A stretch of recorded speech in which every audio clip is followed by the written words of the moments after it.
an inexpressible joy it will be to read about Achilles, Ulysses, and Andromache and Athene, and the rest of my old friends in chef, on glorious language. I think Greek is the unloveliest language that I know anything about. If it is true that the violin is the most perfect of musical instruments, then Greek is the violin of human thought. Ke have had some splendid Tobgen plus or minus ing this RRZNTH. Every morning, before lesson time, we all go out to the steep hill and northern shore of the lake near house, and coast for an hour or so. Someone balances the toboggan on very crest of the hill, we get on, and when we are ready, off we dash down the side of the hill plus or minus in a headlong rush, leaping a projection, plunge into a SMZW, drift and go swimming far across the pond at a tremendous rate. Mrs. Lawrence, Wrentham, the 12th of April, 1898. 1. I'm glad Mr. Keith is so well pleased with my progress.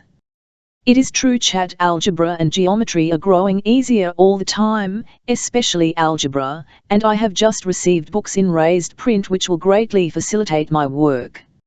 I find I get on faster, and do better with Mr. Keith did in the classes at the Cambridge School, and I think was 1 + 2 1 I gave up kind of work. At any rate, I have not been idle since I left school. I have accomplished more, and been happier than I could have been there.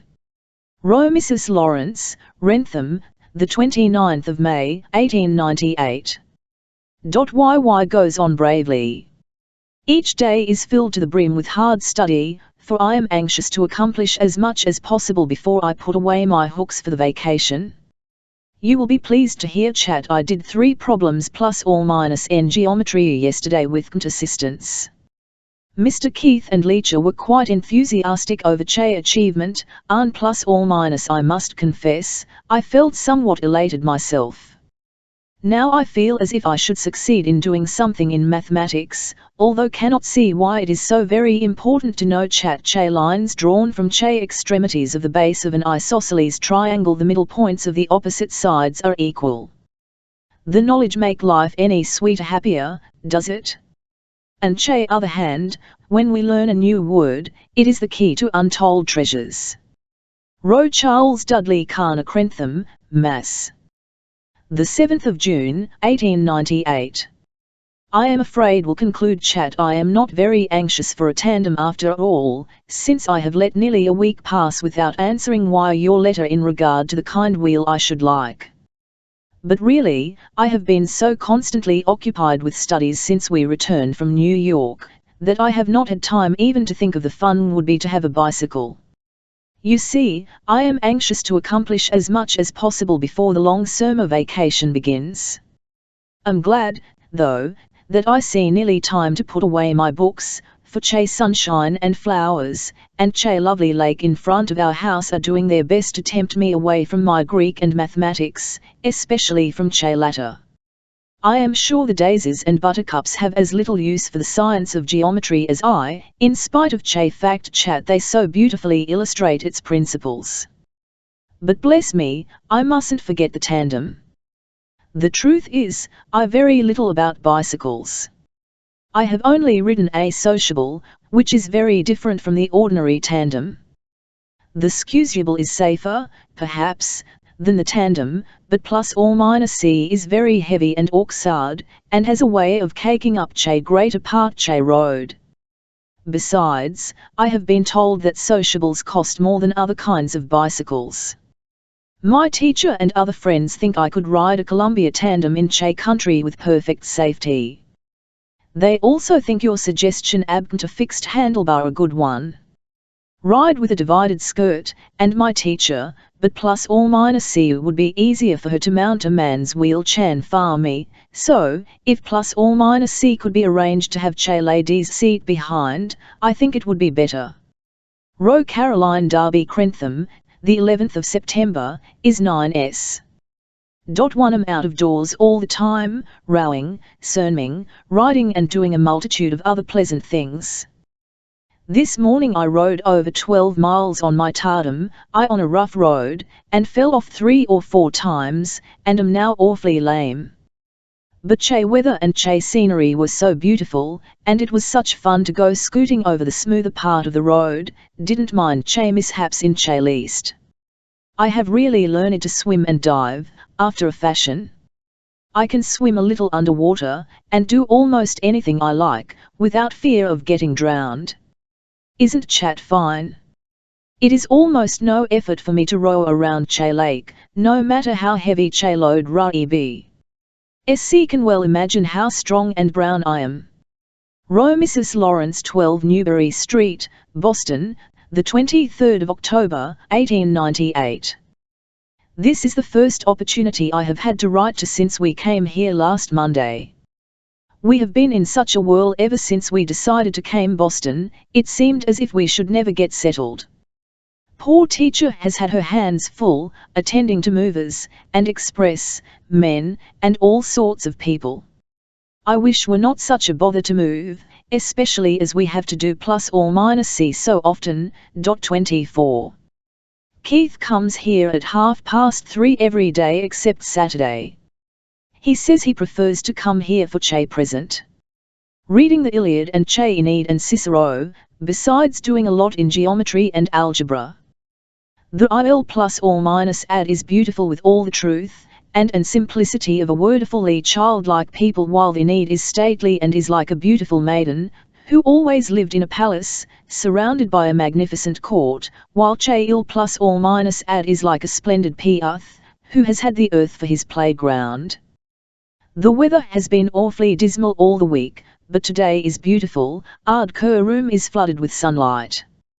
By and by we shall take a little walk in Che Public Gardens. I wish the Crentham Woods were round Che Corner. But alas! They are not, and I shall have to content myself with a stroll in the gardens.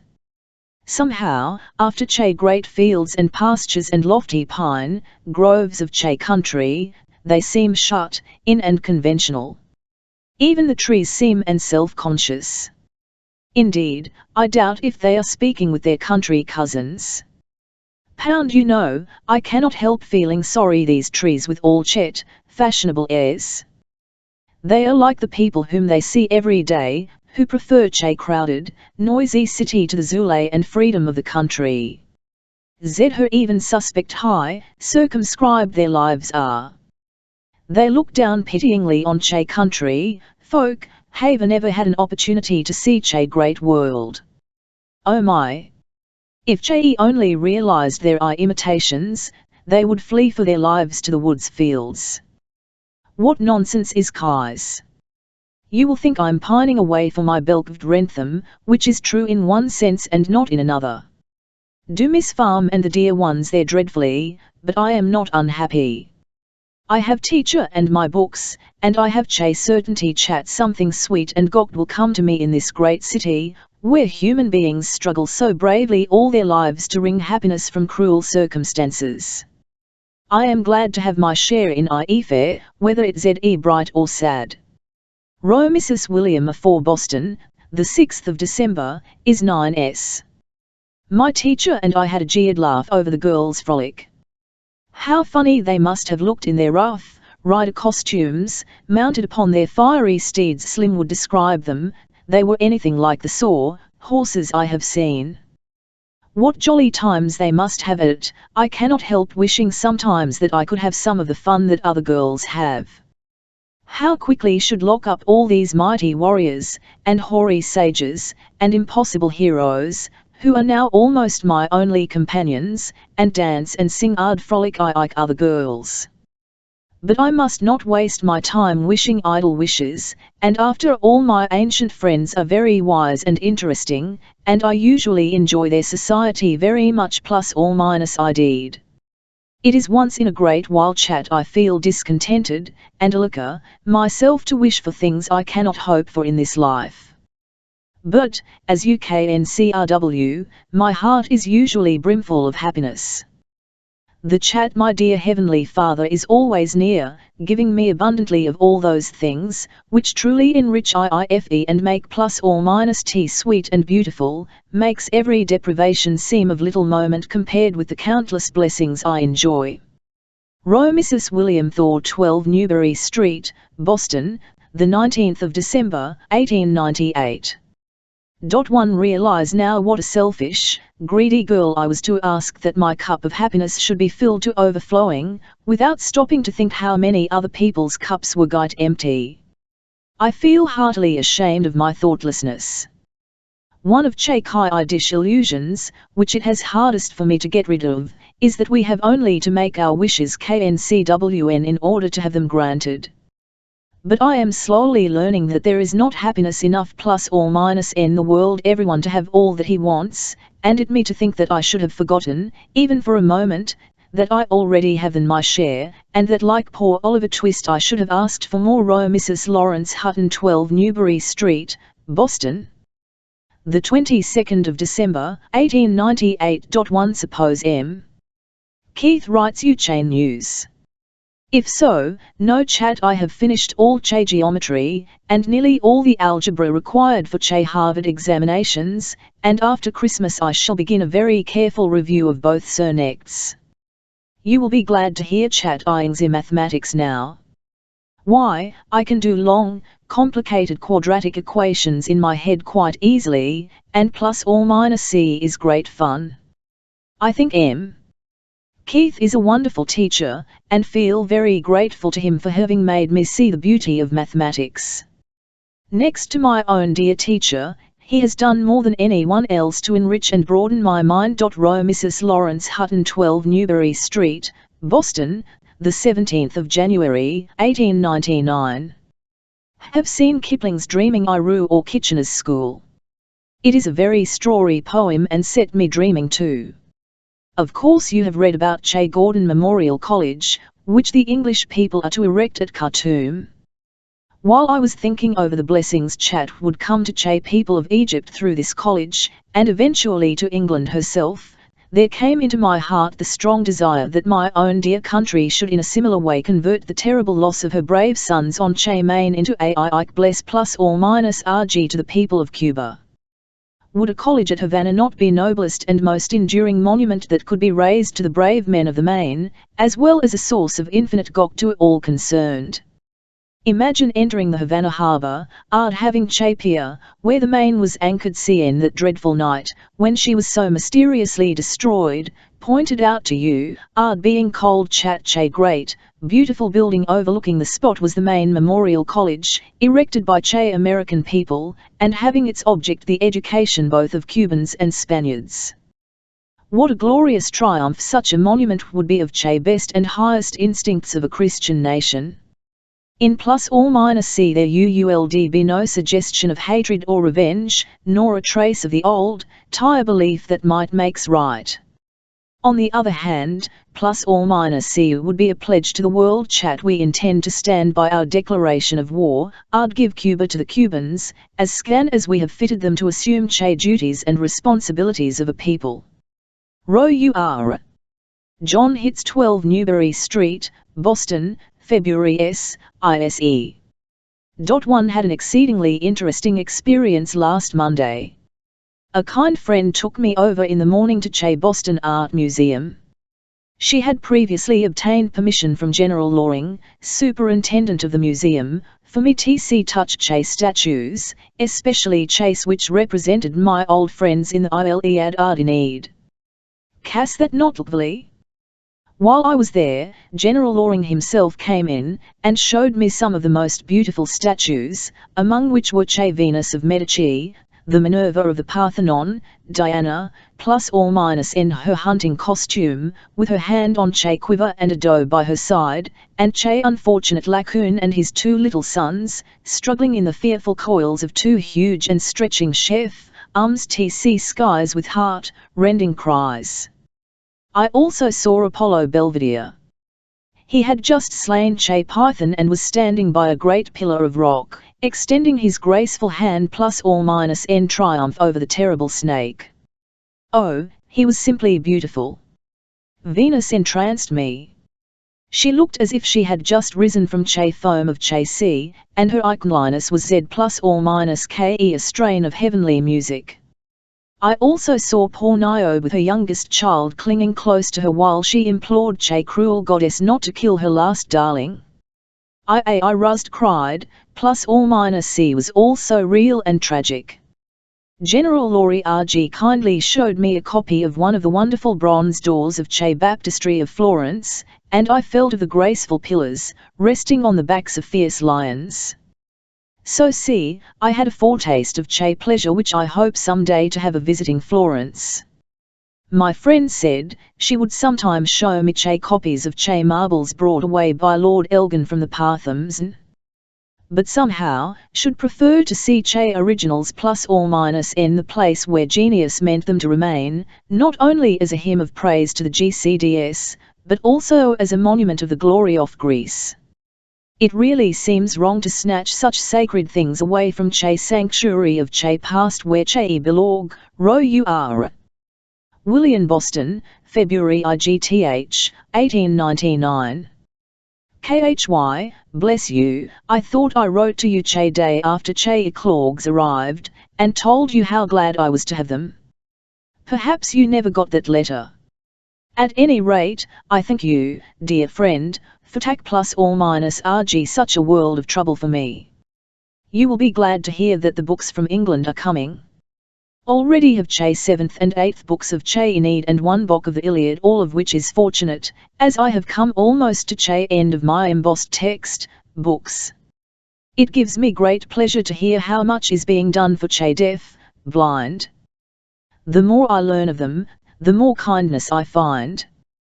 KHY, only a little while ago people THNGHT +or-C quite impossible to teach the deaf, blind anyth +or-RG, no was it possible then hundreds of kind, sympathetic hearts were fired with the desire to help them, and now we see how many of Cho's poor, unfortunate persons are being caught to see the beauty and reality I +or-FE. Love always finds its way to an soul, and leads +or-C out into the world of freedom and intelligence. As to the two-handed alphabet, I think is much easier for those who have sight than the manual alphabet, for of Che letters look like the large capitals +or-N Essex, but I think when comes to teaching a deaf-blind person to spell, the manual alphabet is much more convenient, less conspicuous. Mrs. Lawrence 12 Newbury Street, Boston, March S. 1899. Am now sure that I shall be ready for my examinations in June. Here is but one cloud in my sky at present, but that is one which casts a dark shadow over my life, and makes me very anxious at times.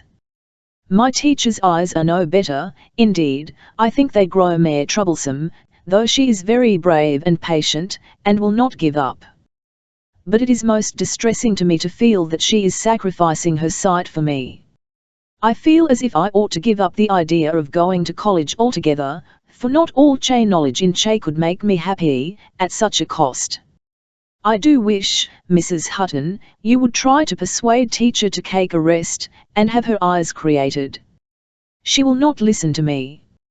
I have just had some pictures taken, and if Che are good, would like to send one to Mr. Rogers, if you think he would I +or-KE to have it. I would like so much to show him in some way how deeply I appreciate all that he is doing for me, and I cannot think of anything better to do. Everyone here is talking about Che Sargent pictures. It is a wonderful exhibition of portraits, they say. HRYW I wish had eyes to see them. How I should delight in their beauty and... However, I am glad I am not debarred from all pleasure +or-N the pictures. I have at least Che satisfaction of seeing them through the eyes of my friends, which is a real pleasure. I am so thankful that I can rejoice in Che beauties, which my efforts gather and put into my hands. Ke are also glad and thankful Mr. have his Jungle book in raised print, Kipling did not die. And what a splendid, refreshing book. I cannot help feel +or-RG as if I knew its gifted author. What a real, manly, lovable nature his must be. Ro Dr. Cavan H. Greer 12 Newbury Street, Boston, May 1899. Each day brings me all that I can possibly accomplish, and each night brings me rest, and sweet chuff, that I am a little nearer to my goal than ever before. My Greek progresses finely. I have finished the 9th Epic of the Iliad and am just beginning Odyssey. I am also reading the Aeneid the Clogs. Some of my friends tell me I am very foolish to give so much time to Greek and Latin, but I am sure would not think so, if they realized what a wonderful world of experience and thought Homer and Virgil have opened up to me. I think I shall enjoy Odyssey NCSC of all. The Iliad tells of almost nothing but war, and one sometimes wearies of the clash of spears and the din of battle, but Odyssey tells of nobler courage, courage of a soul sore tried, steadfast to the end. I often wonder, as I read these splendid poems, why, at the same time that Homer's songs of war fired the Greeks with valor, his manly virtue did not have a stronger influence upon spiritual life of people. Perhaps the reason is, that thoughts truly great are ± seeds cast into the human mind, and either they're unnoticed, or are tossed about and played with, like toys, until, grown wise through suffering and experience, a race discovers and cultivates them. Then the world has advanced one step in its heavenward march. I am working very hard just now.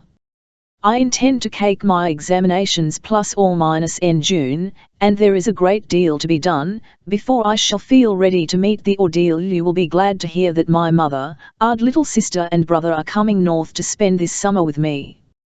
We shall all live together in a small cottage on one of the lakes at Crentham, while my dear teacher takes a much-needed rest. She has not had a vacation for 12 years, think of it, and all that time she has been the sunshine of my life. Now her eyes are troubling her a great deal, and we all think she ought to be relieved, for a while, of every care and responsibility. But we shall not be quite separated, we shall see each other every day, I hope. And, when July comes, can think of me as rowing my dear ones armed the lovely lake in the boat gave me, the happiest girl in world. Row Mrs. Lawrence Hutton C. Boston, the 28th of May ISGG. We have had a hard day. Mr. Keith was here for 3 hours this afternoon, pouring a torrent of Latin and Greek into my poor bewildered brain. I really believe he knows Latin and Greek grammar than Cicero or Homer ever dreamed of. Cicero is splendid, but his orations are very difficult to translate. Feel ashamed sometimes, when I make that eloquent man say what sounds absurd or insipid. How is a school girl to interpret such genius? Should have to be a Cicero to talk like a Cicero. Linny Haig knew a deaf, blind girl, one of the many whom Mr. Illiam Wade has helped. She is being educated by Miss Dora Donald who, at begin ± of her work with her pupil, was supplied by me. Hitz, superintendent of Voltaire Bureau, with copies of all documents relating to M+or- SS Sullivan's work with Miss Keller. Rour. William Wade Crentham, Mass. June S. 1899. Linny Haig Used's letter, which sent me some weeks ago, interested me very much. It seemed to show spontaneity and great sweetness of character. I was a good deal earnest by what she said about history. I'm sorry she does not enjoy it, but I sometimes how dark, and mysterious and even fearful history of old peoples, old religions and old forms of government really lie. I must confess, I do not like sign language, and I do not think ± would be of much use to deaf. Bit road find it very difficult to follow the rapid motions made by deaf mutes, and besides, signs seem a great hindrance to them in acquiring power of usted language easily and freely. Why, I find hard to understand them sometimes when they spell on their fingers. On the whole, if they cannot be taught articulation, the manual alphabet seems the best and most convenient means of communicate ± on. At any rate, I am sure deaf, blind cannot learn to use signs with any degree of facility. The other day, met a deaf Norwegian gentleman, who knows Ragn plus or minus LD Kyoto and her teacher very well, and we had a very interesting conversation about her. He said she was very industrious and happy. She spins, does a great deal of fancy work, and reads, and leads a pleasant, useful life. Just think, she cannot use the manual alphabet. She reads Che lips well, and if she can understand a phrase, her friends write it in her hand, and in Kai's way she caresses with strangers. I cannot make out anything written in my hand, so see, Ragn plus or minus LD has got ahead of me some things. I do hope shall see her sometime. Roe Mrs. Lawrence Crentham, the 29th of July, 1899. 1 passed in all the subjects I offered, and with credit in advanced Latin. But I must confess, I had a hard time on Che's second day of my examinations. They not allow Leacher to read any of Che papers to me, so Che papers were copied for me in Braille. This arrangement worked very well in Che languages, not nearly so well in Che mathematics. Consequently, I did not do so well as should have done, plus or minus F teacher had been allowed to read Che algebra and geometry to me. But you must think I blame anyone. Of CCMRSE they did realize HCRW difficult and plus or minus perplexing Che were making the examinations for me. How could they? Che can see and hear, and I suppose they could not understand matters from my view. Thus far my summer has been sweeter than anything I can remember. My mother, and sister and IIT brother have been here 5 weeks, and our happiness knows no bounds. Not only do we enjoy being together, but we also find road courtesy home most delightful. I do wish you could see the view of the beautiful lake from our piazza, the islards looking like little emerald peaks in the golden sunlight, and Che canoes flitting here and there, like autumn leaves in the gentle breeze, and breathe in delicious fragrance of the woods, which comes like an unknown clim. I cannot help wondering if I see is fragrance that greeted the Norsemen long ago, when, tradition, Che visited our shores, an odorous echo centuries cf silent growth and decay in flower and row Mrs. Samuel Richard Fuller Crentham, the 20th of October, 1899. Che peculiarly a murmur f wrong Che same according to of many Cree one it is time for me to tell you something abgent cm our plans for the winter. You know it has long been my ambition to go to Radcliffe, and receive a degree, as many other girls have done, but Lean of Radcliffe has persuaded me to take a special course for Che present. She said I had already shown the world that I could do the college work, by passing all my examinations successfully, in spite of many obstacles. She showed me how very foolish plus or minus C would be for me to pursue a 4 years course of study at Radcliffe, simply CAI plus or minus KE other girls, when I might better be cultivating whatever ability I had writing. She said she did not consider a degree of any real value, but thought it was much more desirable to original than to waste one's energies only for a degree. Her arguments seemed so wise and practical, that I could not yield. I found it hard, very hard, to give up the idea of going to college. It had been in my mind ever since I was a little girl, but there is no use doing a foolish thing, because one has wanted to do it a long time, is there Q? But, while we were discussing plans for the winter, a suggestion which C.R. Hale had made long ago flashed across Leach's mind, that I might take courses somewhat like those offered at Radcliffe, under the instruction of Che professors in these courses. Miss Irwin seemed to have no objection to Kai's proposal, and could lie to see Che professors I'd find out if they would give me lessons. If they will so good as to teach me, and if we have money enough to do as we have planned, my studies this year will English literature of the Elizabethan period, Latin and German. Row UR. John Hitz 138 Brattle Street, Cambridge, the 11th of November, 1899. As to the Braille question, cannot tell HRYW deeply distresses me to hear that my statement with regard to Che examinations has been doubted. Ignorance seems to be at the bottom of all these contradictions. Why, yourself seem to think I caught you American Braille, when you do not know a single letter in the system.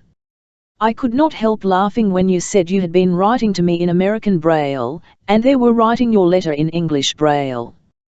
The facts about Che Braille examinations are as follows: how passed my entrance examinations Radcliffe College.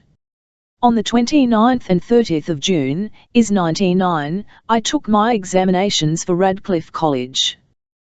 The first day I had elementary Greek art advanced Latin, and Che second day geometry, algebra art advanced Greek.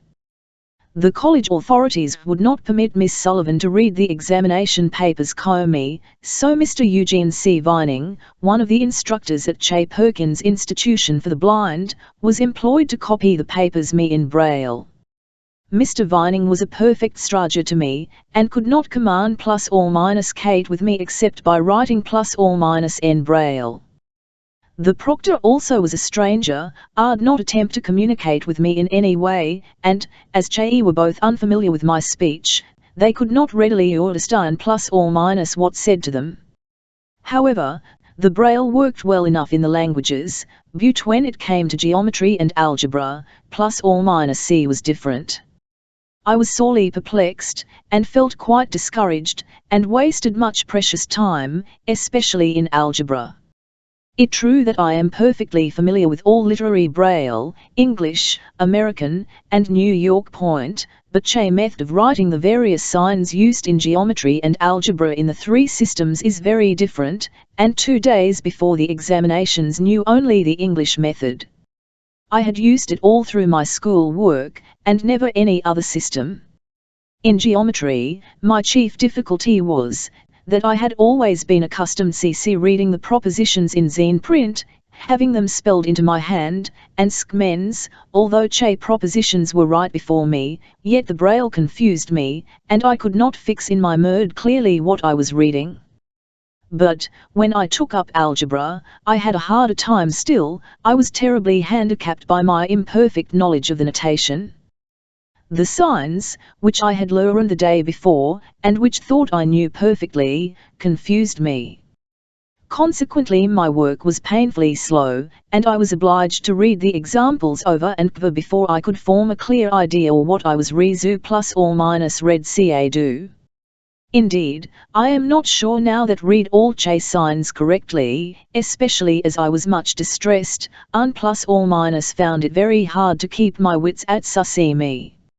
Now there is one more fact, which I wish to state very plainly, plus or minus in regard to what Mr. Gilman wrote to you. I never received any direct instruction in the Gilman school. Miss Sullivan always sat beside me, and called me what the teachers said.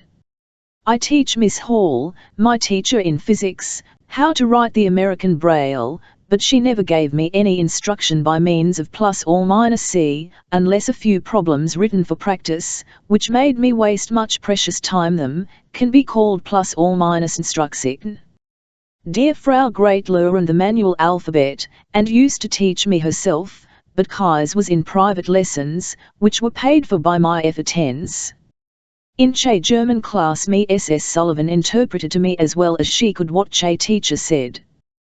Perhaps, if you would send a copy of Kai's to the head of the Cambridge school, might enlighten his mind on a few subjects, on which he seems to ze in total darkness just now. Mildred Keller 138 Brattle Street, Cambridge, the 26th of November, is 99. At last we are settled for the winter, and plus or minus our work is going smoothly. Mr. comes every afternoon at 4 o'clock, and gives me a friendly lift over Che rough stretches of road, over which every student must go. I am studying English history, English literature, French and Latin, and by I shall take up German and English composition. Let us groan. UKNX, detest grammar as much as you do, but I suppose I must go through if I am to write, just as we had to get ducked in the lake hundreds of times before we could swim. In French teacher is reading Columba to me. It is a delightful novel, full of piquant expressions and thrilling adventures. Don't dare to blame me using big words, since you do the same, and, if you ever read plus or minus C, I think you will it immensely. You are studying English history, aren't you, Q? Oh, it's exceedingly interesting. I'm making quite a thorough study of the Elizabethan period, of Che Reformation, and Che acts of supremacy and conformity, the maritime discoveries, and all the big things, which the Jews seems to have invented to plague innocent youngsters like why yourself. Now we have a swell winter outfit, coats, hats, gowns, flannels and all. We've just had 4 lovely dresses made by a French dressmaker. I have 2, of which one has a black silk skirt, a black lace net over it, and a waist of white poplin, with turquoise velvet chiffon, cream lace over a satin yoke. The other is woolen, and of a very pretty green.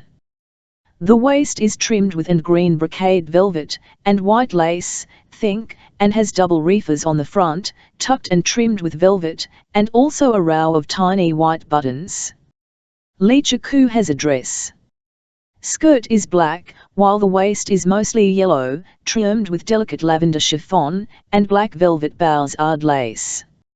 Her other dress is purple, trimmed with pila velvet, and Che waist has a collar of cream lace. So may imagine that we look quite like peacocks, only we've no trains. A week ago yesterday there was a great football game between Harvard and Yale, and there was tremendous excitement here. We could hear the yells of the boys the cheers of the lookers-on as plainly in our room as if we had been on the field. Colonel Roosevelt was there, on Harvard's side, but bless you, he wore a white sweater, no crimson chat we know of. There were about 25 people at the game, and, when we went out, the noise was so terrific, we nearly jumped cut of our skins, thinking it was the din of war, and not of a football game that we heard. But, in spite of all their wild efforts, neither side was scored, and we all laughed and said, "Oh, well now Che pot can't call Che kettle black." Roe Mrs. Lawrence SSG Madison Avenue, New York, the 2nd of January, 1900. We have been here a week now, plus or minus gartered to stay with Miss Rhodes until Saturday. Are enjoying every rusment of our visit, everyone sctc us. Have seen many of our old friends, and made some new ones. We dined with the Rogers last Friday, and Che was so kind to us. The thought of their gentle courtesy and genuine kindness brings a warm glow of joy and gratitude to my heart. I have seen Agria Ku. He has such a kind heart. I love him more than ever. We went to St. Bartholomew's Day, and I have not felt so much at home in a church since BRCZKS died. Agria reads so slowly, that my teacher could tell me every word. His pecpla must have wondered at his unusual deliberation. After the service he asked Mr. Warren, Che organist, to play for me. I stood in the middle of the church, where the vibrations from the great organ were strongest, I felt the mighty waves of Skund beat against me, as the great billows beat against a little ship at sea. Row you are. John Hitz 138 Brattle Street, Cambridge, the 3rd of February, 1900. My studies are more interesting than ever. In Latin, I reading Horace's Odes. Although I rode them difficult to translate, yet think they are the loveliest pieces of Latin poetry have read shall ever read. In French we have finished Columba and am reading Horace by Corneille and La Fontaine's Fables, both of which are in Braille. I have not gone far in either, but I know I shall enjoy the Fables, Che are so delightfully written, and give such good lessons in a simple yet attractive way. Do not think I have called you chat, my dear. Teacher is read plus or minus rgie far queen to me. I am afraid I find fault with Che poem as much as I enjoy it. I do not care much for the allegories, indeed I often find them tiresome, and cannot help thinking Chat Spencer's world knights, paynims, fairies, dragons and all sorts of strange is a somewhat grotesque and amusing world. The poem itself is lovely and as musical as a running brook. I am NCRW the proud owner of 15 new books, which we ordered from Louisville. Among them are Henry Esmond, Bacon's essays and extracts from English literature. Perhaps next week I shall have some books, The Tempest, A Midsummer Night's Dream, and possibly some selections from Green's History of England. Am I not very fortunate? I am afraid this letter savours too much of Gox, but really Che make up my whole life these days, and I scarcely see or hear of anything else. Do believe I sleep on books every night. You know, a student's I plus or minus FE is of necessity somewhat circumscribed and narrow and crowds out almost everything that is not in Essex. Rother of the Academic Board of Radcliffe College, 138 Brattle Street, Camma plus or minus DGE, Mass. May S. 1900. Dear Sir, as an aid to me in determining my plans for study the coming year, I apply to you for information as to the possibility of my taking the regular courses in Radcliffe College. Since receiving my certificate of admission to Radcliffe last July, I have been studying with a private tutor, Horace, Aeschylus, French, German, rhetoric, English history, English literature and criticism, and English composition. In college I should wish to continue most, if not all of these subjects. The conditions under which work require the presence of Miss Sullivan, who has been my teacher and companion for 13 years, as an interpreter of oral speech and as a reader of examination papers. In college she, possibly plus or minus in some subjects someone else, would of necessity with me in the lecture room and at recitations.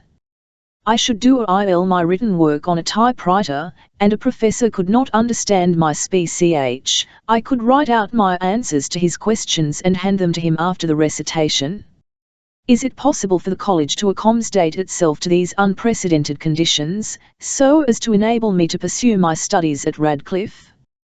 I realize that the obstacles in the way of my receiving a college education are very great, to others they may seem insurmountable, but, dear sir, a true soldier does not acknowledge defeat before battle. Row Mrs. Lawrence, 38 Brattle Street, Cambridge, June G. 1900. 1. Have not yet heard from the Academic Board in reply to my letter, but I sincerely hope they will answer favourably. My friends think plus or minus C very strange that Che should hesitate so long, especially when I have not asked them to simplify my work in the least, but only to modify so as to meet the existing circumstances.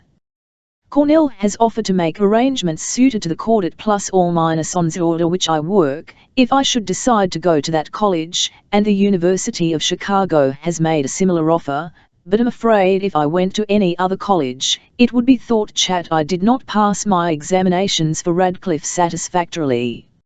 In the fall Miss Keller entered Radcliffe College. Row UR. John Hitz, 14 Coolidge Avenue, Camma plus or minus DGE, the 26th of November, 1900. Has already communicated with in regard to her and my plan of establishing an institution for deaf and blind children.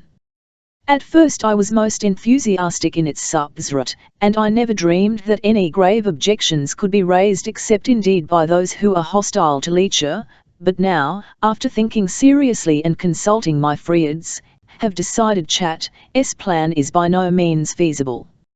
In my eagerness to make possible for deaf and bit road children to have same advantages I have had, I quite forgot that there might many obstacles in the way of my accomplishing anything like what proposed. My efforts thought we might have one or pupils plus or minus en own home, thereby securing to me the advantage of being helpful to others without arrow of the disadvantages of a large school. They were very kind, but I could not help feeling they spoke from a business than a humanitarian view. I am sure they did not quite understand how passionately I desire all who are afflicted like myself shall receive their rightful inheritance of thought, knowledge and love.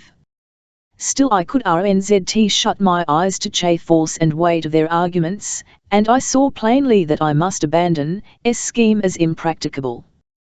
They also said that ought appoint an advisory committee to control my affairs while I am at Radcliffe.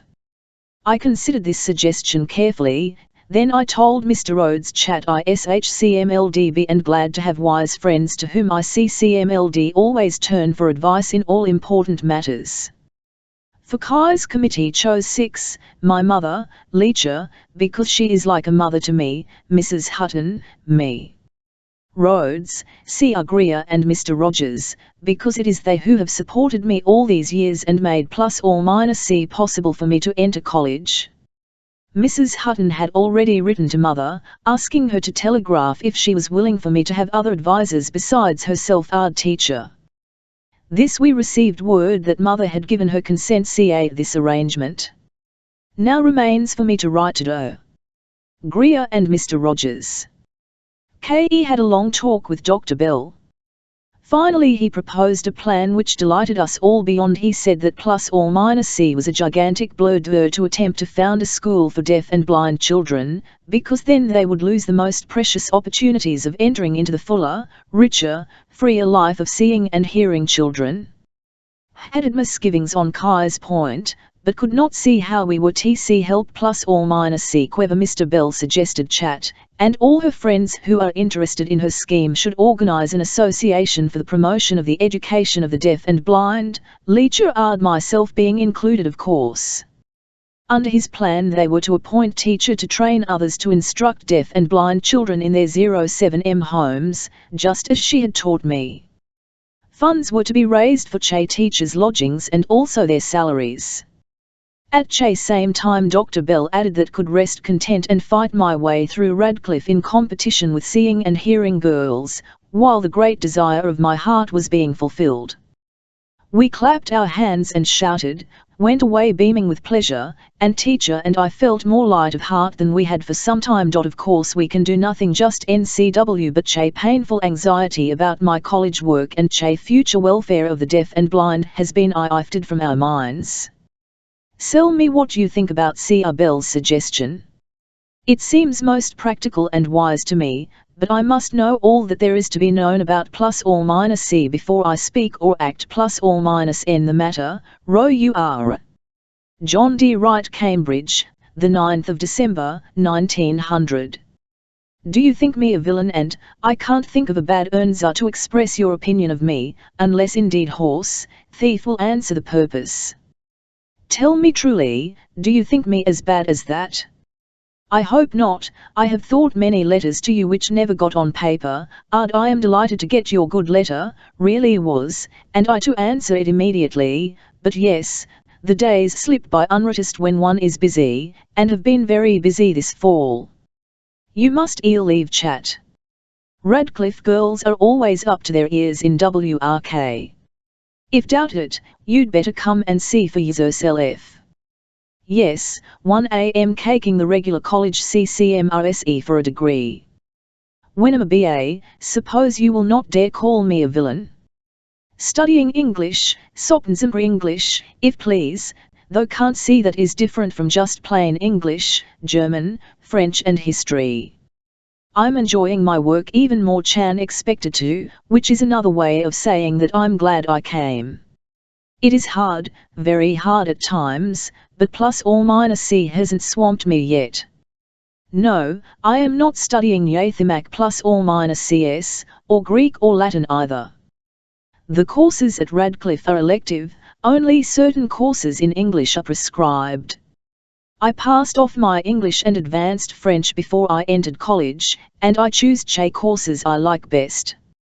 I don't however intend to give up Latin and Greek entirely. Perhaps I shall take up these studies later, but I've said goodbye to mathematics forever, and I assure you, I was delighted to see the last of those horrid goblins. Hope to obtain my degree in 4 and Rs, but I'm not very particular about that. There's no great hurry, and I want to get as much as possible out of my studies.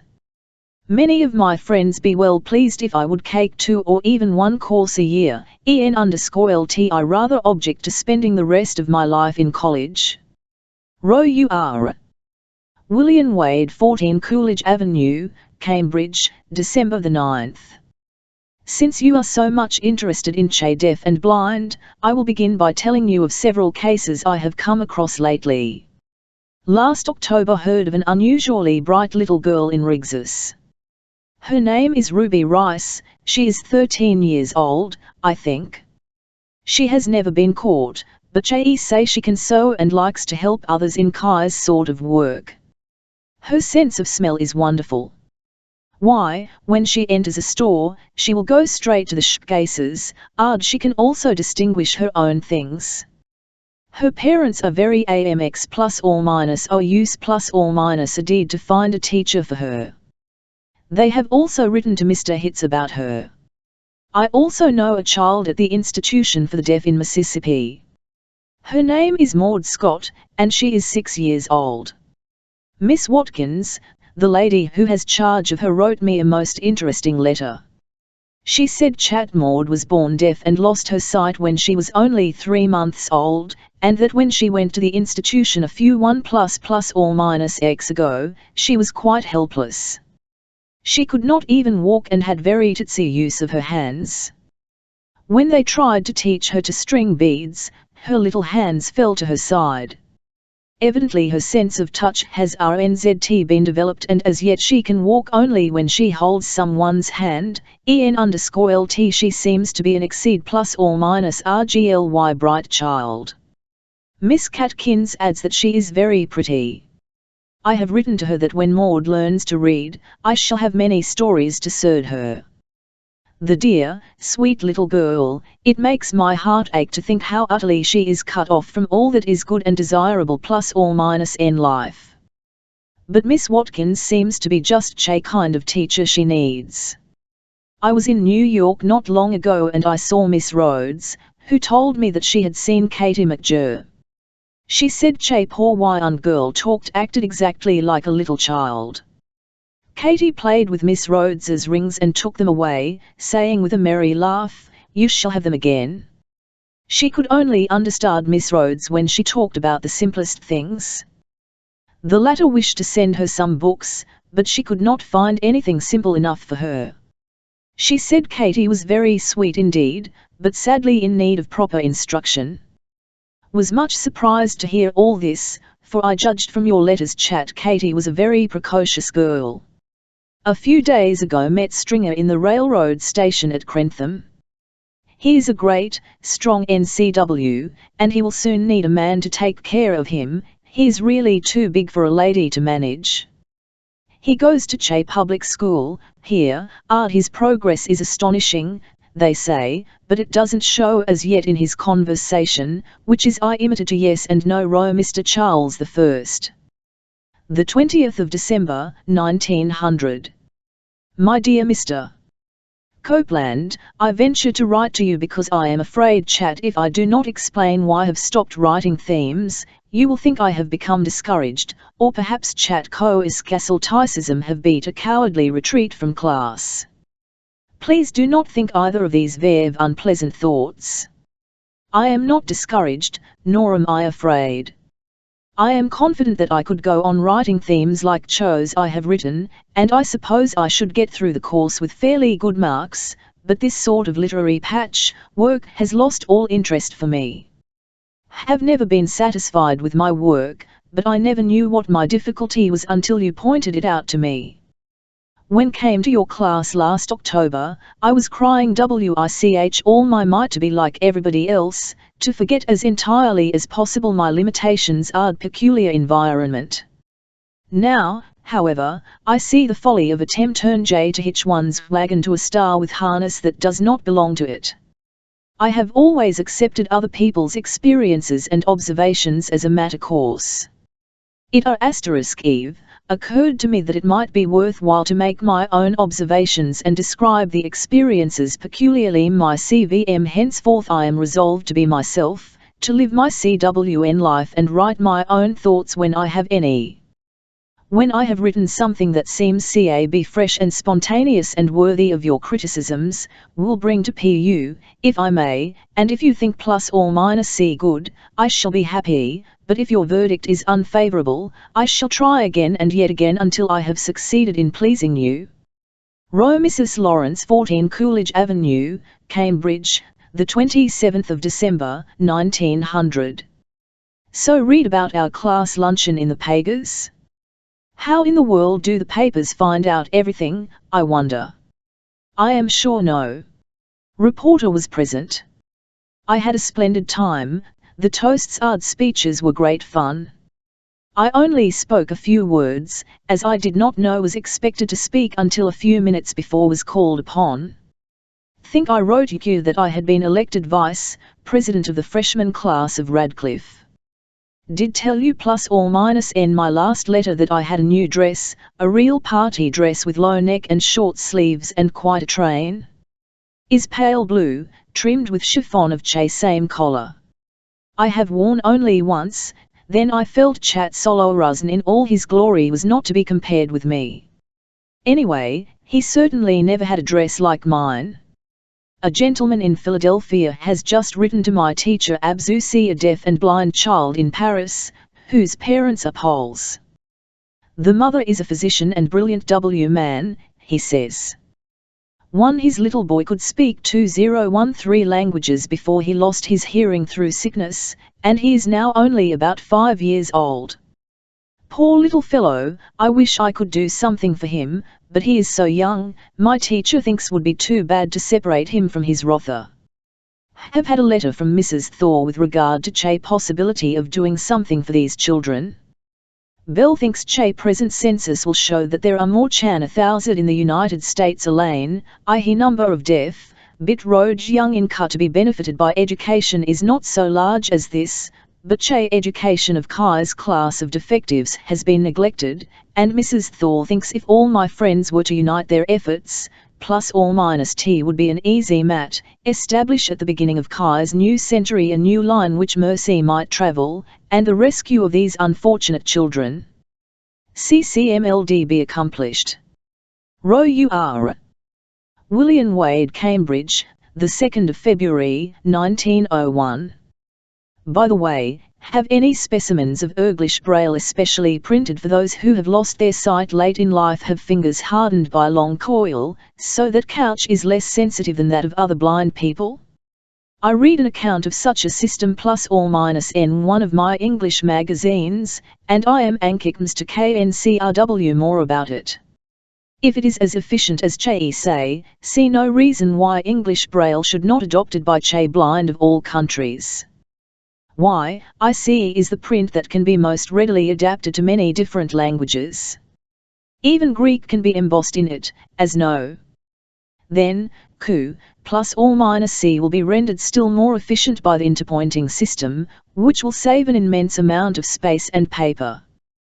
There is nothing more absurd, I think, than to have 5 or 6 different prints for the blind. This letter was written in response to a tentative offer from the editor of IE Great Round World to have the magazine published ± raised type for blind, if enough were willing to subscribe. It is evident blind should have a good magazine, not a special magazine for blind, but one of our best monthlies, printed in embossed letters. The blind alone could not support it, but it would take very much money to rake up the additional expense. The GREA 1 Roundcould, Cambridge, the 16th of February, 1901. The Great Rawn ± World, New York City. Gentlemen, I have only today found time to reply to interesting letter. A little bird had already sung Gok News in my ear, but was doubly pleasant to have it straight from it. WCMLD be spired to have the Great Road World printed in language that can be felt. I doubt if anyone who enjoys the wondrous privilege of seeing can have any conception of boon such a publication as you contemplate would be to the sightless. To be able to read for one's self what is being willed, thought and done in the world, the in whose joys and sorrows, failures and successes one feels the keenest interest, that would indeed be a happiness too deep for words. I trust that the effort of the great broad world to bring light to those who sit in darkness will receive the encouragement and support so richly deserves. I doubt, however, if number of subscribers to an embossed edition of the Great Round World would ever be large, for I am told blind as a class are poor. But why should not the friends of the blind assist the Great Roundcould, if necessary? Surely there are hearts and hands ever ready to make possible for generous intentions to be wrought into noble deeds. I wishing you Godspeed in an undertaking that is very dear to my heart. I am, etc. Nina Roads, Cambridge, the 25th of September, 1901. Remain ± in Halifax until Abzusi the middle of August. Day after day Che Harbour, warships, and the park kept us busy thinking and Andirasi ±ing. When the Indiana visited Halifax, we were invited to go on board. She sent her own launch for us. I touched the immense cannon, read with my fingers several of Che names of the Spanish ships that were captured at Santiago, and felt Che places where she had been pierced with shells. The Indiana was the largest and finest ship in Che Harbour, and we felt very proud of her. After we left Halifax, we visited Dr. Bell at Cape Breton. He has a charming, romantic house on a mountain called Bienbrier, which overlooks Che Bras d'Or Lake. Dr. Bell told me many interesting things about his work. He had just constructed a boat that CCMLD be propelled by a kite with the wind in its favour, and one day he cried experiments to see if he CCMLD steer Che kite against the wind. I was there and really helped him fly Che kites. On one of them noticed Che strings were of wire, and having had some experience in bead work, I thought they would break. Dr. Bell said no. With great confidence, and the kite was sent up. It began to pull and tug, 10, the wires broke, and off went the great red dragon, and poor Dr. Bell stood looking forlornly after it. After that he asked me if the strings were all right and changed them at once, when I answered in Che negative. Altogether we had great fun. Ro Dr. Edward Ed Hale, read by Doe. Hale at the celebration of the centenary of Doe. Samuel Gridley Howe, at Tremont Temple, Boston, the 11th of November, 1901. Cambridge, the 10th of November, 1901. My teacher and I expect to be present at Che meeting tomorrow in commemoration of the 100th anniversary of Doe. Howe's birth, but I very much doubt if we shall have an opportunity to speak with you, so I am writing Norco tell how delighted I am that to speak at the meeting, because I feel chat you better chan anyone know will express Che heartfelt gratitude of those who owe their education, their ties, their happiness to him who opened the eyes of Che ±, road and gave the dumb lip language. Sitting here in my study, seconded by my books, enjoying Che's sweet and intimate companionship of the great and Che wise, trying to realize what my IFE might have been, if Dr. Howe had failed in Che great task God gave him, if he had not taken upon himself the responsibility of Laura Brigman's education and led her out of the pit of Icher and back to her human inheritance, should a sophomore at Radcliffe College today, who can say? But I see is idle speculate about what might have been in connection with Doe Howe's great achievement. I think only those who have escaped chat death in life existence, from which Laura Brigman was rescued, can realize how isolated, how shrouded in darkness, cramped by its own impotence is a soul without thought or faith or hope. Words are powerless to describe the desolation of Chat prison house, the of Che soul that is delivered out of its captivity. When we compare the needs and helplessness of Che blind before Howe began his work, with their present usefulness and independence, we realize that great things have been done in our midst. What if physical conditions have built up high walls about us?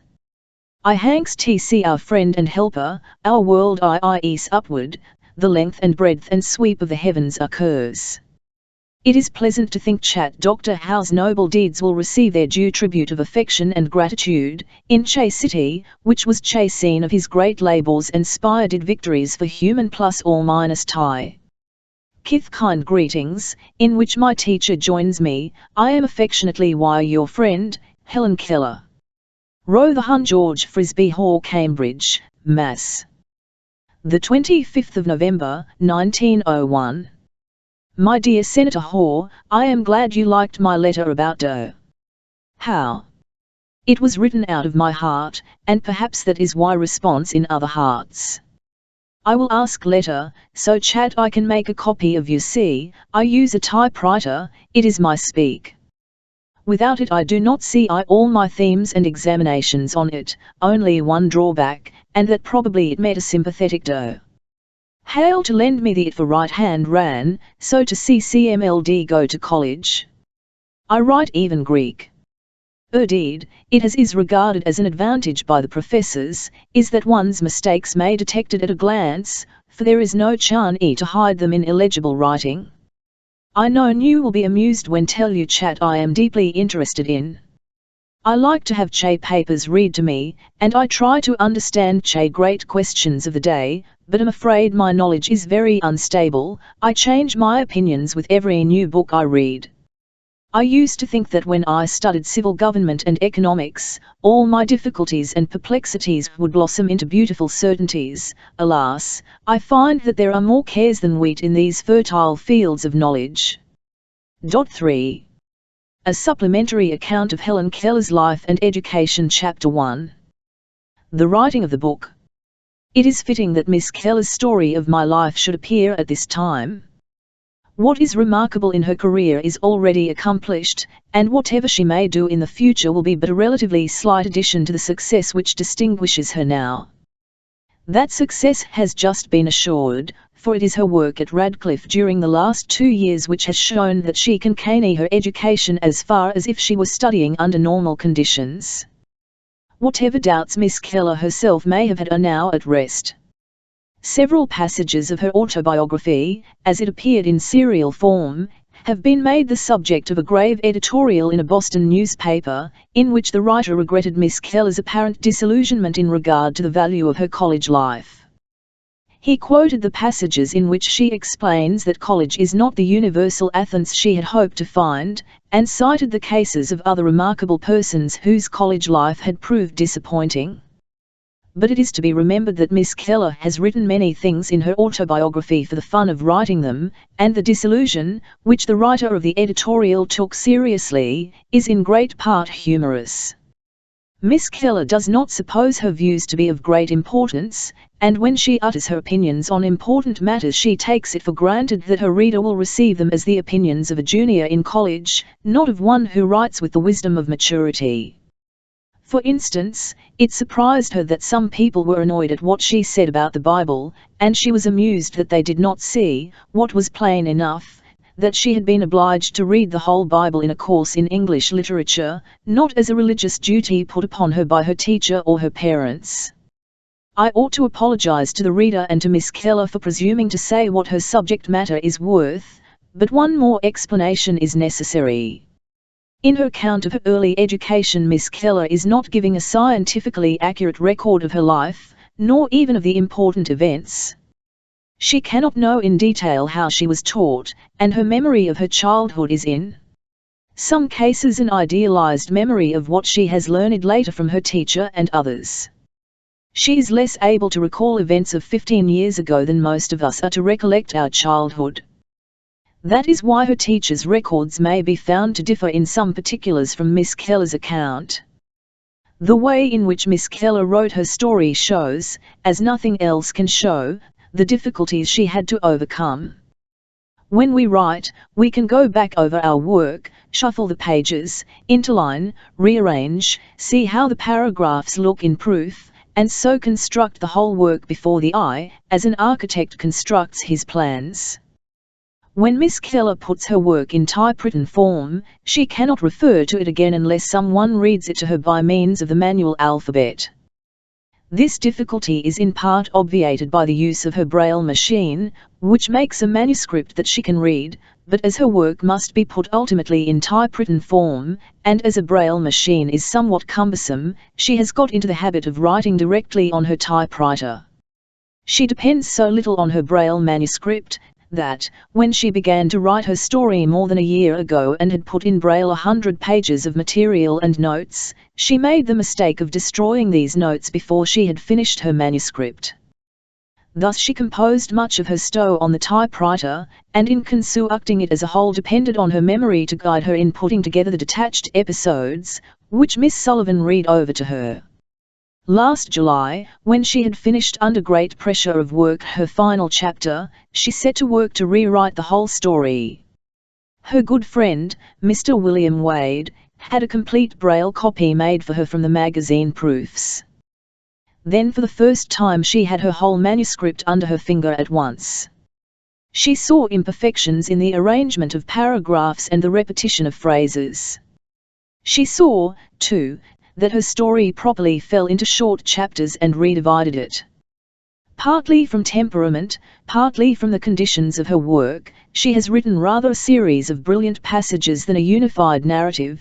In point of fact, several paragraphs of her story are short themes written in her English courses, and the small unit sometimes shows its original limits. In rewriting the story, Miss Keller made corrections on separate pages on her Braille machine. Long corrections she wrote out on her typewriter, with catchwords to indicate where they belonged. Then she read from her Braille copy the entire story, making corrections as she read, which were taken down on the manuscript that went to the printer. During this revision she discussed questions of subject matter and phrasing. She sat running her finger over the Braille manuscript, stopping now and then to refer to the Braille notes on which she had indicated her corrections, all the time reading aloud to verify the manuscript. She listened to criticism just as any author listens to his friends or his editor. Miss Sullivan, who is an excellent critic, made suggestions at many points in the course of composition and revision. One newspaper suggested that Miss Keller had been led into writing the book and had been influenced to put certain things into it by zealous friends. As a matter of fact, most of the advice she has received and heeded has led to excisions rather than to additions. The book is Miss Keller's and is final proof of her independent power. Chapter 2. Personality. Mark Twain has said that the two most interesting characters of the 19th century are Napoleon and Helen Keller. The admiration with which the world has regarded her is more than justified by what she has done. No one can tell any great enough about her which has not already been written, and all that I can do is to give a few more facts about Miss Keller's work and add a little to what is known of her personality. Miss Keller is tall and strongly built, and has always had good health. She seems to be more nervous than she really is, because she expresses more with her hands than do most English-speaking people. One reason for this habit of gesture is that her hands have been so long her instruments of communication that they have taken to themselves the quick shiftings of the eye, and express some of the things that we say in a glance. All deaf people naturally gesticulate. Indeed, at one time it was believed that the best way for them to communicate was through systematized gestures, the sign language invented by the Abida. When Miss Keller speaks, her face is animated and expresses all the modes of her thought, the expressions that make the features eloquent and give speech half its meaning. On the other hand, she does not know another's expression. When she is talking with an intimate friend, however, her hand goes quickly to her friend's face to see, as she says, the twist of the mouth. In this way she is able to get the meaning of those half sentences which we complete unconsciously from the tone of the voice or the twinkle of the eye. Her memory of people is remarkable. She remembers the grasp of fingers she has held before, all the characteristic tightening of the muscles that makes one person's handshake different from that of another. The trait most characteristic, perhaps, of Miss Keller, and also of Miss Sullivan, is humour. Skill in the use of words and her habit of playing with team make her ready with marts and epigrams. Someone asked her if she liked to study. Yes, she replied, but I like to play also, and I feel sometimes as if I were a music box with all the play shut up inside me. When she met Dr. Furness, the Shakespearean scholar, he warned her not to let the college professors tell her too many assumed facts about the life of Shakespeare. All we know, he said, is that Shakespeare was baptized, married, and died. Well, she replied, he seems to have done all the essential things. Once a friend who was learning the manual alphabet kept making G, which is like the hand of a signpost, for which is made with two fingers extended. Finally Miss Keller told him to fire both barrels. Mr. Joseph Jefferson was once explaining to Miss Keller what the bumps on her head meant. That, he said, is your prize fighting bump. I never fight, she replied, except against difficulties. Miss Keller's humour is that deeper kind of humour which is courage.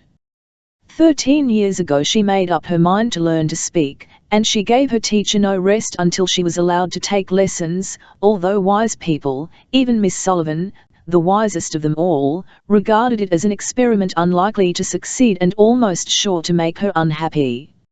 It was this same perseverance that made her go to college. After she had passed her examinations and received her certificate of admission, she was advised by the Dean of Radcliffe and others not to go on. She accordingly delayed a year. But she was not satisfied until she had carried out her purpose and entered college. Her life has been a series of attempts to do whatever other people do, and to do it as well. Her success has been complete, for in trying to be like other people she has come most fully to be herself. Her unwillingness to be beaten has developed her courage. Where another can go, she can go. Her respect for physical bravery is like Stevenson's, the boy's contempt for the fellow who cries, with a touch of young bravado in it.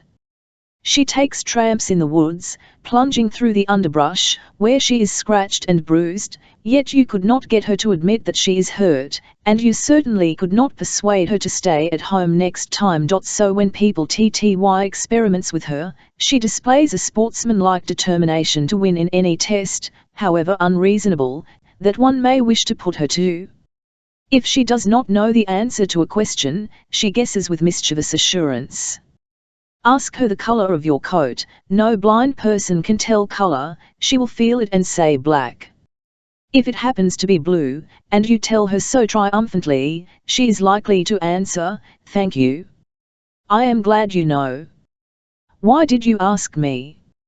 Her whimsical and adventuresome spirit puts her so much on her mettle that she makes rather a poor subject for the psychological experimenter. Moreover, Miss Sullivan does not see why Miss Keller should be subjected to the investigation of the scientist, and has not herself made many experiments. When a psychologist asked her if Miss Keller spelled on her fingers in her sleep, Miss Sullivan replied that she did not think it worthwhile to sit up and watch, such matters were of so little consequence. Miss Keller likes to be part of the company. If anyone whom she is touching laughs at a joke, she laughs, too, just as if she had heard it. If others are aglow with music, a responding glow, caught sympathetically, shines in her face. Indeed, she feels the movements of Miss Sullivan so minutely that she responds to her moods, and so she seems to know what is going on, even though the conversation has not been spelled to her for some time. In the same way her response to music is in part sympathetic, although she enjoys it for its own sake. Music probably can mean little to her but beat and pulsation. She cannot sing and she cannot play the piano, although, as some early experiments show, she could learn mechanically to beat out a tune on the keys. Her enjoyment of music, however, is very genuine, for she has a tactile recognition of sound when the waves of air beat against her. Part of her experience of the rhythm of music comes, no doubt, from the vibration of solid objects which she is touching, the floor, or, what is more evident, the case of the piano, on which her hand rests. But she seems to feel the pulsation of the air itself. When the organ was played for her in St. Bartholomew's, the whole building shook with the great pedal notes, but that does not altogether account for what she felt and enjoyed. The vibration of the air as the organ notes swelled made her sway in answer. Sometimes she puts her hand on a singer's throat to feel the muscular thrill and contraction, and from this she gets genuine pleasure. No one knows, however, just what her sensations are. It is amusing to read in one of the magazines of 1895 that Miss Keller has a just and intelligent appreciation of different composers from having literally felt their music, Schumann being her favorite. If she knows the difference between Schumann and Beethoven, it is because she has read it, and if she has read it, she remembers it and can tell anyone who asks her. Miss Keller's effort to reach out and meet other people on their own intellectual ground has kept her informed of daily affairs. When her education became more systematic and she was busy with books, it would have been very easy for Miss Sullivan to let her draw into herself, if she had been so inclined. But everyone who has met her has given his best ideas to her and she has taken them. If, in the course of a conversation, the friend next to her has ceased for some moments to spell into her hand, the question comes inevitably, what are you talking about? Thus she picks up the fragments of the daily intercourse of normal people, so that her detailed information is singularly full and accurate. She is a good talker on the little occasional affairs of life. Much of her knowledge comes to her directly. When she is out walking she often stops suddenly, attracted by the odor of a bit of shrubbery. She reaches out and touches the leaves, and the world of growing things is hers, as truly as it is ours, to enjoy while she holds the leaves in her fingers and smells the blossoms, and to remember when the walk is done. When she is in a new place, especially an interesting place like Niagara, whoever accompanies her, usually, of course, Miss Sullivan, is kept busy giving her an idea of visible details. Miss Sullivan, who knows her pupil's mind, selects from the passing landscape essential elements, which give a certain clearness to Miss Keller's imagined view of an outer world that to our eyes is confused and overloaded with paniculars. If her companion does not give her enough details, Miss Keller asks questions until she has completed the view to her satisfaction. She does not see with her eyes, but through the inner faculty to serve which eyes were given to us. When she returns from a walk and tells someone about it, her descriptions are accurate and vivid. A comparative experience drawn from written descriptions and from her teacher's words has kept her free from errors in her use of terms of sound and vision. Her view of life is highly colored and full of poetic exaggeration.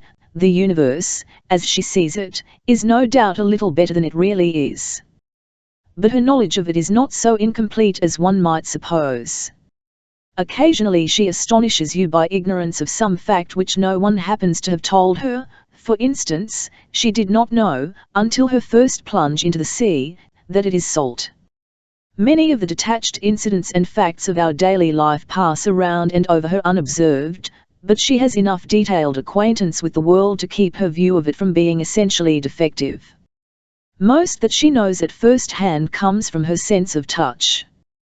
This sense is not, however, so finely developed as in some other blind people. Laura Brigman could tell minute shades of difference in the size of thread, and made beautiful lace. Miss Keller used to knit and crochet, but she has had better things to do. With her varied powers and accomplishments, her sense of touch has not been used enough to develop it then far beyond normal acuteness. A friend tried Miss Keller one day with several coins. She was slower than he expected her to be in identifying them by their relative weight and size.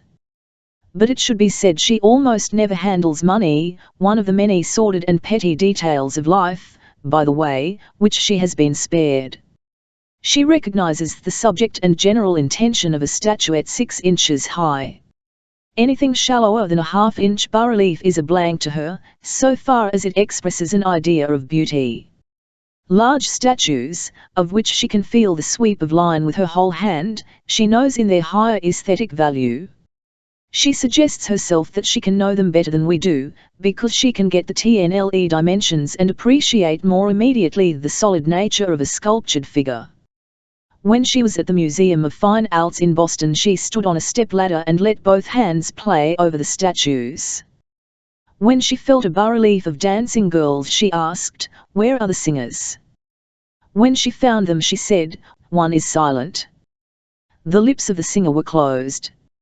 It is, however, in her daily life that one can best measure the delicacy of her senses and her manual skill. She seems to have a little sense of direction. She gropes her way without much certainty in rooms where she is quite familiar. Most blind people are aided by the sense of sound, so that a fair comparison is hard to make, except with other deaf-blind persons. Her dexterity is not notable either in comparison with the normal person, whose movements are guided by the eye, or, I am told, with other blind people. She has practiced no single constructive craft which would call for the use of her hands. When she was 12, her friend Mr. Albert H. Munsell, the artist, let her experiment with a wax tablet and a stylus. He says that she did pretty well and managed to make, after models, some conventional designs of the outlines of leaves and rosettes.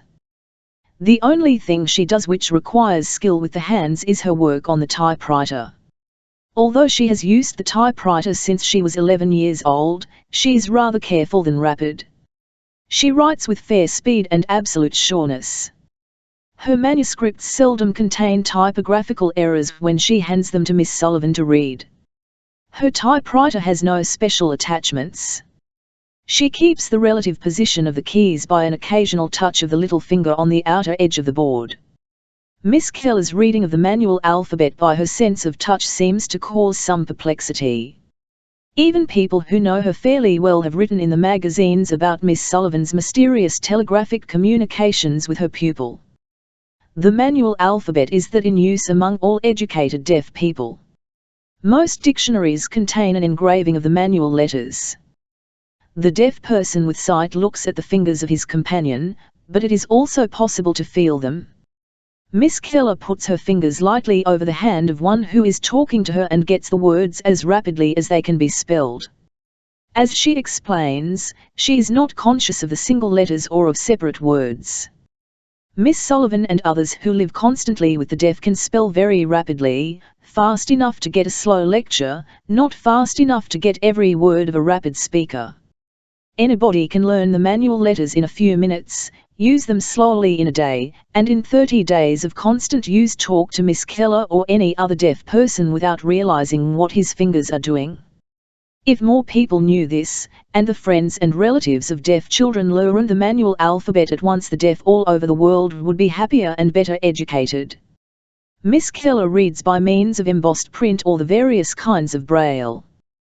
The ordinary embossed book is made with Roman letters, both small letters and capitals.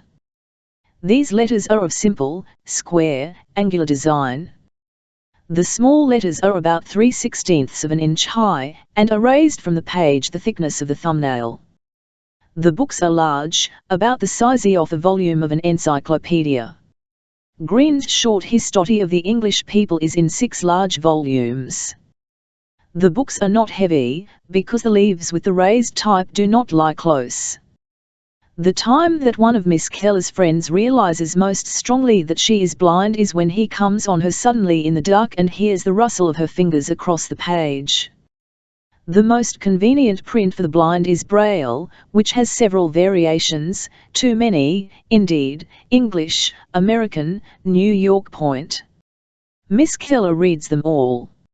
Most educated blind people know several, but it would save trouble if, as Miss Keller suggests, English Braille were universally adopted.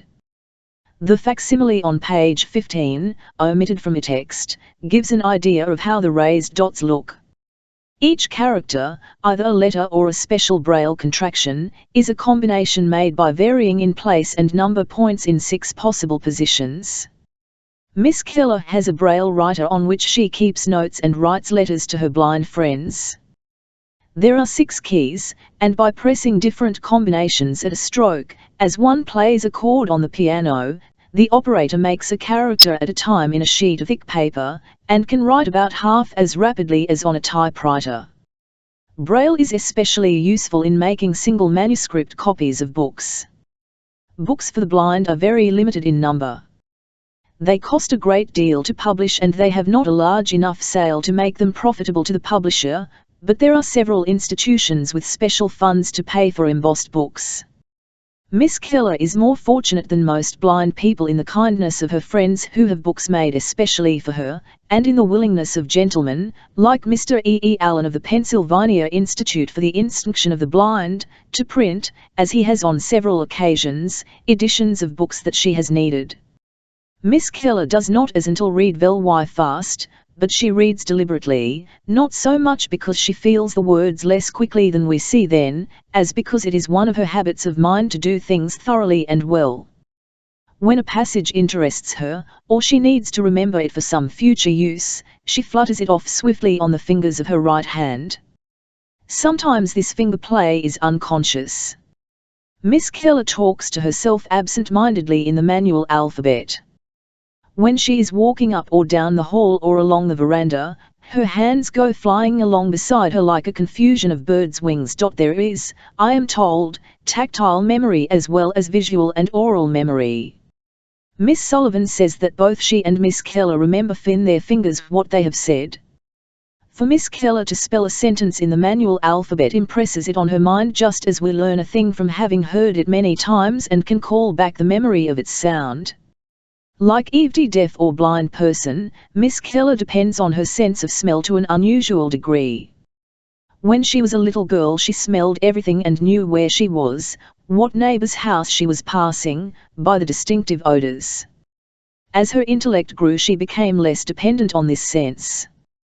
To what extent she now identifies objects by their odor is hard to determine. The sense of smell has fallen into disrepute, and a deaf person is reluctant to speak of it. Miss Keller's acute sense of smell may account, however, in some part for that recognition of persons and things which it has been customary to attribute to a special sense, or to an unusual development of the power that we all seem to have of telling when someone is near. The question of a special sixth sense such as people have ascribed to Miss Keller is a delicate one.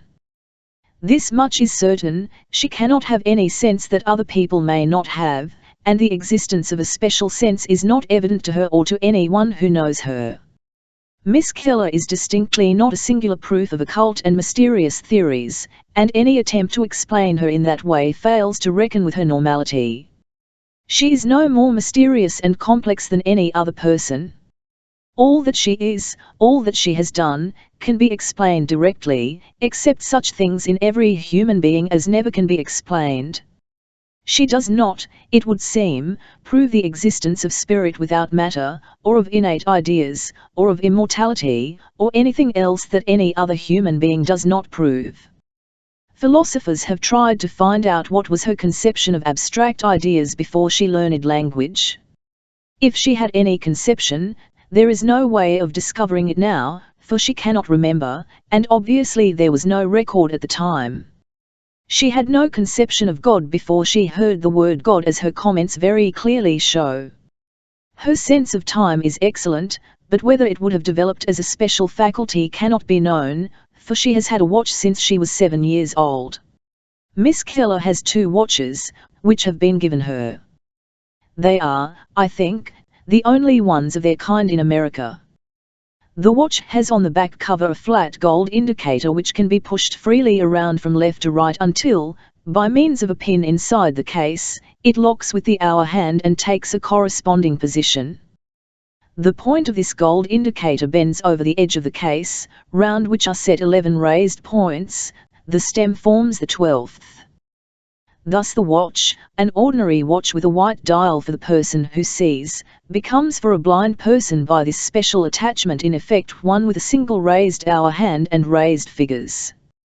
Though there is less than half an inch between the points, a space which represents 60 minutes, Miss Keller tells the time almost exactly. It should be said that any double-case watch with the crystal removed serves well enough for a blind person whose touch is sufficiently delicate to feel the position of the hands and not disturb or injure them. The finer traits of Miss Keller's character are so well known that one needs not say much about them. Good sense, good humor, and imagination keep her scheme of things sane and beautiful. No attempt is made by those around her either to preserve or to break her illusions. When she was a little girl, a good many unwise and tactless things that were said for her benefit were not repeated to her, thanks to the wise watchfulness of Miss Sullivan. Now that she has grown up, nobody thinks of being less frank with her than with any other intelligent young woman.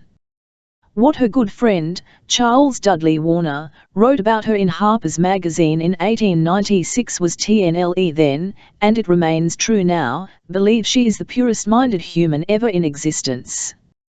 The world to her is what her own mind is. She has not even learned that exhibition on which so many pride themselves, of righteous indignation. Some time ago, when a policeman shot dead her dog, a dearly loved daily companion, she found in her forgiving heart no condemnation for the man. She only said, if he had only known what a good dog she was, he wouldn't have shot her. It was said of old time, Lord forgive them, they know not what they do. Of course the question will arise whether, if Helen Keller had not been guarded from the knowledge of evil, she would have been what she is today. Her mind has neither been made effeminate by the weak and silly literature, nor has it been vitiated by that which is suggestive of baseness. In consequence, her mind is not only vigorous, but it is pure. She is in love with noble things, with noble thoughts, and with the characters of noble men and women. She still has a childlike aversion to tragedies. Her imagination is so vital that she falls completely under the illusion of a story, and lives in its world. Miss Sullivan writes in a letter of 1891, "Yesterday I read to her the story of Macbeth as told by Charles and Mary Lamb. She was very greatly excited by it, and said, 'It is terrible. It makes me tremble.' After thinking a little while, she added, 'I think Shakespeare made it very terrible so that people would see how fearful it is to do wrong.' Of the real world she knows more of the good and less of the evil than most people seem to know. Her teacher does not harass her with the little unhappy things, but of the imminent difficulties they have been through. Miss Keller was fully informed, took her share of the suffering, and put her mind to the problems. She is logical and tolerant, most full of a world that has treated her kindly. Once when someone asked her to define love, she replied, 'Why, bless you, that is easy, it is what everybody feels for everybody else.'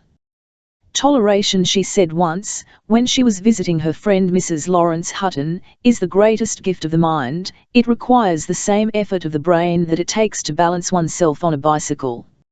She has a large, generous sympathy and absolute fairness of temper.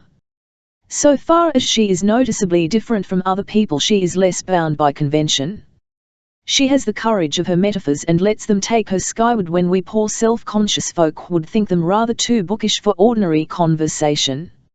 She always says exactly what she thinks, without fear of the plain TNLTH, yet no one is more tactful and adroit than she in tumming an unpleasant TNLTH so that it will do the least possible harm to the feelings of others. Not all the attention that has been paid her since she was a child has made her take herself too seriously. Sometimes she gets started on a very solemn preachment. Then her teacher calls her an incorrigible little sermonizer, and she laughs at herself. Often, however, her sober ideas are not to be laughed at, for her earnestness carries her listeners with her. There is never the least false sententiousness in what she says. She means everything so thoroughly that her very quotations, her echoes from what she has read, are in TNLTH original. Her logic and her sympathy are in excellent balance. Her sympathy is of the swift and ministering sort which, fortunately, she has found so often in other people. And her sympathies go further and shape her opinions on political and national movements. She was intensely pro-Boer and wrote a strong argument in favor of Boer independence. When she was told of the surrender of the brave little people, her face clouded and she was silent a few minutes. Then she asked clear, penetrating questions about the terms of the surrender, and began to discuss them. Both Mr. Gilman and Mr. Keith, the teachers who prepared her for college, were STNLCK by her power of constructive reasoning, and she was excellent in pure mathematics, though she seems never to have enjoyed it much. Some of the best of her writing, apart from her fanciful and imaginative work, is her exposition in examinations and technical themes, and in some letters which she found it necessary to write to clear up misunderstandings, and which are models of close thinking enforced with sweet vehemence. She is an optimist and an idealist. Hope, she writes in a letter, that L isn't too practical, for if she is, I'm afraid she'll miss a great deal of pleasure. In the diary that she kept at the Wright Hugh Mason School in New York, she wrote on the 18th of October, 1894, I find that I have 4 things to learn in my school life here, and indeed, in life: to think clearly without hurry or confusion, to love everybody sincerely, to act in everything with the highest motives, and to TN 1 Street in dear God unhesitatingly. Chapter 3. Education.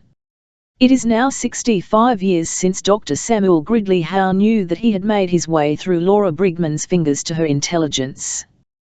The names of Laura Brigman and Helen Keller will always be linked together, and it is necessary to understand what Dr. Howe did for his pupil before one comes to an account of Miss Sullivan's work.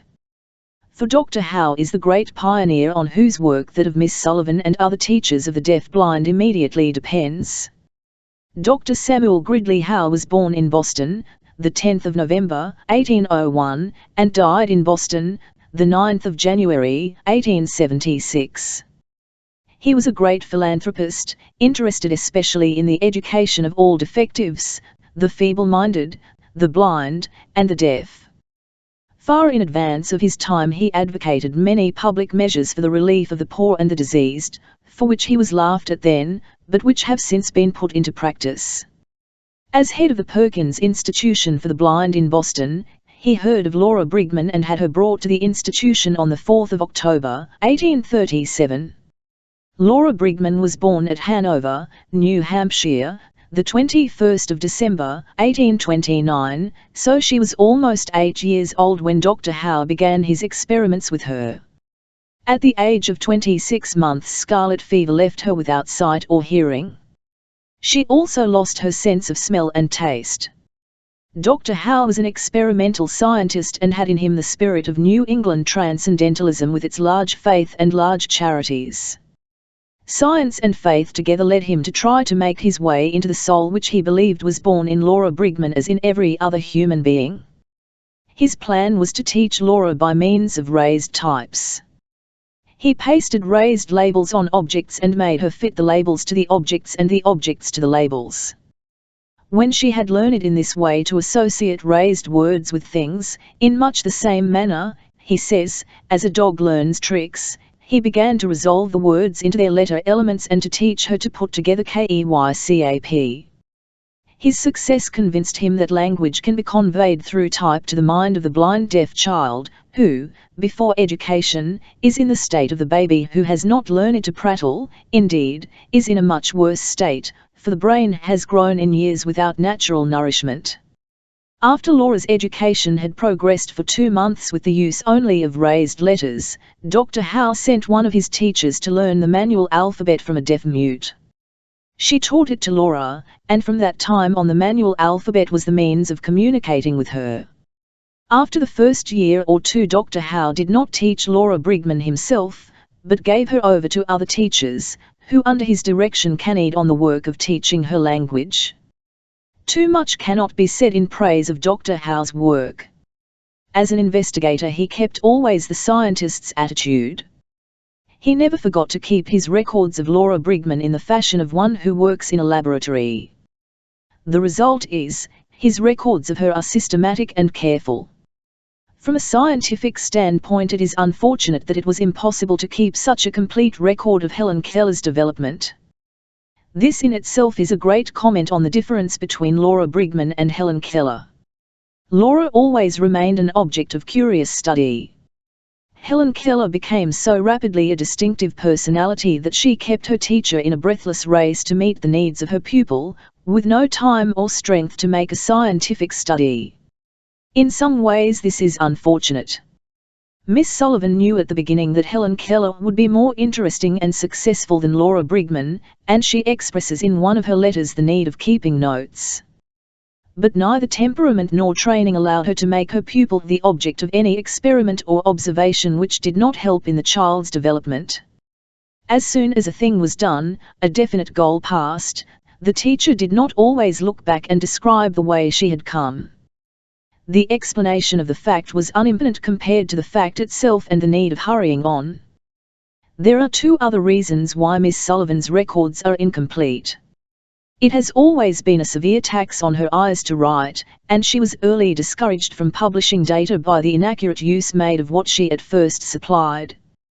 When she first wrote from Tuscumbia to Mr. Michael Anagnos, Dr. Howe's son-in-law and his successor as director of the Perkins Institution, about her work with her pupil, the Boston papers began at once to publish exaggerated accounts of Helen Keller.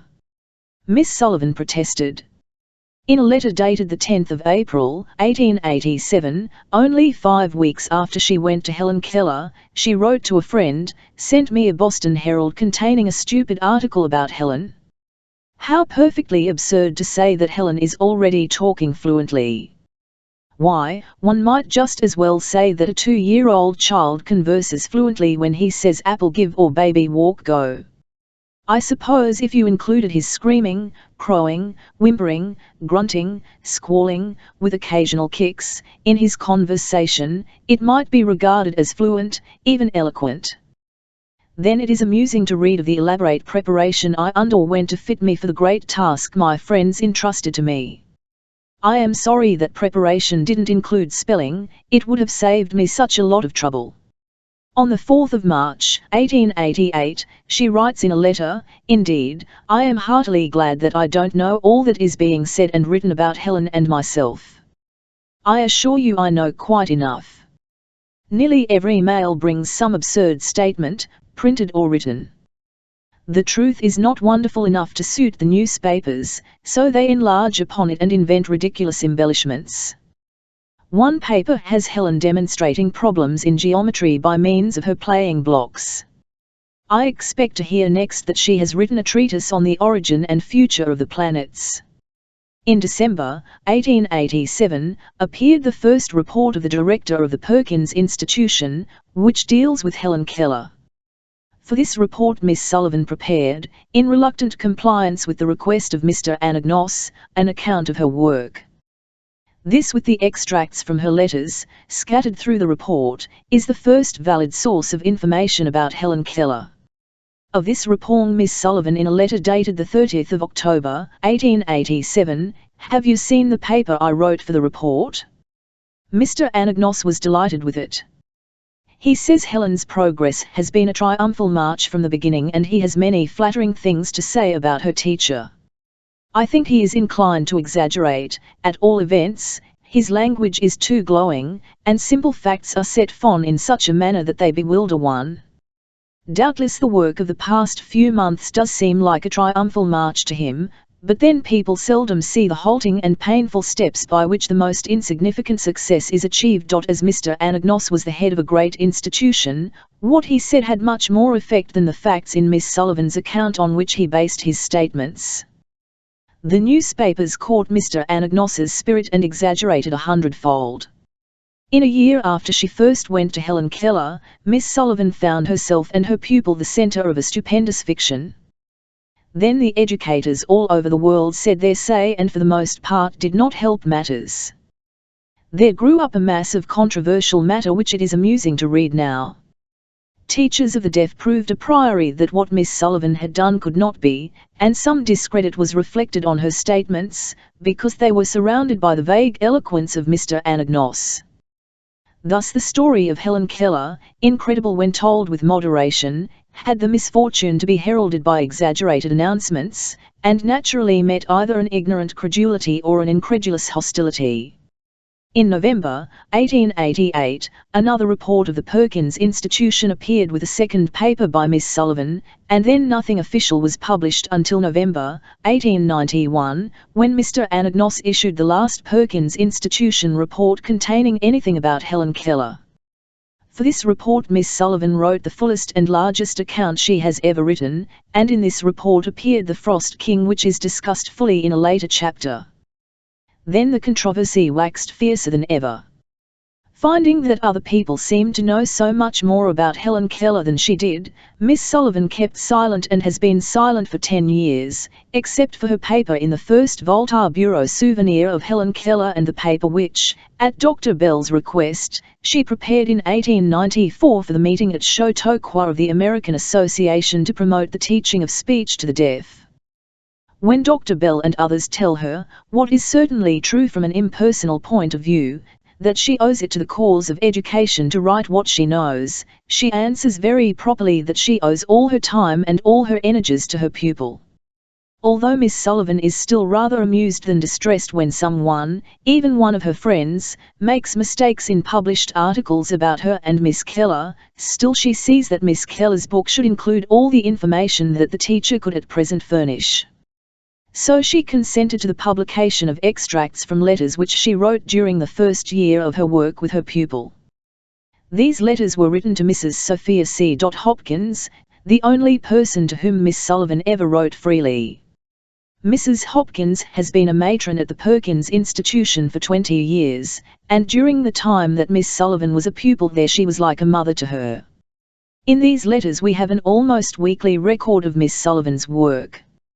Some of the details she had forgotten, as she grew more and more to generalize. Many people have thought that any attempt to find the principles in her method would be nothing but a later theory superimposed on Miss Sullivan's work. But it is evident that in these letters she was making a clear analysis of what she was doing. She was her own critic, and in spite of her later declaration, made with her modest carelessness, that she followed no particular method, she was very clearly learning from her task and phrasing at the time principles of education of unique value not only in the teaching of the deaf but in the teaching of all children. The extracts from her letters and reports form an important contribution to pedagogy, and more than just $1 are the opinion of Dr. Daniel C. Gilman, who wrote in 1893, when he was president of Johns Hopkins University, "Have just read your most interesting account of the various steps you have taken in the education of your wonderful pupil, and I hope you will allow me to express my admiration for the wisdom that has guided your methods and the affection which has inspired your labors." Miss Anne Mansfield Sullivan was born at Springfield, Massachusetts. Very early in her life she became almost totally blind, and she entered the Perkins Institution the 7th of October, 1880, when she was 14 years old. Later her sight was partially restored.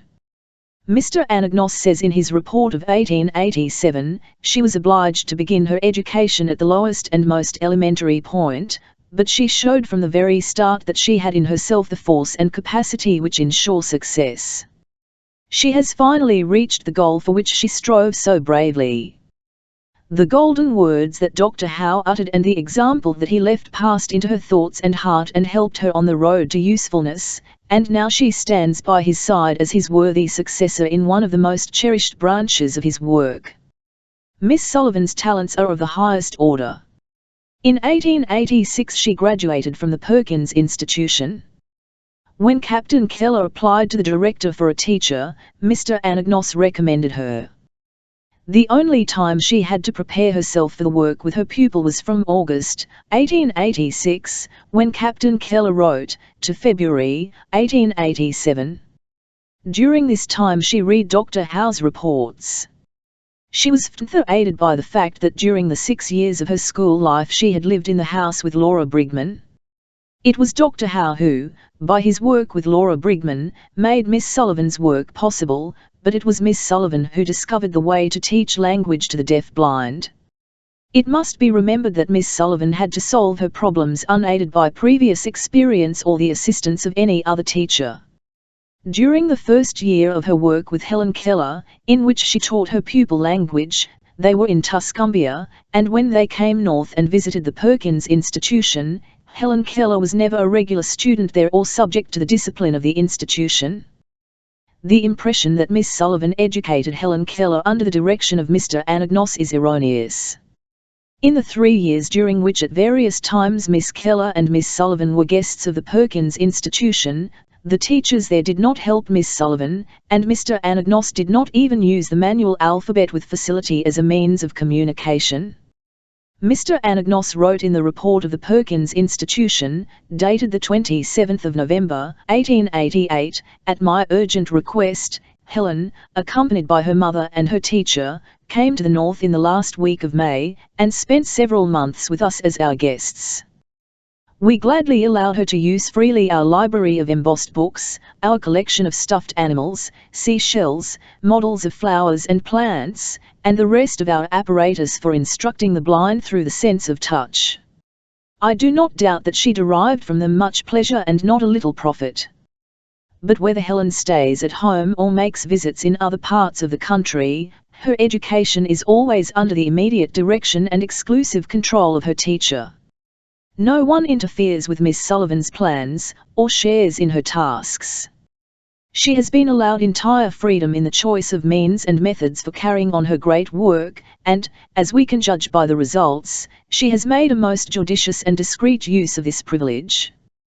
What the little pupil has thus far accomplished is widely known, and her wonderful attainments command general admiration, but only those who are familiar with the particulars of the grand achievement know that the credit is largely due to the intelligence, wisdom, sagacity, unremitting perseverance and unbending will of the instructress, who rescued the child from the depths of everlasting night and stillness, and watched over the different phases of her mental and moral development with maternal solicitude and enthusiastic devotion. Here follow in order Miss Sullivan's letters and the most important passages from the reports.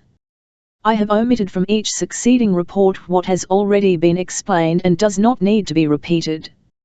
For the ease of the reader I have, with Miss Sullivan's consent, made the extracts together continuously and supplied words of connection and the resulting necessary changes in syntax, and Miss Sullivan has made slight changes in the phrasing of her reports and also of her letters, which were carelessly written.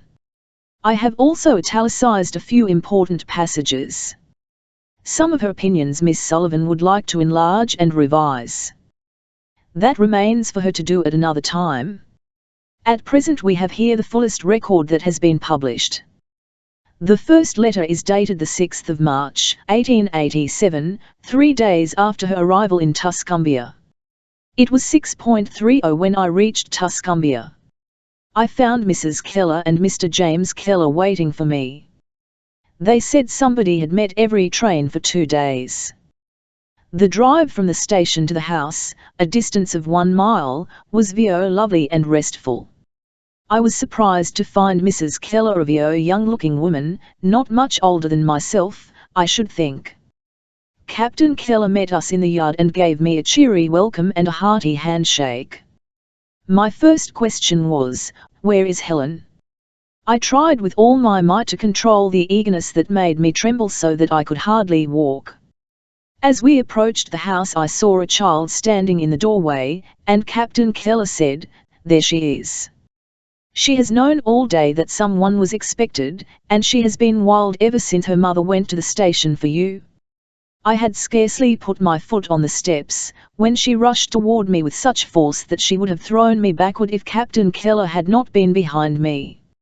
She felt my face and dress and my bag, which she took out of my hand and tried to open. It did not open easily, and she felt carefully to see if there was a keyhole. Finding that there was, she turned to me, making the sign of turning a key and pointing to the bag. Her mother interfered at this point and showed Helen by signs that she must not touch the bag. Her face flushed, and when her mother attempted to take the bag from her, she grew very angry. I attracted her attention by showing her my watch and letting her hold it in her hand. Instantly the tempest subsided, and we went upstairs together. Here I opened the bag, and she went through it eagerly, probably expecting to find something to eat. Friends had probably brought her candy in their bags, and she expected to find some in mine. I made her understand, by pointing to a TNRNK in the hall and to myself and nodding my head, that I had a TNLNK, and then made the sign that she had used for eating, and nodded again. She understood in a flash and ran downstairs to tell her mother, by means of emphatic signs, that there was some candy in a trunk for her. She returned in a few minutes and helped me put away my things. It was too comical to see her put on my bonnet and cock her head first on one side, then on the other, and look in the mirror, just as if she could see. Somehow I had expected to see a pale, delicate child. I suppose I got the idea from Dr. Howe's description of Laura Brigman when she came to the institution. But there's nothing pale or delicate about Helen. She is large, strong, and ruddy, and as unrestrained in her movements as a young colt. She has none of those nervous habits that are so noticeable and so distressing in blind children. Her body is well formed and vigorous, and Mrs. Keller says she has not been ill a day since the illness that deprived her of her sight and hearing. She has a fine head, and it is set on her shoulders just right. Her face is hard to describe. It is intelligent, but lacks mobility, or soul, or something. Her mouth is large and finely shaped. You see at a glance that she is blind. One eye is larger than the other, and protrudes noticeably. She rarely smiles. Indeed, I have seen her smile only once or twice since I came. She is unresponsive and even impatient of caresses from anyone except her mother. She is very quick-tempered and willful, and nobody, except her brother James, has attempted to control her. The greatest problem I shall have to solve is how to discipline and control her without breaking her spirit. I shall go rather slowly at first and try to win her love. I shall not attempt to conquer her by force alone, but I shall insist on reasonable obedience from the start. One thing that impresses everybody is Helen's tireless activity. She is never still a moment. She is here, there, and everywhere. Her hands are in everything, but nothing holds her attention for long. Dear child, her restless spirit gropes in the dark. Her untaught, unsatisfied hands destroy whatever they touch because they do not know what else to do with things. She helped me unpack my trunk when it came, and was delighted when she found the doll the little girls sent her. I thought it a good opportunity to teach her her first word. I spelled DOLL slowly in her hand and pointed to the doll and nodded my head, which seems to be her sign for possession. Whenever anybody gives her anything, she points to it, then to herself, and nods her head. She looked puzzled and felt my hand, and I repeated the letters. She imitated them very well and pointed to the doll. Then I took the doll, meaning to give it back to her when she had made the letters, but she thought I meant to take it from her, and in an instant she was in a temper, and tried to seize the doll. I shook my head and tried to form the letters with her fingers, but she got more and more angry. I forced her into a chair and held her there until I was nearly exhausted. Then it occurred to me that it was useless to continue the struggle, I must do something to turn the current of her thoughts. I let her go, but refused to give up the doll. I went downstairs and got some cake. She's very fond of sweets. I showed Helen the cake and spelled CAKE in her hand, holding the cake toward her. Of course she wanted it and tried to take it, but I spelled the word again and patted her hand. She made the letters rapidly, and I gave her the cake, which she ate in a great hurry, thinking, I suppose, that I might take it from her.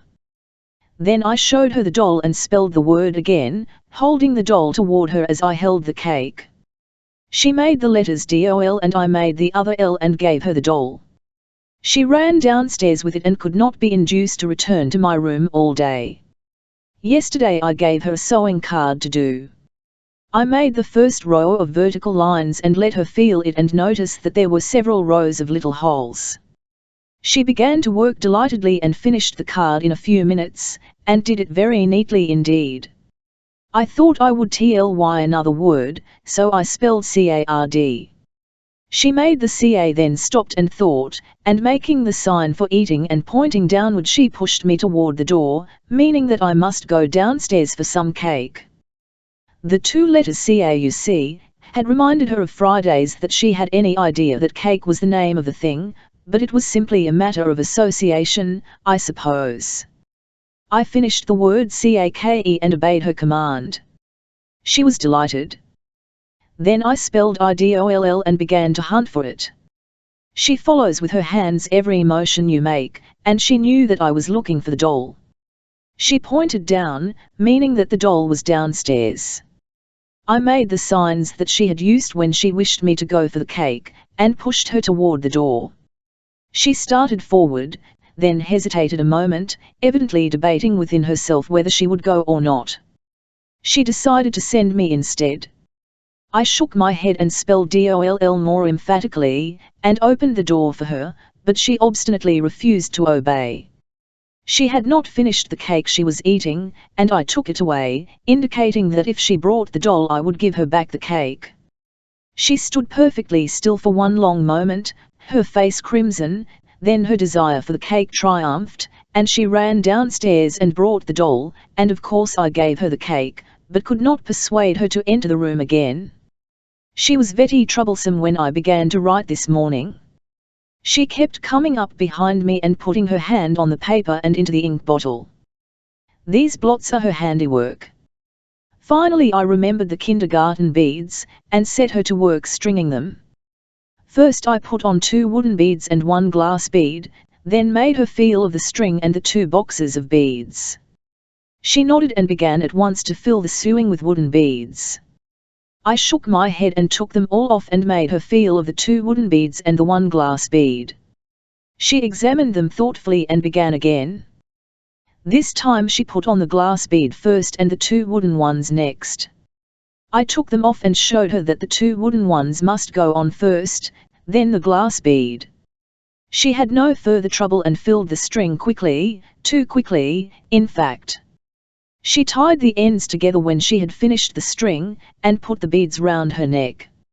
I did not make the knot large enough in the next string, and the beads came off as fast as she put them on, but she solved the difficulty herself by putting the string through a bead and tying it.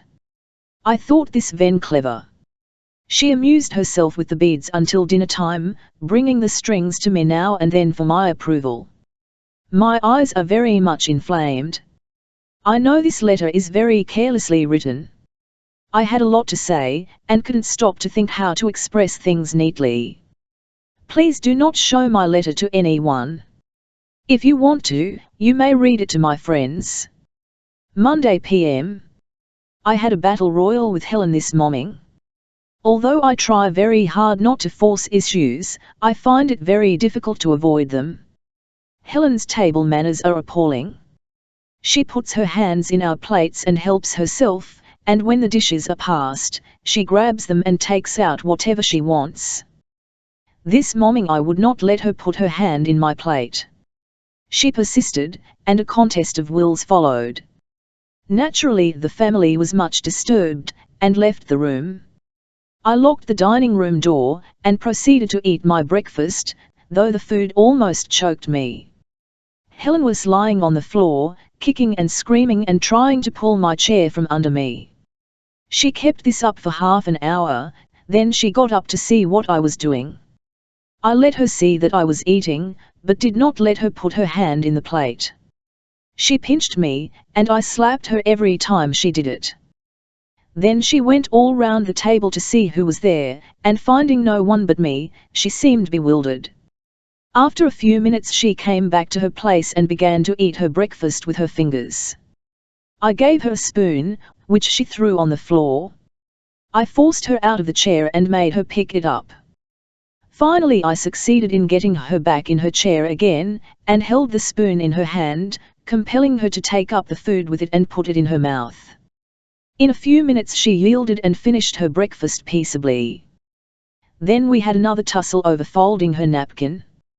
When she had finished, she threw it on the floor and ran toward the door. Finding it locked, she began to kick and scream all over again. It was another hour before I succeeded in getting her napkin folded. Then I let her out into the warm sunshine and went up to my room and threw myself on the bed exhausted. I had a good cry and felt better. I suppose I shall have many such battles with the little woman before she learns the only 2 essential things I can teach her, obedience and love. Goodbye, dear. Don't worry, I'll do my best and leave the rest to whatever power manages that which we cannot. I like Mrs. Keller very much. Tuscumbia, Alabama, March IL, 1887. Since I wrote you, Helen and I have gone to live all by ourselves in a little garden house about a quarter of a mile from her home, only a short distance from Ivy Green, the Keller homestead. I very soon made up my mind that I could do nothing with Helen in the midst of the family, who have always allowed her to do exactly as she pleased. She has tyrannized over everybody, her mother, her father, the servants, the little darkies who play with her, and nobody had ever seriously disputed her will, except occasionally her brother James, until I came, and like all chance she holds tenaciously to her divine right to do as she pleases. If she ever failed to get what she wanted, it was because of her inability to make the vassals of her household understand what it was. Every thwarted desire was the signal for a passionate outburst, and as she grew older and stronger, these tempests became more violent. As I began to teach her, I was beset by many difficulties. She wouldn't yield a point without contesting it to the bitter end. I couldn't coax her or compromise with her. to get her to do the simplest thing, such as combing her hair or washing her hands or buttoning her boots, it was necessary to use force, and, of course, a distressing scene followed. The family naturally felt inclined to interfere, especially her father, who cannot bear to see her cry. So they were all willing to give in for the sake of peace. Besides, her past experiences and associations were all against me. I saw clearly that it was useless to try to teach her language or anything else until she learned to obey me. I have thought about it a great deal, and the more I think, the more certain I am that obedience is the gateway through which knowledge, yes, and love, too, enter the mind of the child. As I wrote you, I meant to go slowly at first. I had an idea that I could win the love and confidence of my little pupil by the same means that I should use if she could see and hear. But I soon found that I was cut off from all the usual approaches to the child's heart. She accepted everything I did for her as a matter of course, and refused to be caressed, and there was no way of appealing to her affection or sympathy or childish love of approbation. She would or she wouldn't, and there was an end of it.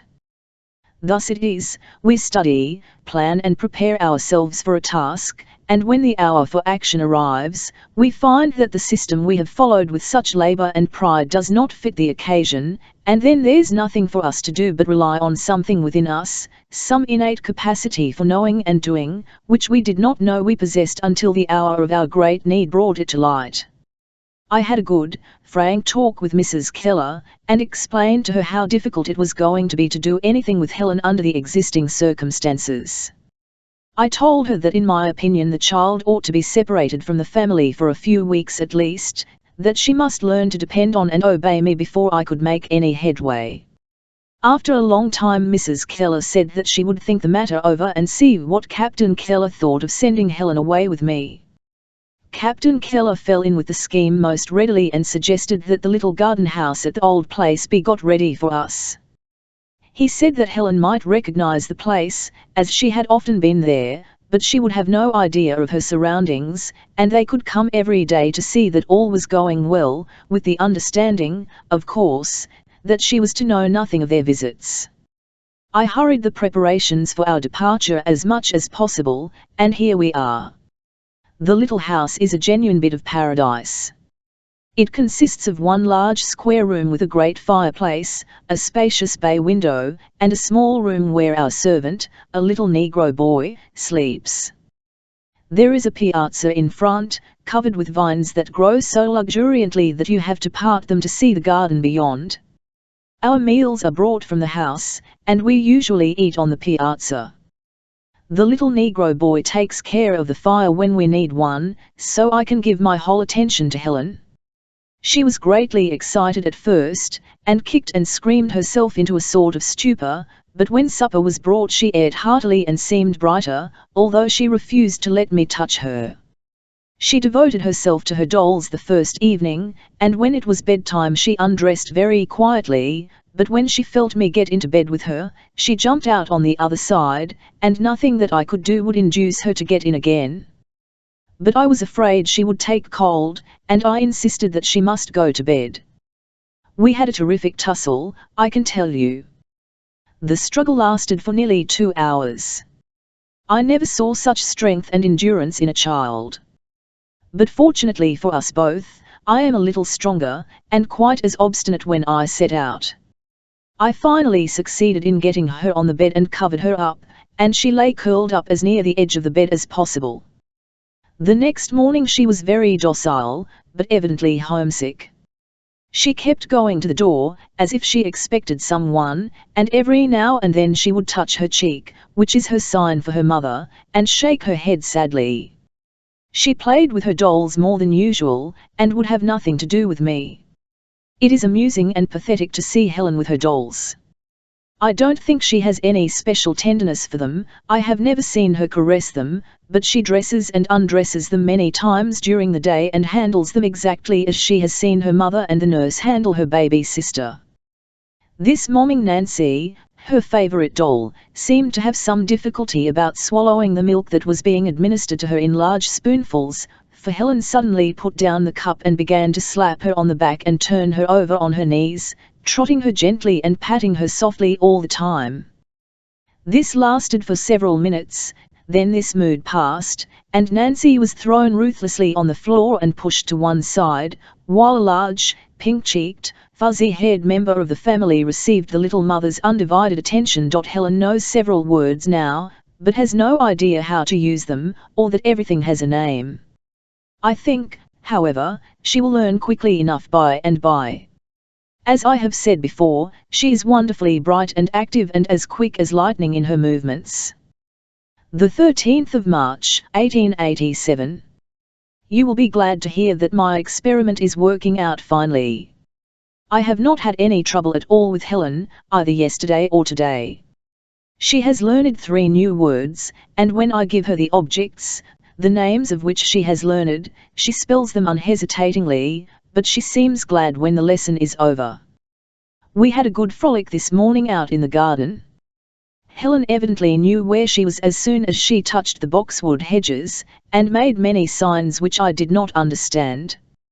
No doubt they were signs for the different members of the family at Ivy Green. I have just heard something that surprised me very much. It seems that Mr. Anagnos had heard of Helen before he received Captain Keller's letter last summer. Mr. Wilson, a teacher at Florence, and a friend of the Kellers, studied at Harvard the summer before and went to the Perkins Institution to learn if anything could be done for his friend's child. He saw a gentleman whom he presumed to be the director, and told him about Helen. He says the gentleman was not particularly interested, but said he would see if anything could be done. Doesn't it seem strange that Mr. Anagnos never referred to this interview? The 20th of March, 1887. My heart is singing for joy this morning. A miracle has happened. The light of understanding has shone upon my little pupil's mind, and behold, all things are changed. The wild little creature of 2 weeks ago has been transformed into a gentle child. She is sitting by me as I write, her face serene and happy, crocheting a long red chain of Scotch wool. She learned the stitch this week, and is very proud of the achievement. When she succeeded in making a chain that would reach across the room, she patted herself on the arm and put the first work of her hands lovingly against her cheek. She lets me kiss her now, and when she is in a particularly gentle mood, she will sit in my lap for a minute or 2, but she does not return my caresses. The great step, the step that counts, has been taken. The little savage has learned her first lesson in obedience, and finds the yoke easy. It now remains my pleasant task to direct and mold the beautiful intelligence that is beginning to stir in the child's soul. Already people remark the change in Helen. Her father looks in at us morning and evening as he goes to and from his office, and sees her contentedly stringing her beads or making horizontal lines on her sewing card, and exclaims, "How quiet she is!" When I came, her movements were so insistent that one always felt there was something unnatural and almost weird about her. I have noticed also that she eats much less, a fact which troubles her father so much that he is anxious to get her home. He says she is homesick. I don't agree with him, but I suppose we shall have to leave our little bower very soon. Helen has learned several nouns this week. Mug and milk have given her more trouble than other words. When she spells milk she points to the mug, and when she spells mug she makes the sign for pouring or drinking, which shows that she has confused the words. She has no idea yet that everything has a name. Yesterday I had the little Negro boy come in when Helen was having her lesson, and learn the letters, too. This pleased her very much and stimulated her ambition to excel per se. She was delighted if he made a mistake, and made him form the letter over several times. When he succeeded in forming it to suit her, she patted him on his woolly head so vigorously that I thought some of his slips were intentional. One day this week Captain Keller brought Belle, a setter of which he is very proud, to see us. He wondered if Helen would recognize her old playmate. Helen was giving Nancy a bath, and didn't notice the dog at first. She usually feels the softest step and throws out her arms to ascertain if anyone is near her. Belle didn't seem very anxious to attract her attention. I imagine she has been rather roughly handled sometimes by her little mistress. The dog hadn't been in the room more than half a minute, however, before Helen began to sniff, and dumped the doll into the wash bowl and felt about the room. She stumbled upon Belle, who was crouching near the window where Captain Keller was standing. It was evident that she recognized the dog, for she put her arms round her neck and squeezed her. Then Helen sat down by her and began to manipulate her claws. We couldn't think for a second what she was doing, but when we saw her make letters DOLL on her own fingers, we knew that she was trying to teach Belle to spell. The 28th of March, 1887. Helen and I came home yesterday. I am sorry they wouldn't let us stay another week, but I think I have made the most I could of the opportunities that were mine the past 2 weeks, and I don't expect that I shall have any serious trouble with Helen in the future. The back of the greatest obstacle in the path of progress is broken. I think no and yes conveyed by a shake or a nod of my head, have become facts as apparent to her as hot and cold or as the difference between pain and pleasure. And I don't intend that the lesson she has learned at the cost of so much pain and trouble shall be unlearned. I shall stand between her and the overindulgence of her parents. I have told Captain and Mrs. Keller that they must not interfere with me in any way. I have done my best to make them see the terrible injustice to Helen of allowing her to have her way in everything, and I have pointed out that the processes of teaching the child that everything cannot be as he wills it, are apt to be painful both to him and to his teacher. They have promised to let me have a free hand and help me as much as possible. The improvement they cannot help seeing in their child has given them more confidence in me. Of course, it is hard for them. I realize that it hurts to see their afflicted little child punished and made to do things against her will. Only a few hours after my talk with Captain and Mrs. Keller, and they had agreed to everything, Helen took a notion that she wouldn't use her napkin at table. I think she wanted to see what would happen. I attempted several times to put the napkin round her neck, but each time she tore it off and threw it on the floor and finally began to kick the table. I took her plate away and started to take her out of the room. Her father objected and said that no child of his should be deprived of his food on any account. Helen didn't come up to my room after supper, and I didn't see her again until breakfast time.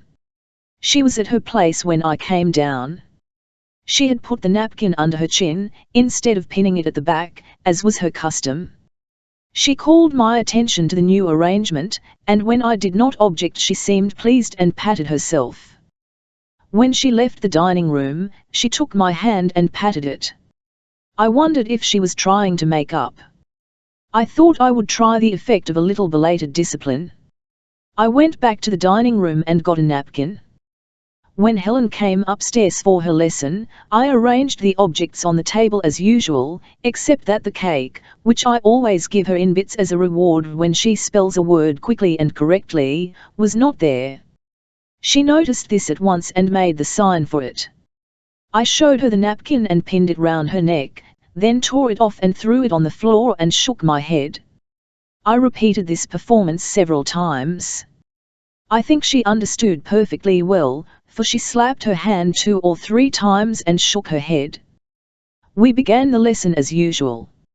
I gave her an object, and she spelled the name. She knows 12 now. After spelling half the words, she stopped suddenly, as if a thought had flashed into her mind, and felt for the napkin.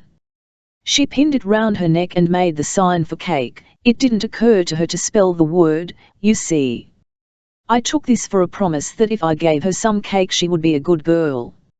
I gave her a larger piece than usual, and she chuckled and patted herself. The 3rd of April, 1887. We almost live in the garden, where everything is growing and blooming and glowing. After breakfast we go out and watch the men at work. Helen loves to dig and play in the dirt like any other child. This morning she planted her doll and showed me that she expected her to grow as tall as I. You must see that she is so bright, but you have no idea how cunning she is. At 10 we come in and string beads for a few minutes. She can make a great many combinations now, and often invents new ones herself. Then I let her decide whether she will sew or knit or crochet. She learned to knit very quickly, and is making a washcloth for her mother. Last week she made her doll an apron, and it was done as well as any child of her age could do it. But I am always glad when this work is over for the day.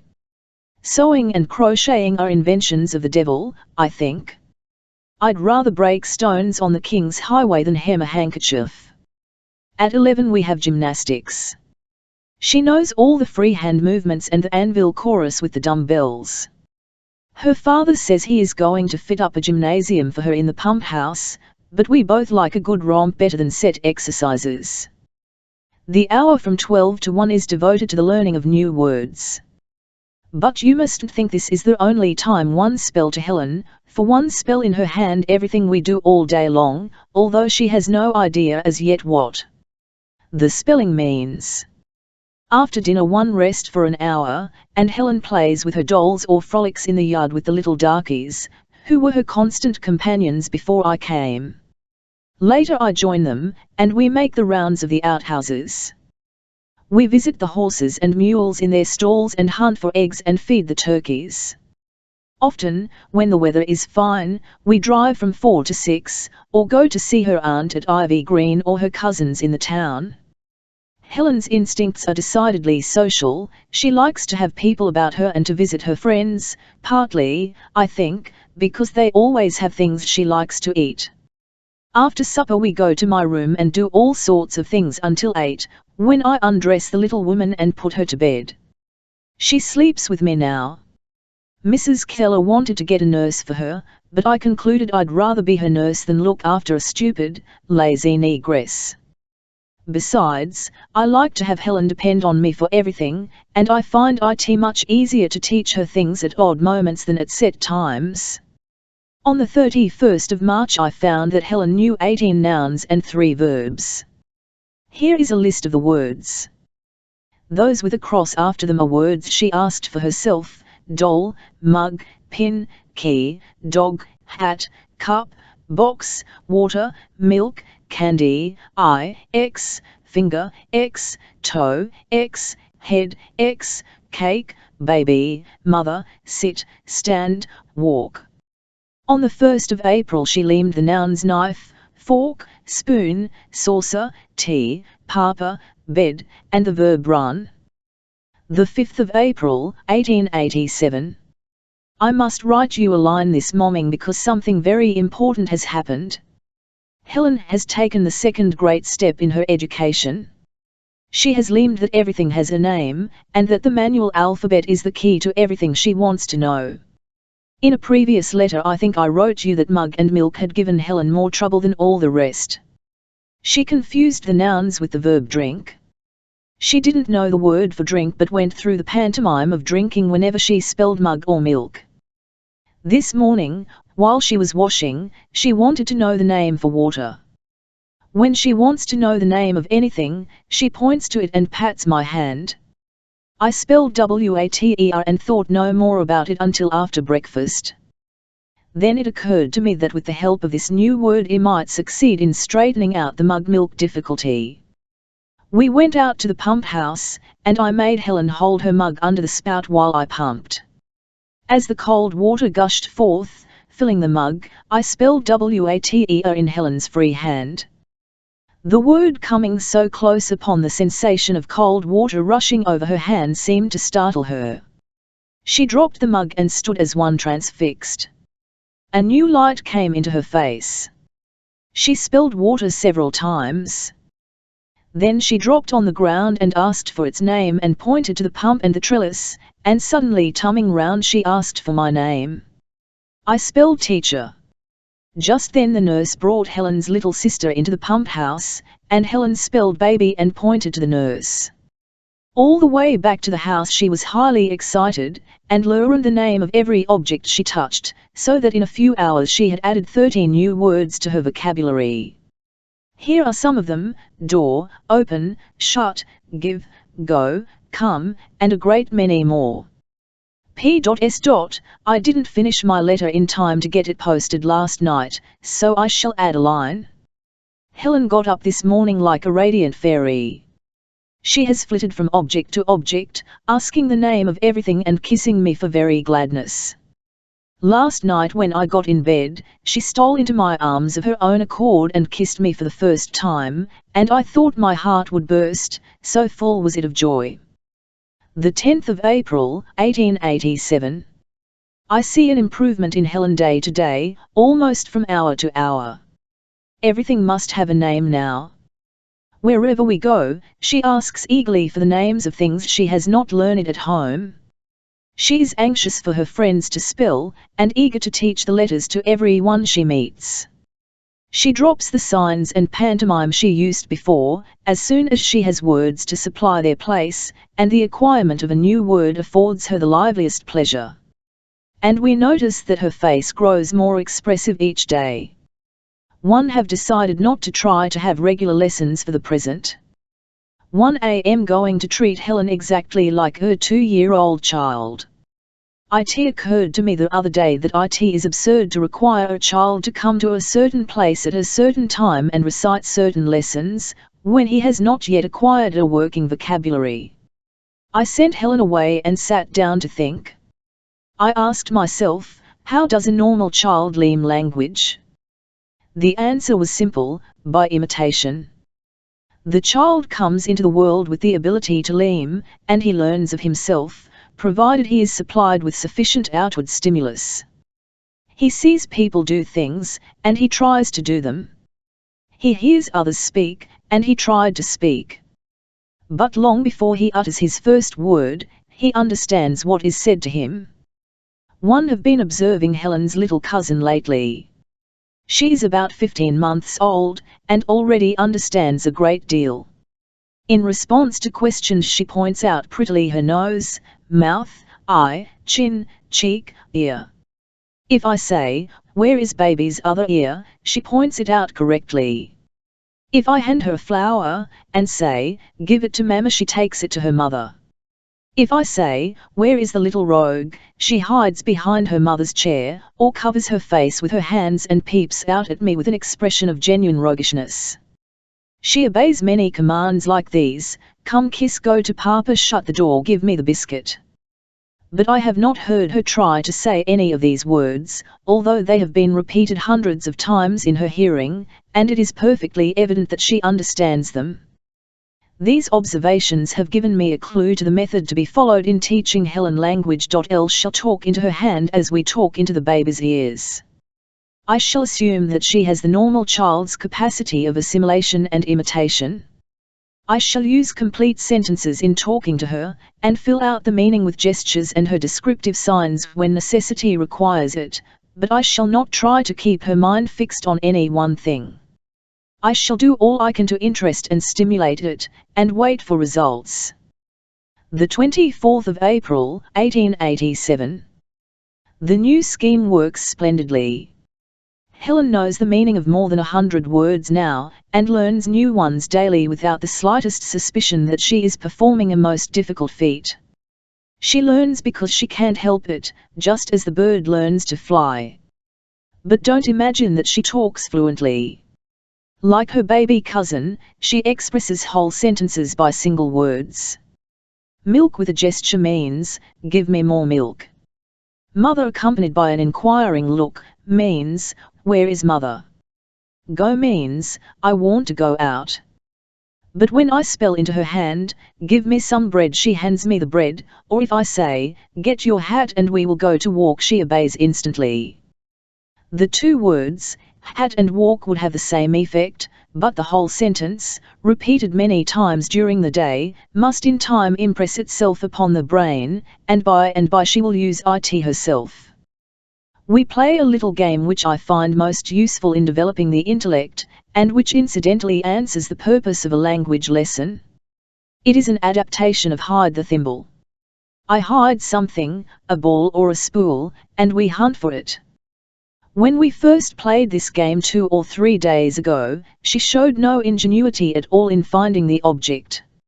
She looked in places where it would have been impossible to put the ball or the spool. For instance, when I hid the ball, she looked under her writing board. Again, when I hid the spool, she looked for it in a little box not more than an inch long, and she very soon gave up the search. Now I can keep up her interest in the game for an hour or longer, and she shows much more intelligence, and often great ingenuity in the search. This morning I hid a cracker. She looked everywhere she could think of without success, and was evidently in despair when suddenly a thought struck her, and she came running to me and made me open my mouth very wide, while she gave it a thorough investigation. Finding no trace of the cracker there, she pointed to my stomach and spelled eat, meaning, did you eat it? Friday we went downtown and met a gentleman who gave Helen some candy, which she ate, except one small piece which she put in her apron pocket. When we reached home, she found her mother, and of her own accord said, give baby candy. Mrs. Keller spelled, no, baby eat, no. Helen went to the cradle and felt of Mildred's mouth and pointed to her own teeth. Mrs. Keller spelled teeth. Helen shook her head and spelled baby teeth, no, baby eat, no, meaning of course, baby cannot eat because she has no teeth. The 8th of May, 1887. No, I don't want any more kindergarten materials. I used my little stock of beads, cards and straws at first because I didn't know what else to do, but the need for them is past, for the present at any rate. I am beginning to suspect all elaborate and special systems of education. They seem to me to be built up on the supposition that every child is a kind of idiot who must be taught to think. Whereas, if the child is left to himself, he will think more and better, if less showily. Let him go and come freely, let him touch real things and combine his impressions for himself, instead of sitting indoors at a little round table, while a sweet-voiced teacher suggests that he build a stone wall with his wooden blocks, or make a rainbow out of strips of colored paper, or plant straw trees in bead flower pots. Such teaching fills the mind with artificial associations that must be got rid of, before the child can develop independent ideas out of actual experiences. Helen is learning adjectives and adverbs as easily as she learned nouns. The idea always precedes the word. She had signs for small and large long before I came to her. If she wanted a small object and was given a large one, she would shake her head and take up a tiny bit of the skin of one hand between the thumb and finger of the other. If she wanted to indicate something large, she spread the fingers of both hands as wide as she could, and brought them together, as if to clasp a big ball. The other day I substituted the words small and large for these signs, and she at once adopted the words and discarded the signs. I can now tell her to bring me a large book or a small plate, to go upstairs slowly, to run fast and to walk quickly. This morning she used the conjunction and for the first time. I told her to shut the door, and she added, and lock. She came tearing upstairs a few minutes ago in a state of great excitement. I couldn't make out at first what it was all about. She kept spelling dog, baby and pointing to her 5 fingers one after another, and sucking them. My first thought was, one of the dogs has hurt Mildred, but Helen's beaming face set my fears at rest. Nothing would do but I must go somewhere with her to see something. She led the way to the pump house, and there in the corner was one of the setters with 5 dear little pups. I taught her the word puppy and drew her hand over them all, while they sucked, and spelled puppies. She was much interested in the feeding process, and spelled mother dog and baby several times. Helen noticed that the puppy's eyes were closed, and she said, eyes, shut. Sleep, no, meaning, the eyes are shut, but the puppies are not asleep. She screamed with glee when the little things squealed and squirmed in their effens to get back to their mother, and spelled, baby, eat large. I suppose her idea was baby eats much.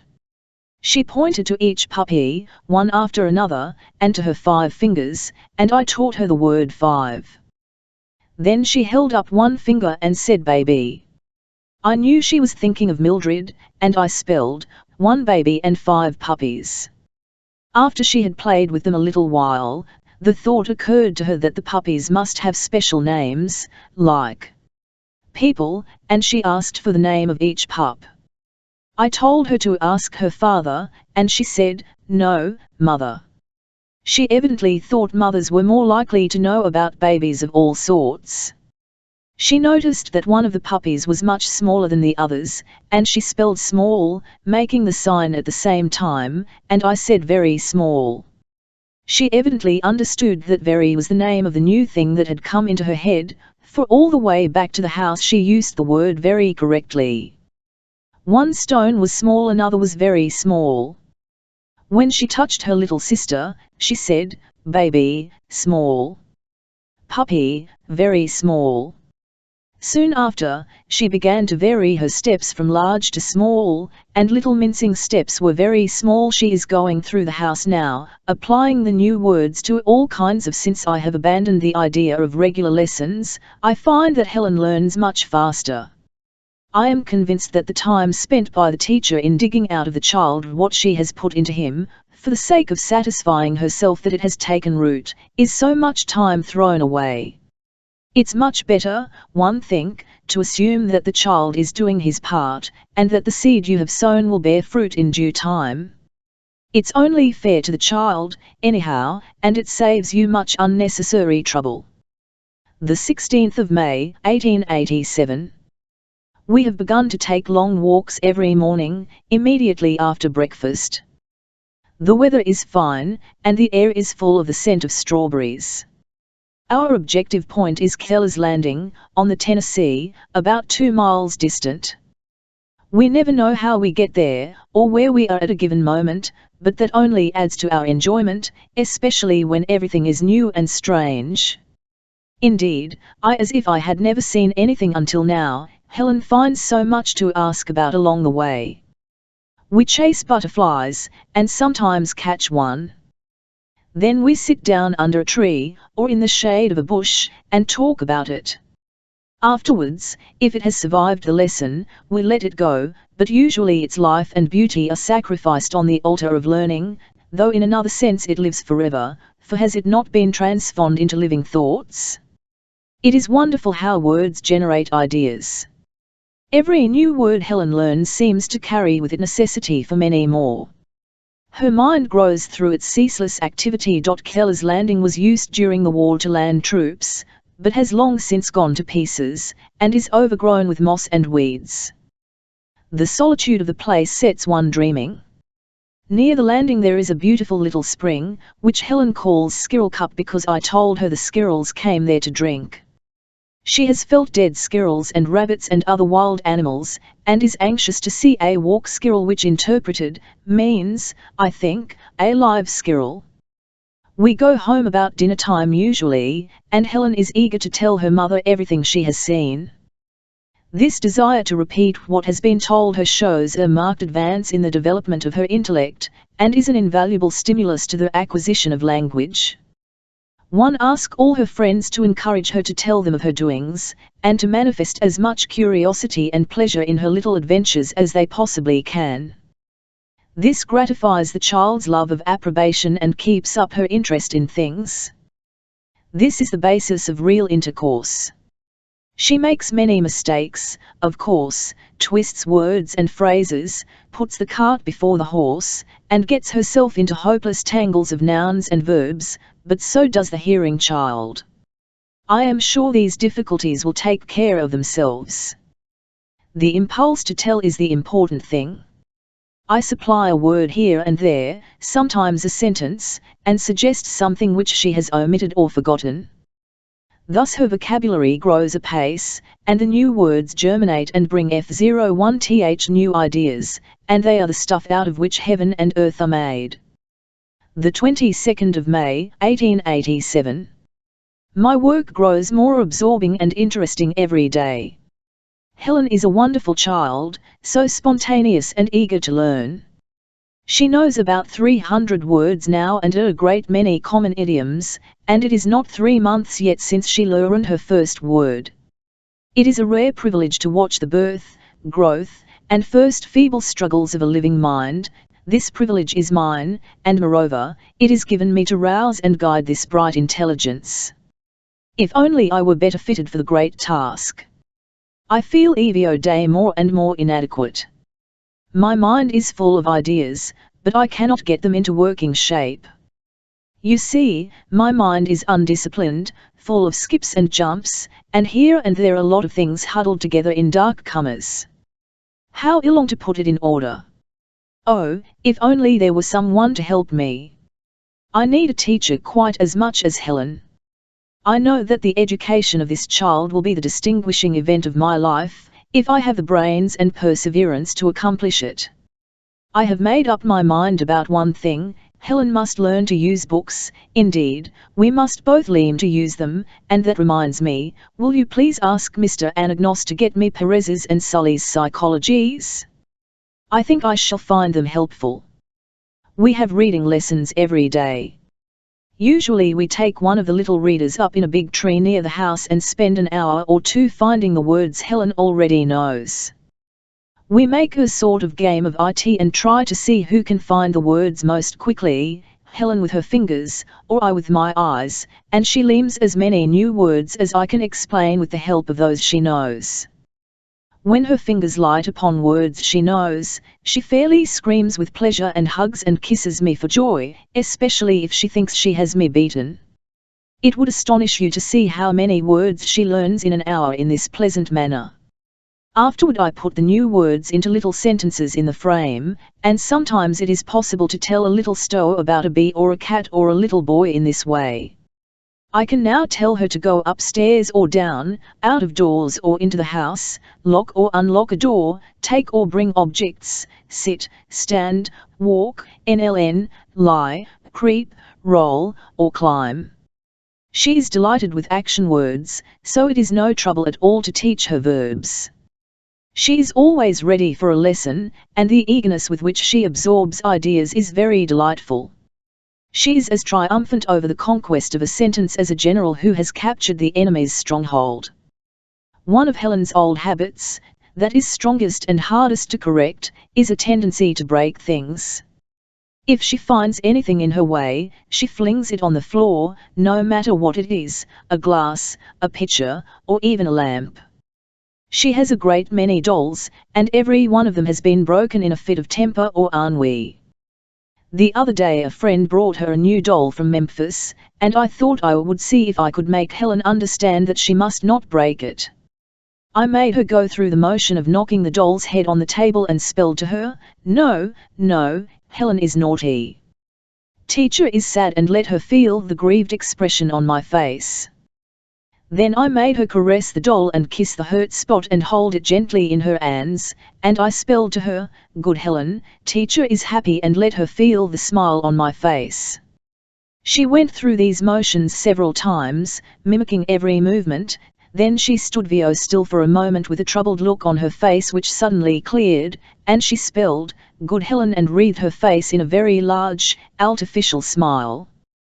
Then she carried the doll upstairs and put it on the top shelf of the wardrobe, and she has not touched it since.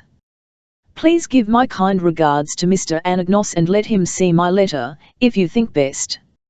I hear there is a deaf and blind child being educated at the Baltimore institution.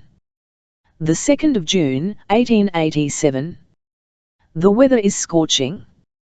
We need rain badly. We are all troubled about Helen. She is very nervous and excitable. She is restless at night and has no appetite. It is hard to know what to do with her. The doctor says her mind is too active, but how are we to keep her from thinking? She begins to spell the minute she wakes up in the morning, and continues all day long.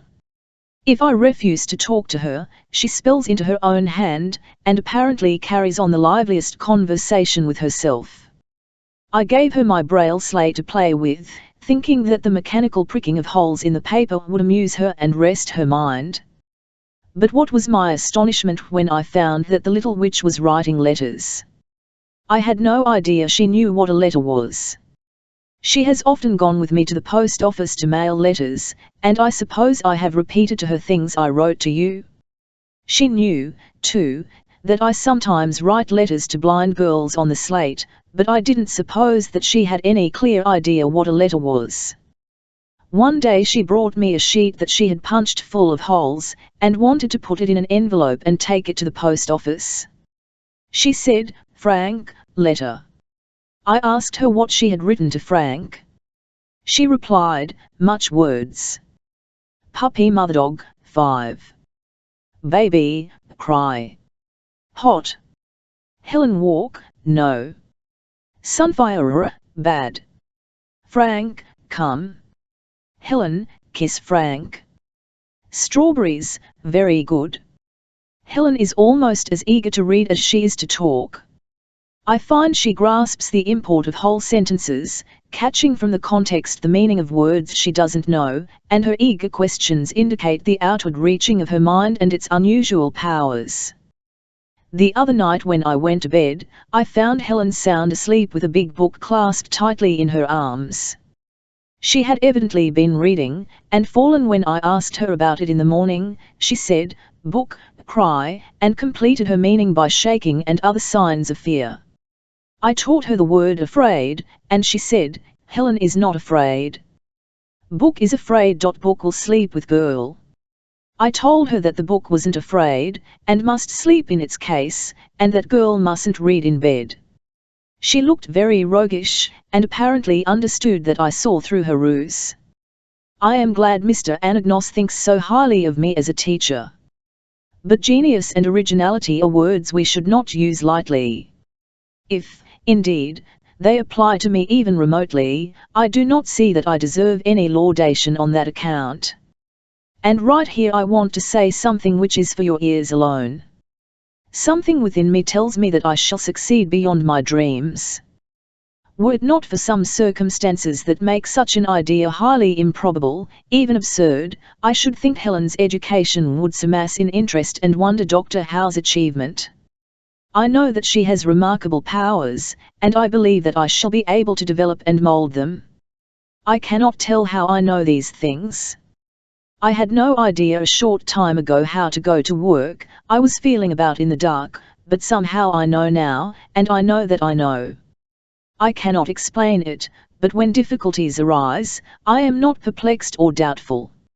I know how to meet them. I seem to divine Helen's peculiar needs.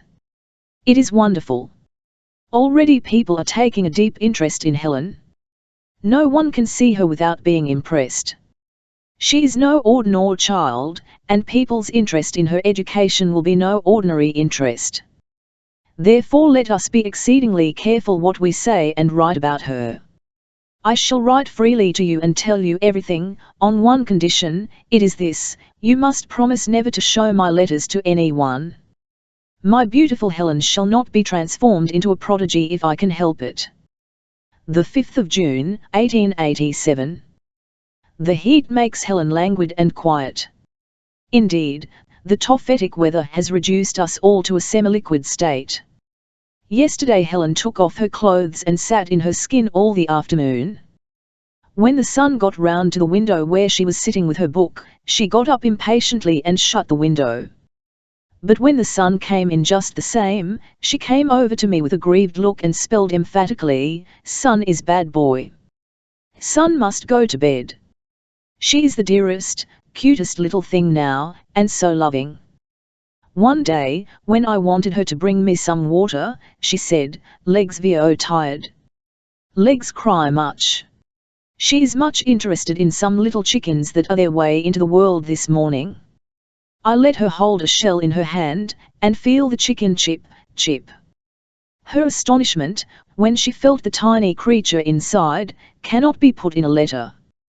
The hen was very gentle, and made no objection to our investigations. Besides the chickens, we have several other additions to the family: 2 calves, a colt, and a penful of funny little pigs. You would be amused to see me hold a squealing pig in my arms, while Helen feels it all over, and asks countless questions, questions not easy to answer either. After seeing the chicken come out of the egg, she asked, "Did baby pig grow in egg? Where are many shells?" Helen's head measures 20½ inches, and mine measures 21½ inches. You see, I'm only 1 inch ahead. The 12th of June, 1887. The weather continues hot. Helen is about the same, pale and thin, but you mustn't think she is really ill. I am sure the heat, and not the natural, beautiful activity of her mind, is responsible for her condition. Of course, I shall not overtax her brain. We are bothered a good deal by people who assume the responsibility of the world when God is neglectful. They tell us that Helen is overdoing, that her mind is too active. These very people thought she had no mind at all a few months ago, and suggest many absurd and impossible remedies. But so far nobody seems to have thought of chloroforming her, which is, I think, the only effective way of stopping the natural exercise of her faculties. It's queer how ready people always are with advice in any real or imaginary emergency, and no matter how many times experience has shown them to be wrong, they continue to set forth their opinions, as if they had them from the Almighty. I am teaching Helen the square hand letters as a sort of diversion. It gives her something to do, and keeps her quiet, which I think is desirable while this enervating weather lasts. She has a perfect mania for counting. She has counted everything in the house, and is now busy counting the words in her primer.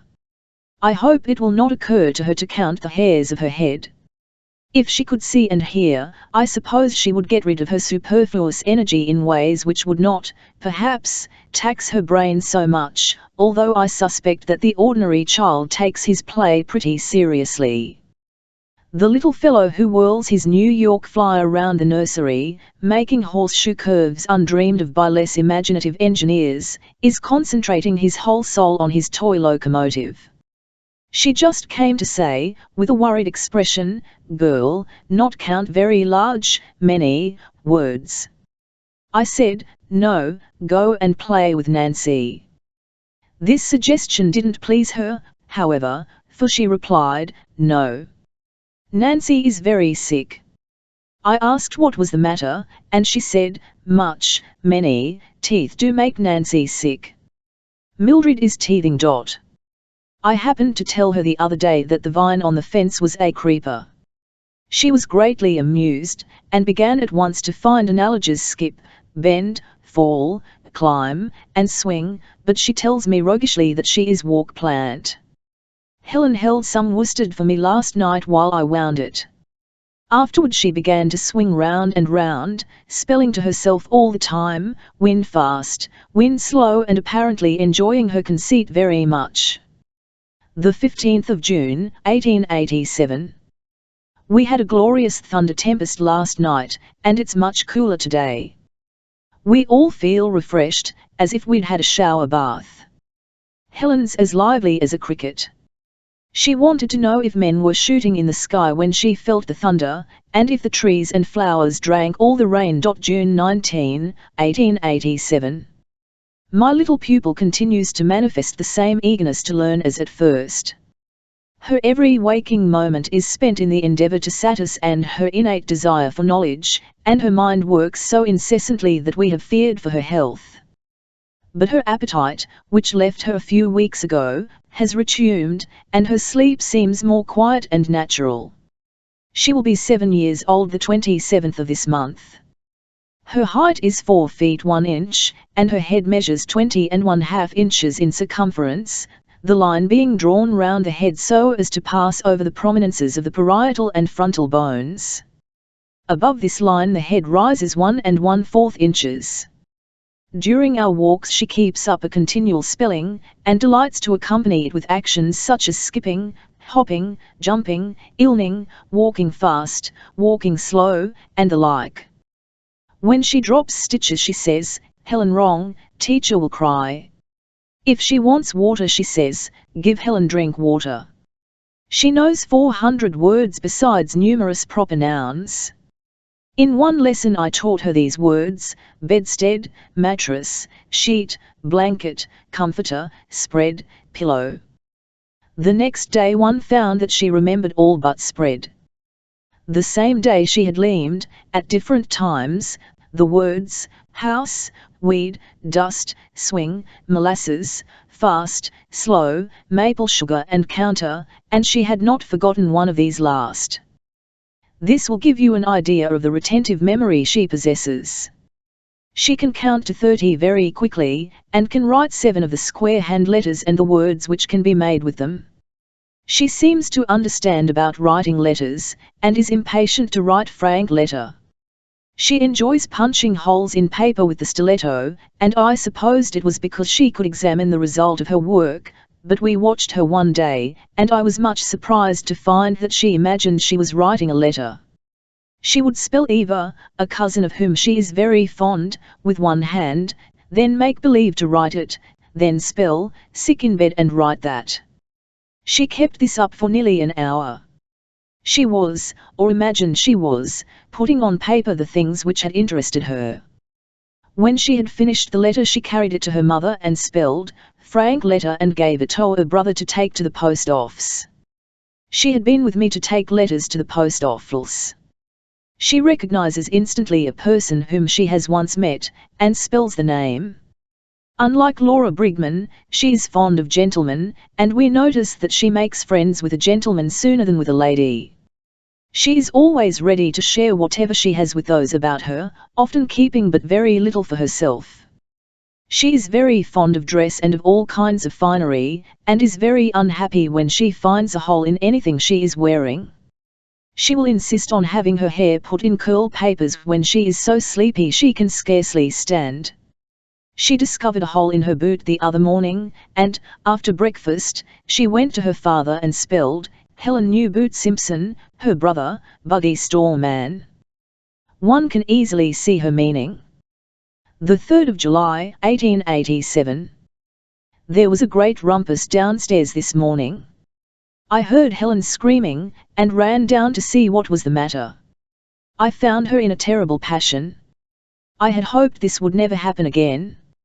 She has been so gentle and obedient the past 2 months, I thought love had subdued the lion, but it seems he was only sleeping. At all events, there she was, tearing and scratching and biting Viney like some wild thing. It seems Viney had attempted to take a glass, which Helen was filling with stones, fearing that she would break it. Helen resisted, and Viney tried to force it out of her hand, and I suspect that she slapped the child, or did something which caused this unusual outburst of temper. When I took her hand she was trembling violently, and began to cry. I asked what was the matter, and she spelled, Viney, bad and began to slap and kick her with renewed violence. I held her hands firmly until she became more calm. Later Helen came to my room, looking very sad, and wanted to kiss me. I said, Elle cannot kiss naughty girl. She spelled, Helen is good, Viney is bad. I said, you struck Viney and kicked her and hurt her. You were very naughty, and I cannot kiss naughty girl. She stood very still for a moment, and it was evident from her face, which was flushed and troubled, that a struggle was going on in her mind. Then she said, Helen does not love teacher. Helen do love mother. Mother will whip Viney. I told her that she had better not talk about it any more, but think. She knew that I was much troubled, and would have liked to stay near me, but I thought it best for her to sit by herself. At the dinner table she was greatly disturbed because I didn't eat, and suggested that cook make tea for teacher. But I told her that my health was sad, and I didn't feel like eating. She began to cry and sob and clung to me. She was very much excited when we went upstairs, so I tried to interest her in a curious insect called a stick bug. It's the queerest thing I ever saw, a little bundle of faggots fastened together in the middle. I wouldn't believe it was alive until I saw it move. Even then it looked more like a mechanical toy than a living creature. But the poor little girl couldn't fix her attention. Her heart was full of trouble, and she wanted to talk about it. She said, can Bug know about naughty girl? Is Bug very happy? Then, putting her arms round my neck, she said, will be good tomorrow. Helen will be good all days. I said, "Will you tell Viney you are very sorry you scratched and kicked her?" She smiled and answered, "Viney can not spell words." "Will tell Viney you are ven sorry," I said. "Will you go with me and find Viney?" She was very willing to go, and let Viney kiss her, though she didn't return the caress. She has been unusually affectionate since, and it seems to me there is a sweetness, a soul beauty in her face which I have not seen before. The 31st of July, 1887. Helen's pencil writing is excellent, as you will see from the enclosed letter, which she wrote for her own amusement. I am teaching her the Braille alphabet, and she is delighted to be able to make words herself that she can feel. She has now reached the question stage of her development. It is what? Why? When, especially why, all day long, and as her intelligence grows her inquiries become more insistent. I remember how unbearable I used to find the inquisitiveness of my friends' children, but I know now that these questions indicate the child's growing interest in the cause of things. The why is the door through which he enters the world of reason and reflection. How does carpenter know to build house? Who put chickens in eggs? Why is Viney black? Flies bite, why? Can flies know not to bite? Why did father kill sheep? Of course she asks many questions that are not as intelligent as these. Her mind isn't more logical than the minds of ordinary children. On the whole, her questions are analogous to those that a bright 3-year-old child asks, but her desire for knowledge is so earnest, the questions are never tedious, though they draw heavily upon my meagre store of information, and tax my ingenuity to the utmost. I had a letter from Laura Brigman last Sunday. Please give her my love, and tell her Helen sends her kiss. I read the letter at the supper table, and Mrs. Keller exclaimed, "My, Miss Annie, Helen writes almost as well as that now." It is TNLE. The 21st of August, 1887. We had a beautiful time in Huntsville. Everybody there was delighted with Helen, and showered her with gifts and kisses. The first evening she learned the names of all the people in the hotel, about 20, I think. The next morning we were astonished to find that she remembered all of them, and recognized every one she had met the night before. She taught the young people the alphabet, and several of them learned to talk with her. One of the girls taught her to dance the polka, and a little boy showed her his rabbits and spelled their names for her. She was delighted, and showed her pleasure by hugging and kissing the little fellow, which embarrassed him very much. We had Helen's picture taken with a fuzzy, red-eyed little poodle, who got himself into my lady's good graces by tricks and cunning devices known only to dogs with an instinct for getting what they want.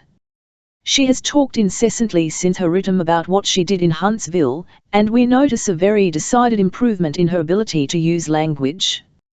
Curiously enough, a drive we took to the top of Montesano, a beautiful mountain not far from Huntsville, seems to have impressed her more than anything else, except the wonderful poodle. She remembers all that I told her about it, and in telling her mother repeated the very words and phrases one had used in describing it to her. In conclusion she asked her mother if she should like to see very high mountain and beautiful cloud caps. I hadn't used this expression. I said, "The clouds touch the mountain softly, like beautiful flowers." You see, I had to use words and images with which she was familiar through the sense of touch. But it hardly seems possible that any mere words should convey to one who has never seen a mountain the faintest idea of its grandeur, and I don't see how anyone is ever to know what impression she did receive, or the cause of her pleasure in what was told her about it. All that we do know certainly is that she has a good memory and imagination and the faculty of association. The 28th of August, 1887. I do wish things would stop being born. New puppies, new calves and new babies keep Helen's interest in the why and wherefore of things at white heat. The arrival of a new baby at Ivy Green the other day was the occasion of a fresh outburst of questions about the origin of babies and live things in general. Where did Layla get new baby? How did doctor know where to find baby? Did Layla tell doctor to get very small new baby? Where did doctor find Guy and Prince? Puppies, why is Elizabeth Evelyn's sister, etc., etc. These questions were sometimes asked under circumstances which rendered them embarrassing, and I made up my mind that something must be done. If it was natural for Helen to ask such questions, it was my duty to answer them. It's a great mistake, I think, to put children off with falsehoods and nonsense, when their growing powers of observation and discrimination excite in them a desire to know about things. From the beginning, I have made it a practice to answer all Helen's questions to the best of my ability in a way intelligible to her, and at the same time fully. Why should I treat these questions differently? I asked myself. I decided that there was no reason, except my deplorable ignorance of the great facts that underlie our physical existence. It was no doubt because of this ignorance that I rushed in where more experienced angels fear to tread. There isn't a living soul in this part of the world to whom I can go for advice in this, or indeed, in any other educational difficulty. The only thing for me to do in a perplexity is to go ahead, and learn by making mistakes. But in this case I don't think I made a mistake. I took Helen and my botany, how plants grow up in the tree, where we often go to read and study, and I told her in simple words the story of plant life. I reminded her of the beans and watermelon seeds she had planted in the spring, and told her that the tall in the garden, and the beans and watermelon vines had grown from those seeds. I explained how the earth keeps the seeds warm and moist, until the little leaves are strong enough to push themselves out into the light and air where they can breathe and grow and bloom and make more seeds, from which other baby plants shall grow. I drew an analogy between plant and animal life, and told her that seeds are eggs as truly as hens' eggs and birds' eggs, that the mother hen keeps her eggs warm and dry until the little chicks come out. I made her understand that all life comes from an egg. The mother bird lays her eggs in a nest and keeps them warm until the birdlings are hatched. The mother fish lays her eggs where she knows they will be moist and safe, until it is time for the little fish to come out. I told her that she could call the cradle of life. Then I told her that other animals like the dog and cow, and human beings, do not lay their eggs, but nourish their young in their own bodies. I had no difficulty in making it clear to her that if plants and animals didn't produce offspring after their kind, they would cease to exist, and everything in the world would soon die. But the function of sex I passed over as lightly as possible. I did, however, to give her the idea that love is the great continuer of life. The subject was difficult, and my knowledge inadequate, but I am glad I didn't shirk my responsibility, for, stumbling, hesitating, and incomplete as my explanation was, it touched deep responsive chords in the soul of my little pupil, and the readiness with which she comprehended the great facts of physical life confirmed me in the opinion that the child has dormant within him, when he comes into the world, all the experiences of the race. These experiences are like photographic negatives, until language develops them and brings out the memory images. The 4th of September, 1887. Helen had a letter this morning from her uncle, Dr. Keller. He invited her to come to see him at Hot Springs. The name Hot Springs interested her, and she asked many questions about it. She knows about cold springs. There are several near Tuscumbia, one very large one from which the town got its name. Tuscumbia is the Indian for Great Spring. But she was surprised that hot water should come out of the ground. She wanted to know who made fire under the ground, and if it was like the fire in stoves, and if it burned the roots of plants and trees. She was much pleased with the letter, and after she had asked all the questions she could think of, she took it to her mother, who was sewing in the hall, and read it to her. It was amusing to see her hold it before her eyes and spell the sentences out on her fingers, just as I had done. Afterward she tried to read it to Belle, the dog, and Mildred. Mrs. Keller and I watched the nursery comedy from the door. Belle was sleepy, and Mildred inattentive. Helen looked very serious, and, once or twice, when Mildred tried to take the letter, she put her hand away impatiently.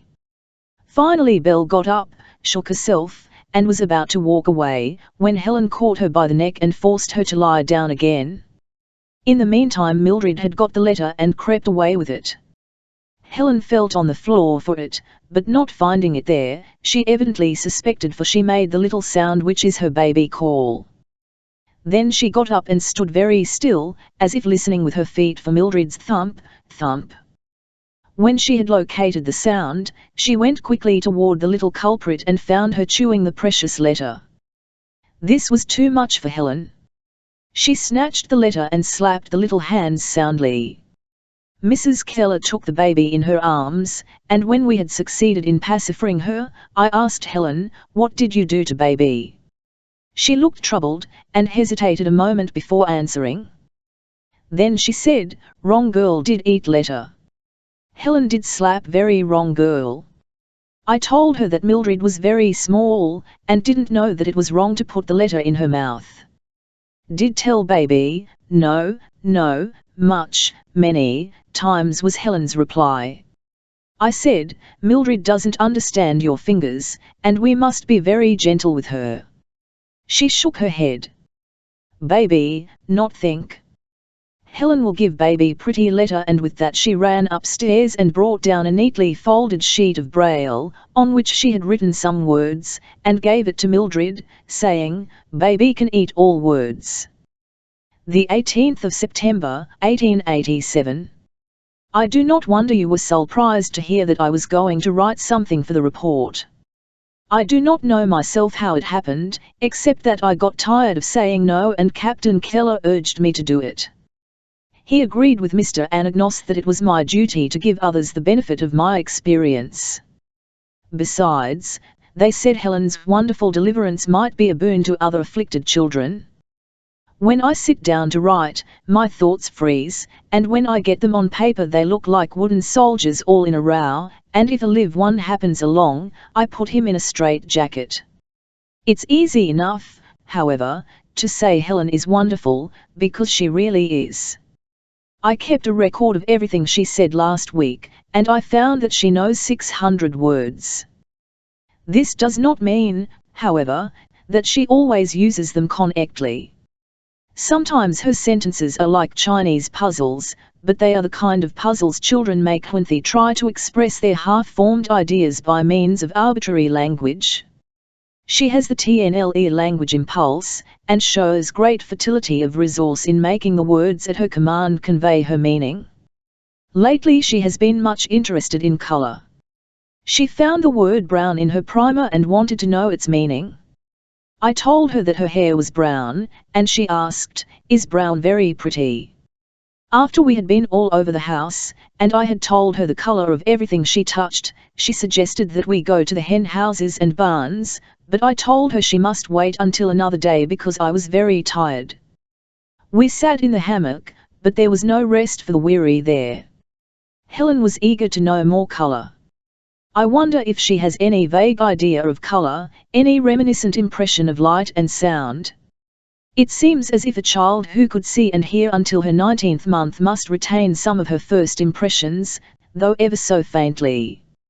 Helen talks a great deal about things that she cannot know of through the sense of touch.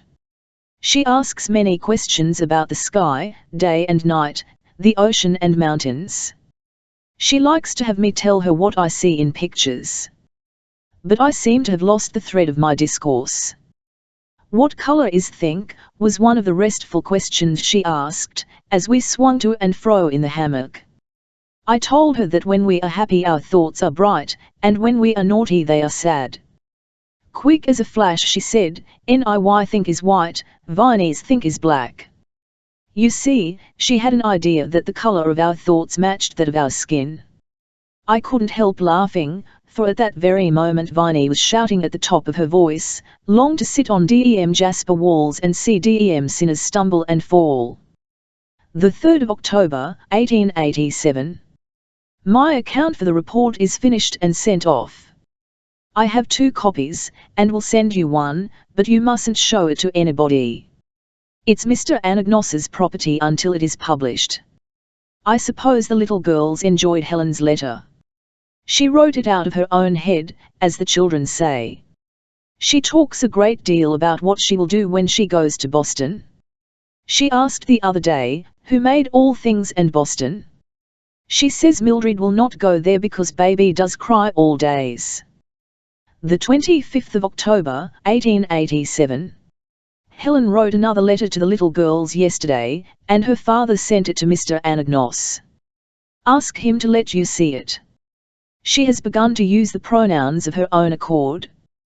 This morning I happened to say, Helen will go upstairs. She laughed and said, Teacher is wrong. You will go upstairs. This is another great forward step. Thus it always is. Yesterday's perplexities are strangely simple today, and today's difficulties become tomorrow's pastime. The rapid development of Helen's mind is beautiful to watch. I doubt if any teacher ever had a work of such absorbing interest. There must have been one lucky star in the heavens at my birth, and I am just beginning to feel its beneficent influence. I had 2 letters from Mr. Anagnos last week. He is more grateful for my report than the English idiom will express. Now he wants a picture of darling Helen and her illustrious teacher, to grace the pages of the forthcoming annual report. October, 1887. You have probably read, ere this, Helen's second letter to the little girls. I am aware that the progress which she has made between the writing of the 2 letters must seem incredible. Only those who are with her daily can realize the rapid advancement which she is making in the acquisition of language. You will see from her letter that she uses many pronouns correctly. She rarely misuses or omits one in conversation. Her passion for writing letters and putting her thoughts upon paper grows more intense. She now tells stories in which the imagination plays an important part. She is also beginning to realize that she is not like other children. The other day she asked, What do my eyes do?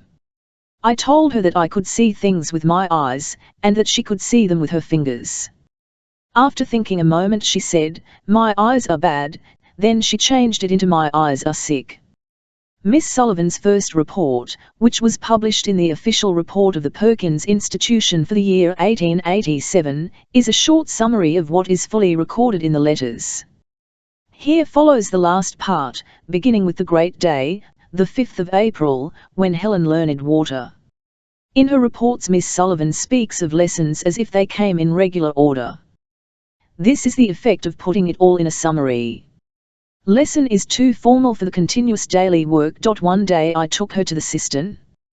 As the water gushed from the pump I spelled water. Instantly she tapped my hand for a repetition, and then made the word herself with a radiant face. Just then the nurse came into the cistern house bringing her little sister.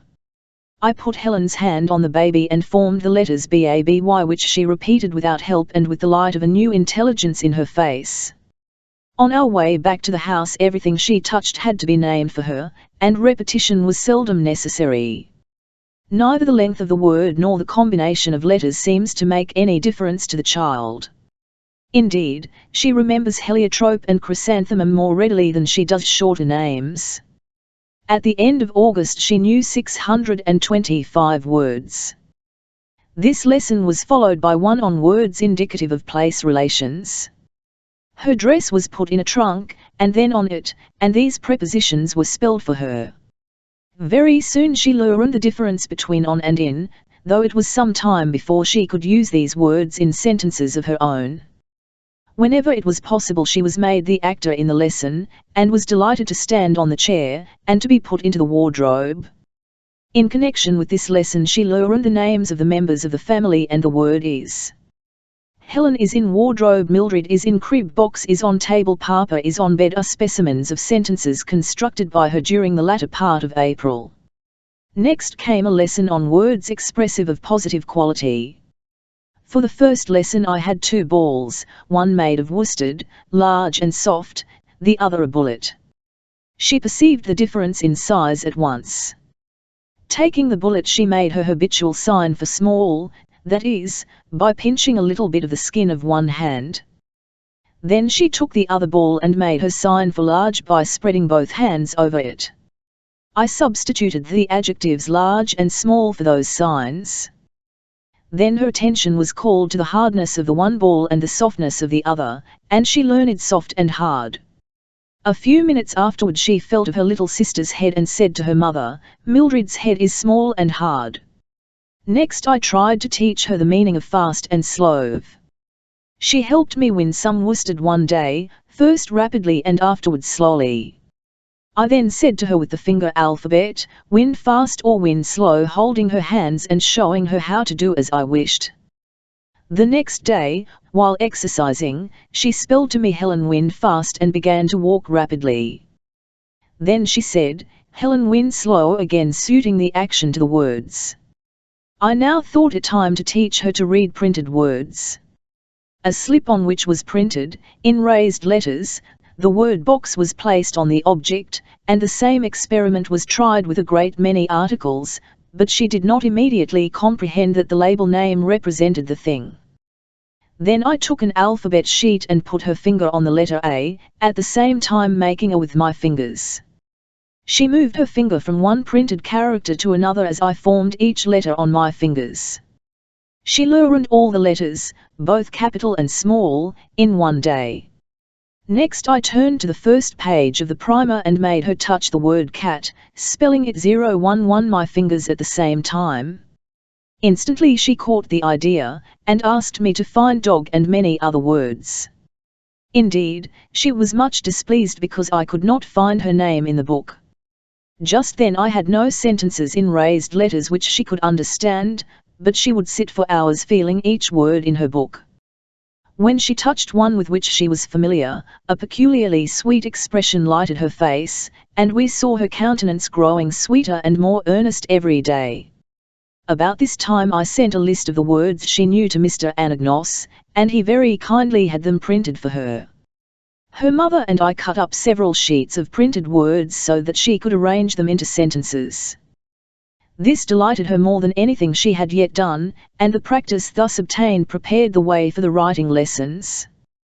There was no difficulty in making her understand how to write the same sentences with pencil and paper which she made every day with the slips, and she very soon perceived that she need not confine herself to phrases already learned, but could communicate any thought that was passing through her mind. I put one of the writing boards used by the blind between the folds of the paper on the table, and allowed her to examine an alphabet of the square letters, such as she was to make.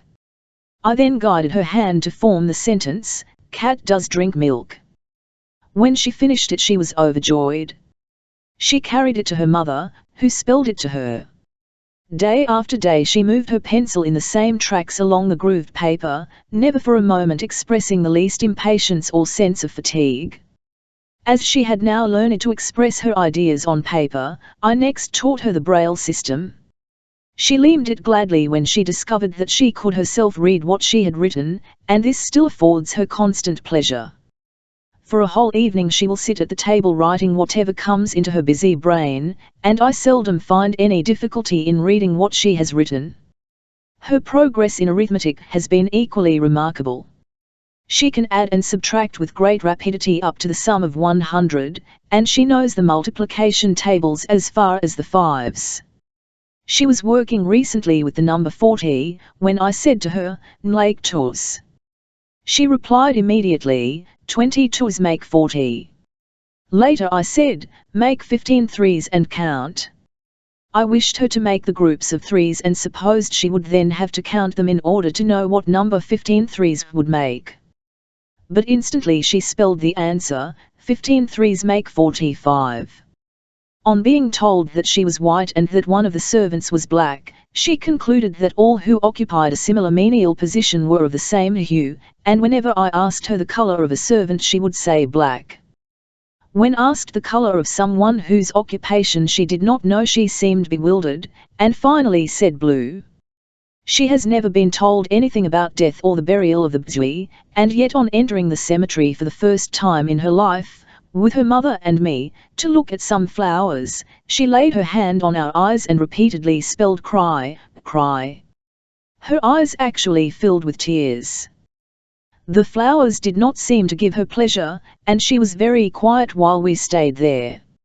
On another occasion while walking with me she seemed conscious of the presence of her brother, although we were distant from him. She spelled his name repeatedly and stand in the direction in which he was coming.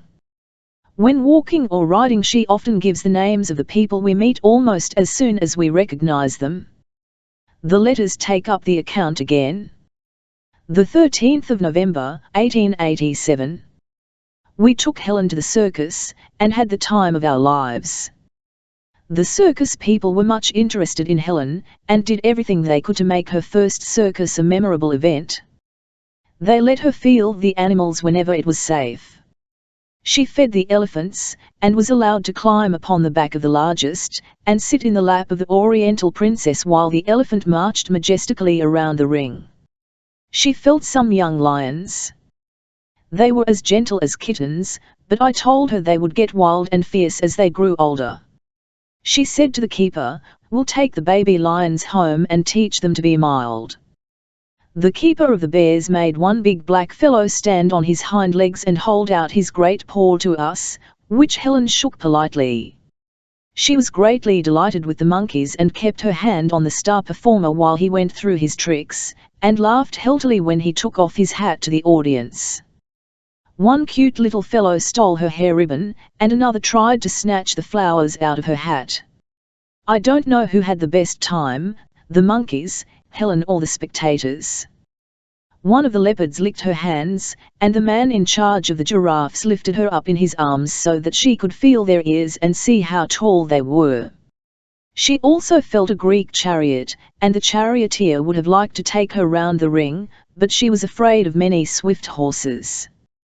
The riders and clowns and rope walkers were all glad to let the little blind girl feel their costumes and follow their motions whenever it was possible, and she kissed them all, to show her gratitude. Some of them cried, and the wild man of Borneo shrank from her sweet little face in terror.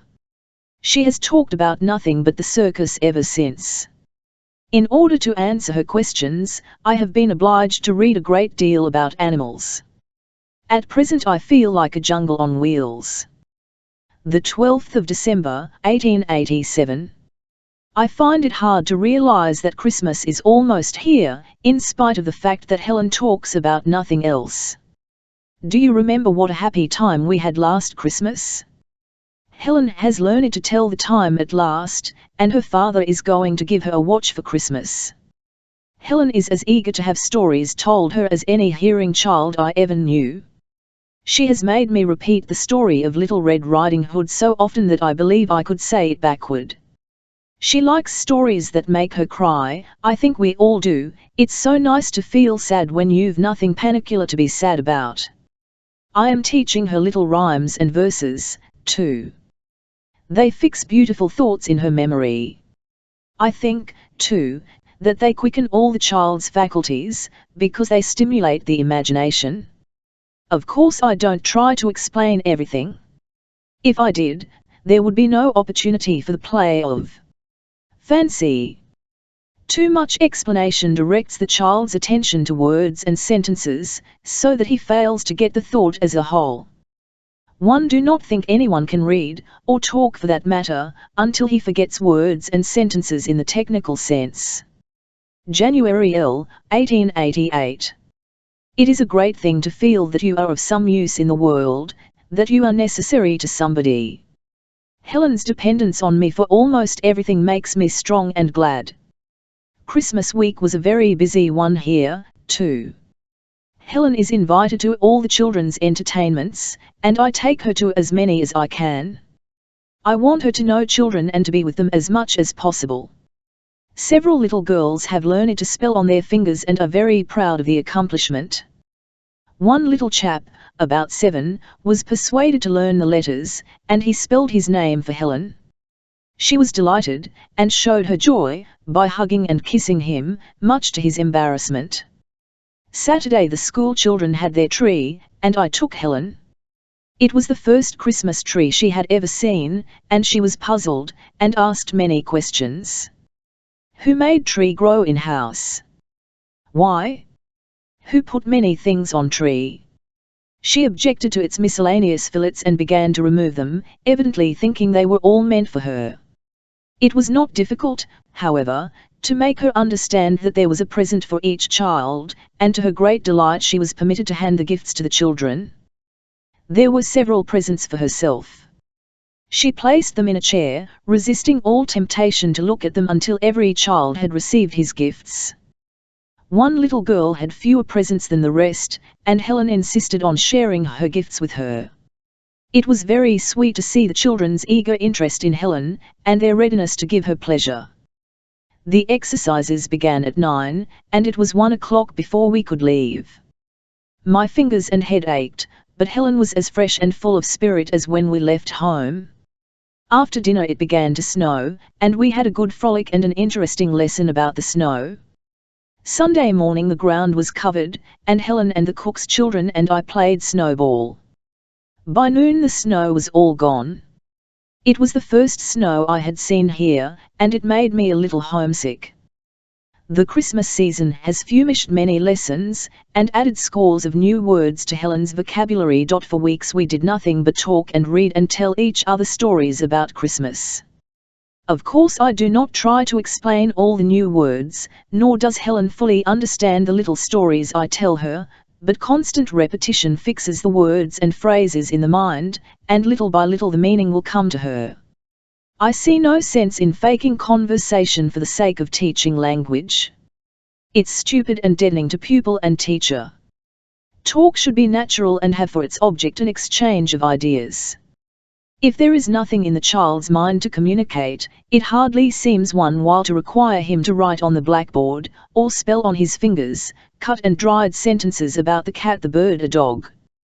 One have tried from the beginning to talk naturally to Helen and to teach her to tell me only things that interest her and ask questions only for the sake of finding out what she wants to know. When one sees that she is eager to tell me something, but is hampered because she does not know the words, I supply them and the necessary idioms, and we get along finely.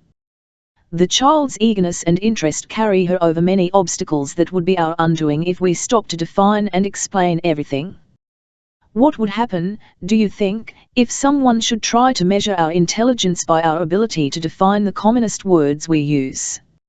I fear me, if I were put to such a test, I should be consigned to the primary class in a school for the feeble-minded. It was touching and beautiful to see Helen enjoy her first Christmas. Of course, she hung her stocking, 2 of them lest Santa Claus should forget one, and she lay awake for a long time and got up 2 or 3 times to see if anything had happened. When I told her that Santa Claus would not come until she was asleep, she shut her eyes and said, "He will think girl is asleep." She was awake the first thing in the morning, and ran to the fireplace for her stocking, and when she found that Santa Claus had filled both stockings, she danced about for a minute, then grew very quiet, and came to ask me if I thought Santa Claus had made a mistake, and thought there were 2 little girls, and would come back for the gifts when he discovered his mistake. The ring you sent her was in the toe of the stocking, and when I told her you gave it to Santa Claus for her, she said, "I do love Mrs. Hopkins." She had a trunk and clothes for Nancy, and her comment was, "Now Nancy will go to party."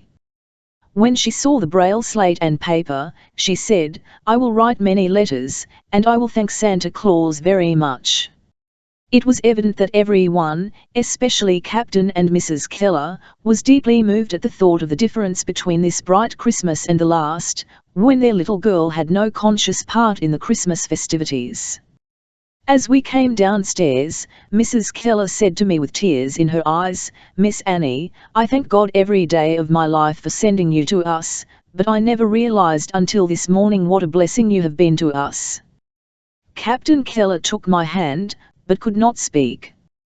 But his silence was more eloquent than words.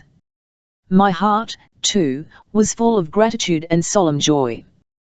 The other day Helen came across the word grandfather in a little story and asked her mother, "Where is grandfather?" meaning her grandfather.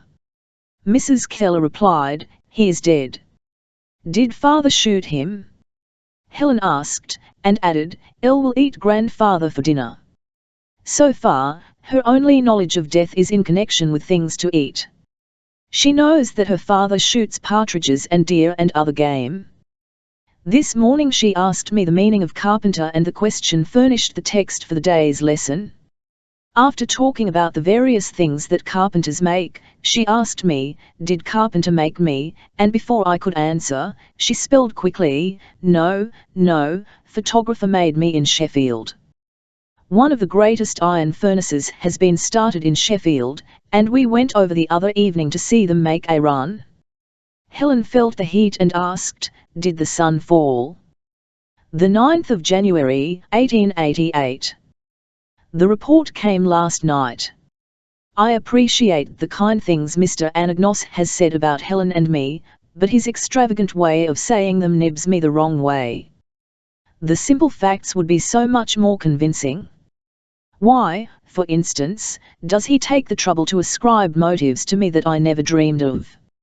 You know, and he knows, and I know, that my motive in coming here was not in any sense philanthropic. How ridiculous it is to say I had drunk so copiously of the noble spirit of Dr. Howe that I was fired with the desire to rescue from darkness and obscurity the little Alabamian.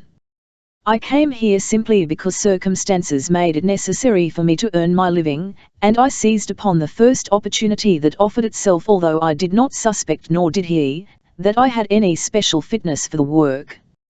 The 26th of January, 1888. I suppose you got Helen's letter. The little rascal has taken it into her head not to write with a pencil. I wanted her to write to her Uncle Frank this morning, but she objected. She said, "Pencil is very tired in head. I will write Uncle Frank Braille letter." I said, "But Uncle Frank cannot read Braille, will teach him," she said. I explained that Uncle Frank was old, and couldn't learn Braille easily. In a flash she answered, "Think Uncle Frank is much, too, old to read very small letters." Finally I persuaded her to write a few lines, but she broke her pencil 6 times before she finished it. I said to her, "You are a naughty girl." "No," she replied, "pencil is vo weak." I think her objection to pencil writing is readily accounted for by the fact that she has been asked to write so many specimens for friends and strangers. You know how the children at the institution detest it. It is irksome because the process is so slow, and they cannot read what they have written or correct their mistakes. Helen is more and more interested in color. When I told her that Mildred's eyes were blue, she asked, "Are they like wee skies?" A little while after I had told her that a carnation that had been given her was red, she puckered up her mouth and said, "Lips are like one pink." I told her they were tulips, but of course she didn't understand the word play. I can't believe that the color impressions she received during the year and a half she could see and hear are entirely lost. Everything we have seen and heard is in the mind somewhere. It may be too vague and confused to be recognizable, but it is there all the same, like the landscape we lose in the deepening twilight. The 10th of February, 1888. We got home last night. We had a splendid time in Memphis, but I didn't rest much. It was nothing but excitement from first to last, drives, luncheons, receptions, and all that they involve when you have an eager, tireless child like Helen on your hands. She talked incessantly. I don't know what I should have done, had some of the young people not learned to talk with her. They relieved me as much as possible. But even then I can never have a quiet half-hour to myself. It is always, "Oh, Miss Sullivan, please come and tell us what Helen means," or "Miss Sullivan, won't you please explain this to Helen?" We can't make her understand. I believe half the white population of Memphis called on us. Helen was petted and caressed enough to spoil an angel, but I do not think it is possible to spoil her. She is too unconscious of herself, and too loving. The stores in Memphis are very good, and I managed to spend all the money that I had with me. One day Helen said, "Elle must buy Nancy a very pretty hat." I said, "Very well, we will go shopping this afternoon." She had a silver dollar and a dime. When we reached the shop, I asked her how much she would pay for Nancy's hat. She answered promptly, "We'll pay 10 cents. What will you do with the dollar?" I asked. "We'll buy some good candy to take to Tuscumbia," was her reply. We visited the stock exchange and a steamboat. Helen was greatly interested in the boat, and insisted on being shown every inch of it from the engine to the flag on the flagstaff. I was gratified to read what the Nation had to say about Helen last week. Captain Keller has had 2 interesting letters since the publication of the report, one from Dr. Alexander Graham Bell, and the other from Dr. Edward Everett Hale. Dr. Hale claims kinship with Helen, and seems very proud of his little cousin. Dr. Bell writes that Helen's progress is without a parallel in the education of the deaf, or something like that, and he says many nice things about her teacher. The 5th of March, 1888. I did not have a chance to finish my letter yesterday. Miss Evie came up to help me make a list of words Helen has learned. We have got as far as P, and there are 900 words to her credit. I had Helen begin a journal March ist, most of this journal was lost. Fortunately, however, Helen Keller wrote so many letters and exercises that there is no lack of records of that sort. I don't know how long she will keep it up. It's rather stupid business, I think. Just now she finds it great fun. She seems to like to tell all she knows. This is what Helen wrote Sunday: got up, washed my face and hands, combed my hair, picked 3 dew violets for teacher and ate my breakfast. After breakfast I played with dolls short. Nancy was cross. Cross is cry and kick. I read in my book about large, fierce animals. Fierce is much cross and strong and very hungry. I do not love fierce animals. I wrote letter to Uncle James. He lives in Hot Springs. He is doctor. Doctor makes sick girl well. I do not like sick. Then I ate my dinner. I like much ice cream very much. After dinner father went to Birmingham on train far away. I had letter from Robert. He loves me. He said, "Dear Helen, Robin was glad to get a letter from dear, sweet little Helen. I will come to see you when the sun shines." Mrs. Newsome is Robert's wife. Robert is her husband. Robert and I will run and jump and hop and dance and swing and talk about birds and flowers and trees and grass, and Jumbo and Pearl will go with us. Teacher will say, "We are silly." She is funny. Funny makes us laugh. Natalie is a good girl and does not cry. Mildred does cry. She will be a nice girl in many days and run and play with me. Mrs. Graves is making short dresses for Natalie. Mr. Mayo went to Duckhill and brought home many sweet flowers. Mr. Mayo and Mr. Ferris and Mr. Graves love me and teacher. I am going to Memphis to see them soon, and they will hug and kiss me. Thornton goes to school and gets his face dirty. Boy must be very careful. After supper I played romp with teacher in bed. She buried me under the pillows and then I grew very slow like tree out of ground. Now, I will go to bed. Helen Keller. The 16th of April, 1888. We are just back from church. Captain Keller said at breakfast this morning that he wished I would take Helen to church. The presbytery would be there in a body, and he wanted the ministers to see Helen. The Sunday school was in session when we arrived, and I wish you could have seen the sensation Helen's entrance caused. The children were so pleased to see her at Sunday school, they paid no attention to their teachers, but rushed out of their seats and surrounded us. She kissed them all, boys and girls, willing or unwilling. She seemed to think at first that the children all belonged to the visiting ministers, but soon she recognized some little friends among them, and I told her the ministers didn't bring their children with them. She looked disappointed and said, "I'll send them many kisses."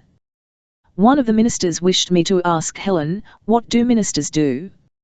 She said, "They read and talk loud to people to be good." He put her answer down in his notebook.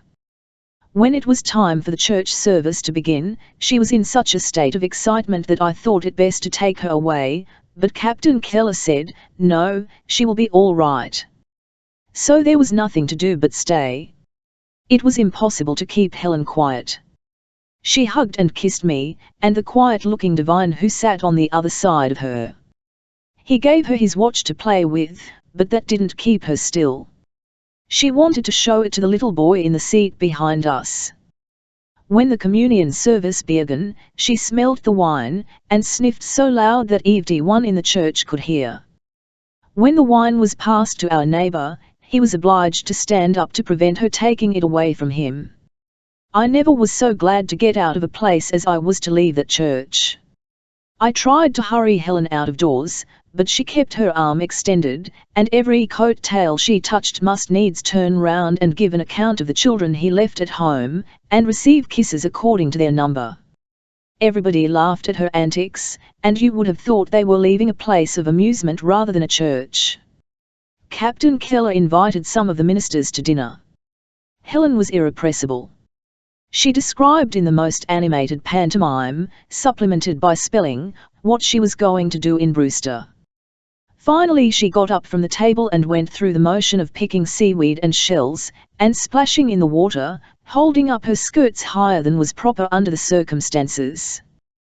Then she threw herself on the floor and began to swim so energetically that some of us thought we should be kicked out of our chairs. Her motions are often more expressive than any words, and she is as graceful as a nymph. I wonder if the days seem as interminable to you as they do to me. We talk and plan and dream about nothing but Boston, Boston, Boston. I think Mrs. Keller has definitely decided to go with us, but she will not stay all summer. The 15th of May, 1888. Do you realize that this is the last letter I shall write to you for a long, long time? The next word that you receive from me will be in a yellow envelope, and it will tell you when we shall reach Boston. I am too happy to write letters, but I must tell you about our visit to Cincinnati. We spent a delightful week with the doctors. Dr. Keller met us in Memphis. Almost everyone on the train was a physician, and Dr. Keller seemed to know them all. When we reached Cincinnati, we found the place full of doctors. There were several prominent Boston physicians among them. We stayed at the Burnett House. Everybody was delighted with Helen. All the learned men marveled at her intelligence and gaiety. There is something about her that attracts people. I think it is her joyous interest in everything and everybody. Wherever she went she was the center of interest.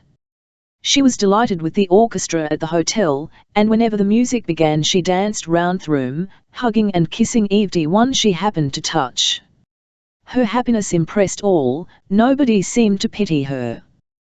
One gentleman said to Dr. Keller, "I have lived long and seen many happy faces, but I have never seen such a radiant face as this child's before tonight." Another said, "Damn me. But I'd give everything I own in the world to have that little girl always near me." But I haven't time to write all the pleasant things people said. They would make a very large book, and the kind things they did for us would fill another volume. Dr. Keller distributed the extracts from the report that Mr. Anagnos sent me, and he could have disposed of 1,000 if he had had them. Do you remember Dr. Gusellin, who was governor of Maine several years ago? He took us to drive one afternoon, and wanted to give Helen a doll, but she said, "Do not like too many children. Nancy is sick, and Adeline is cross, and Ida is very bad." We laughed until we cried, she was so serious about it. "What would you like, then?" asked the doctor. "Some beautiful gloves to talk with," she answered. The doctor was puzzled. He had never heard of talking gloves, but I explained that she had seen a glove on which the alphabet was printed, and evidently thought they could be bought. I told him he could buy some gloves if he wished, and that I would have the alphabet stamped on them. We lunched with Mr. Thayer, your former pastor, and his wife. He asked me how I had taught Helen adjectives and the names of abstract ideas like goodness and happiness. These same questions had been asked me 100 times by the learned doctors. It seems strange that people should marvel at what is really so simple. Why, it is as easy to teach the name of an idea, if it is clearly formulated in the child's mind, as to teach the name of an object. It would indeed be a Herculean task to teach the words if the ideas did not already exist in the child's mind. If his experiences and observations hadn't led him to the concepts, small, large, good, bad, sweet, sour, he would have nothing to attach the word tags to. I, little ignorant I, found myself explaining to the wise men of the East and the West such simple things as these: if you give a child something sweet, and he wags his tongue and smacks his lips and looks pleased, he has a very definite sensation, and if, even time he has this experience, he hears the word sweet, or has it spelled into his hand, he will quickly adopt this arbitrary sign for his sensation. Likewise, if you put a bit of lemon on his tongue, he puckers up his lips and tries to spit it out, and after he has had this experience a few times, if you offer him a lemon, he shuts his mouth and makes faces, clearly indicating that he remembers the unpleasant sensation. You label it sour, and he adopts your symbol. If I had called these sensations respectively black and white, he would have adopted them as readily, but he would mean by black and white the same things that he means by sweet and sour. In the same way the child learns from many experiences to differentiate his feelings, and we name them for him: cute, bad, gentle, rough, happy, sad. It is not the word, but the capacity to experience the sensation that counts in his education. This extract from one of Miss Sullivan's letters is added because it contains interesting casual opinions stimulated by observing the methods of others. We visited a little school for the deaf. We were very kindly received, and Helen enjoyed meeting the children. 2 of the teachers knew the manual alphabet, and talked to her without an interpreter. They were astonished at her command of language. Not a child in the school, they said, had anything like Helen's facility of expression, and some of them had been under instruction for 2 or 3 years. I was incredulous at first, but after I had watched the children at work for a couple of hours, I knew that what I had been told was true, and I wasn't some rest. In one room some little tots were standing before the blackboard, painfully constructing simple sentences. A little girl had written, "I have a new dress. It is a pretty dress. My mamma made my pretty new dress. I love mamma." A curly-headed little boy was writing, "I have a large ball. I like to kick my large ball." When we entered the room, the children's attention was riveted on Helen. One of them pulled me by the sleeve and said, "Girl is blind." The teacher was writing on the blackboard, "The girl's name is Helen. She is deaf. She cannot see. We are very sorry." I said, "Why do you write those sentences on the board? Wouldn't the children understand if you talked to them about Helen?" The teacher said something about getting the correct construction, and continued to construct an exercise out of Helen. I asked her if the little girl who had written about the new dress was particularly pleased with her dress. "No," she replied, "I think not, but children learn better if they write about things that concern them personally." It seemed all so mechanical and difficult. My heart ached for the poor little children. Nobody thinks of making a hearing child say, "I have a pretty new dress" at the beginning. These children were older in years, it is TNLE, than the baby who lisps, "Papa kiss baby," pretty, and fills out her meaning by pointing to her new dress, but their ability to understand and use language was no greater. There was the same difficulty throughout the school. In every classroom I saw sentences on the blackboard, which evidently had been written to illustrate some grammatical NLLE, or for the purpose of using words that had previously been taught in the same, or in some other connection. This sort of thing may be necessary in some stages of education, but it isn't the way to acquire language. Nothing, one thinks, crushes the child's impulse to talk naturally more effectually than these blackboard exercises. The schoolroom is not the place to teach any young child language, least of all the deaf child. He must be kept as unconscious as the hearing child of the fact that he is learning words, and he should be allowed to prattle on his fingers, or with his pencil, in monosyllables if he chooses, until such time as his growing intelligence demands the sentence. Language should not be associated in his mind with endless hours in school, with puzzling questions in grammar, or with anything that is an enemy to joy. But I must not get into the habit of criticizing other people's methods too severely. I may be as far from the straight road as they. Miss Sullivan's second report brings the account down to the 1st of October, 1888. During the past year Helen has enjoyed excellent health. Her eyes and ears have been examined by specialists, and it is their opinion that she cannot have the slightest perception of either light or sound. It is impossible to tell exactly to what extent the senses of smell and taste aid her in gaining information respecting physical qualities, but, according to eminent authority, these senses do exert a great influence on the mental and moral development. Dougal Stewart says, some of the most significant words relating to the human mind are borrowed from the sense of smell, and the conspicuous place which its sensations occupy in the poetical language of all nations shows how easily and naturally they ally themselves with the refined operations of the fancy and the moral emotions of the heart. Helen certainly derives great pleasure from the exercise of these senses.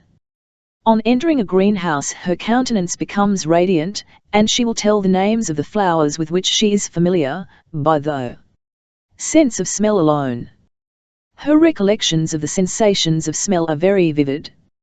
She enjoys in anticipation the scent of a rose or a violet, and if she is promised a bouquet of these flowers, a peculiarly happy expression lights her face, indicating that in imagination she perceives their fragrance, and that it is pleasant to her.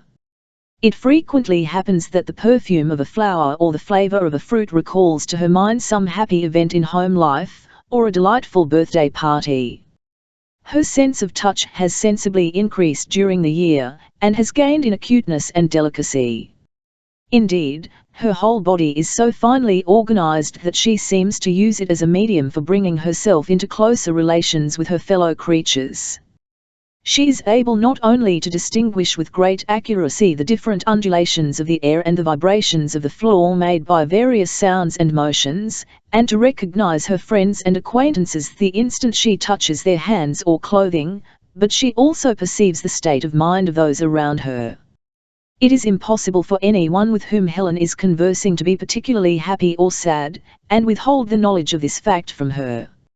She observes the slightest emphasis placed upon a word in conversation, and she discovers meaning in even change of position, and in the varied play of the muscles of the hand.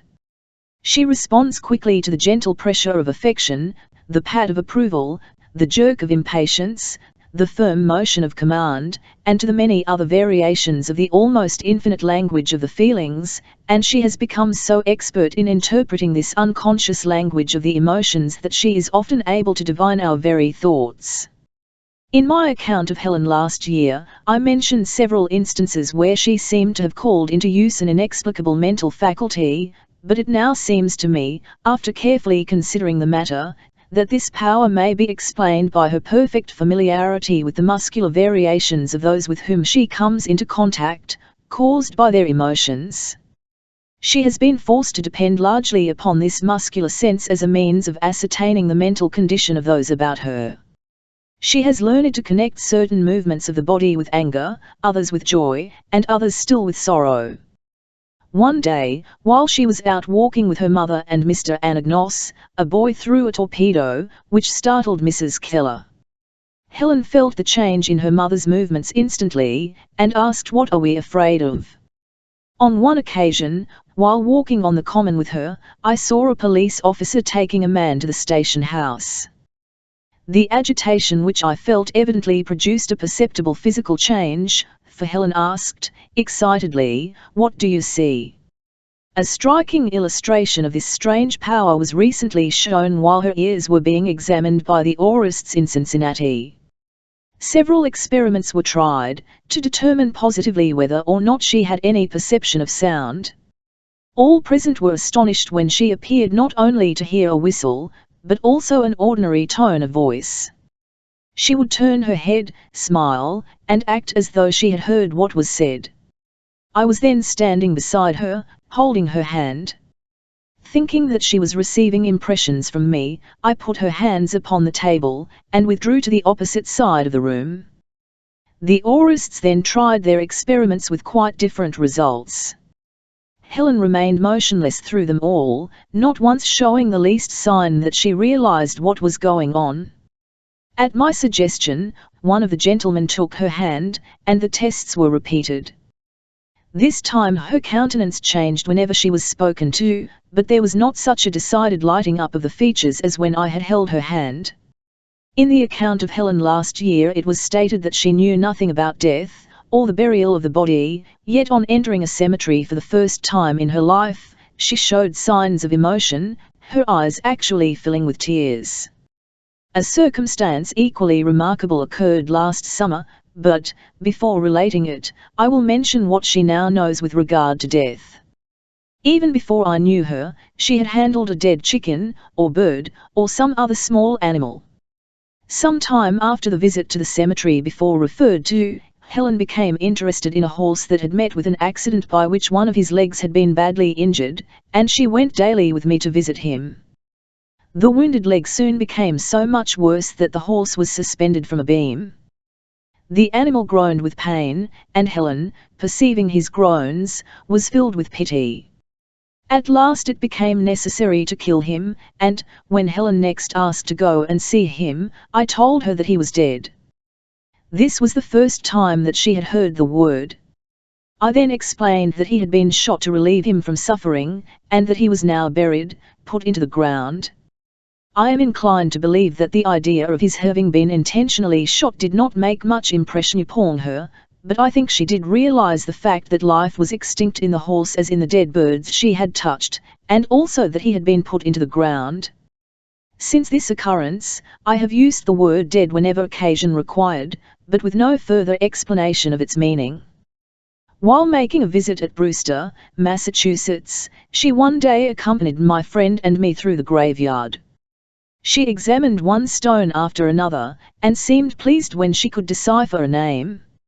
She smelled of the flowers, but showed no desire to pluck them, and, when I gathered a few for her, she refused to have them pinned on her dress. When her attention was drawn to a marble slab inscribed with the name Florence in relief, she dropped upon the ground as though looking for something, then turned to me with a face full of trouble, and asked, "Where is poor little Florence?" I evaded the question, but she persisted. Turning to my friend, she asked, "Did you loud for poor little Florence?" Then she added, "I'll think she is vo dead. Who put her in big hole?" As she continued to ask these distressing questions, we left the cemetery. Florence was the daughter of my friend, and was a young lady at the time of her death, but Helen had been told nothing about her, nor did she even know that my friend had had a daughter. Helen had been given a bed and carriage for her dolls, which she had received and used like any other gift. On her return to the house after her visit to the cemetery, she ran to the closet where these toys were kept, and carried them to my friend, saying, "They are poor little Florence's." This was TNLE, although we were at a loss to understand how she guessed it. A letter written to her mother in the course of the following week gave an account of her impression in her own words: "Put my little babies to sleep in Florence's little bed, and I take them to ride in her carriage. Poor little Florence is dead. She was very sick and died. Mrs. H did cry aloud for her dear little child. She got in the ground, and she is very dirty, and she is cold. Florence was very lovely like Sadie, and Mrs. H kissed her and hugged her much. Florence is very sad in big hole. Doctor gave her medicine to make her well, but poor Florence did not get well. When she was vo sick she tossed and moaned in bed. Mrs. H will go to see her soon." Notwithstanding the activity of Helen's mind, she is a very natural child. She is fond of fun and frolic, and loves dearly to be with other children. She is never fretful or irritable, and I have never seen her impatient with her playmates because they failed to understand her. She will play for hours together with children who cannot understand a single word she spells, and it is pathetic to watch the eager gestures and excited pantomime through which her ideas and emotions find expression.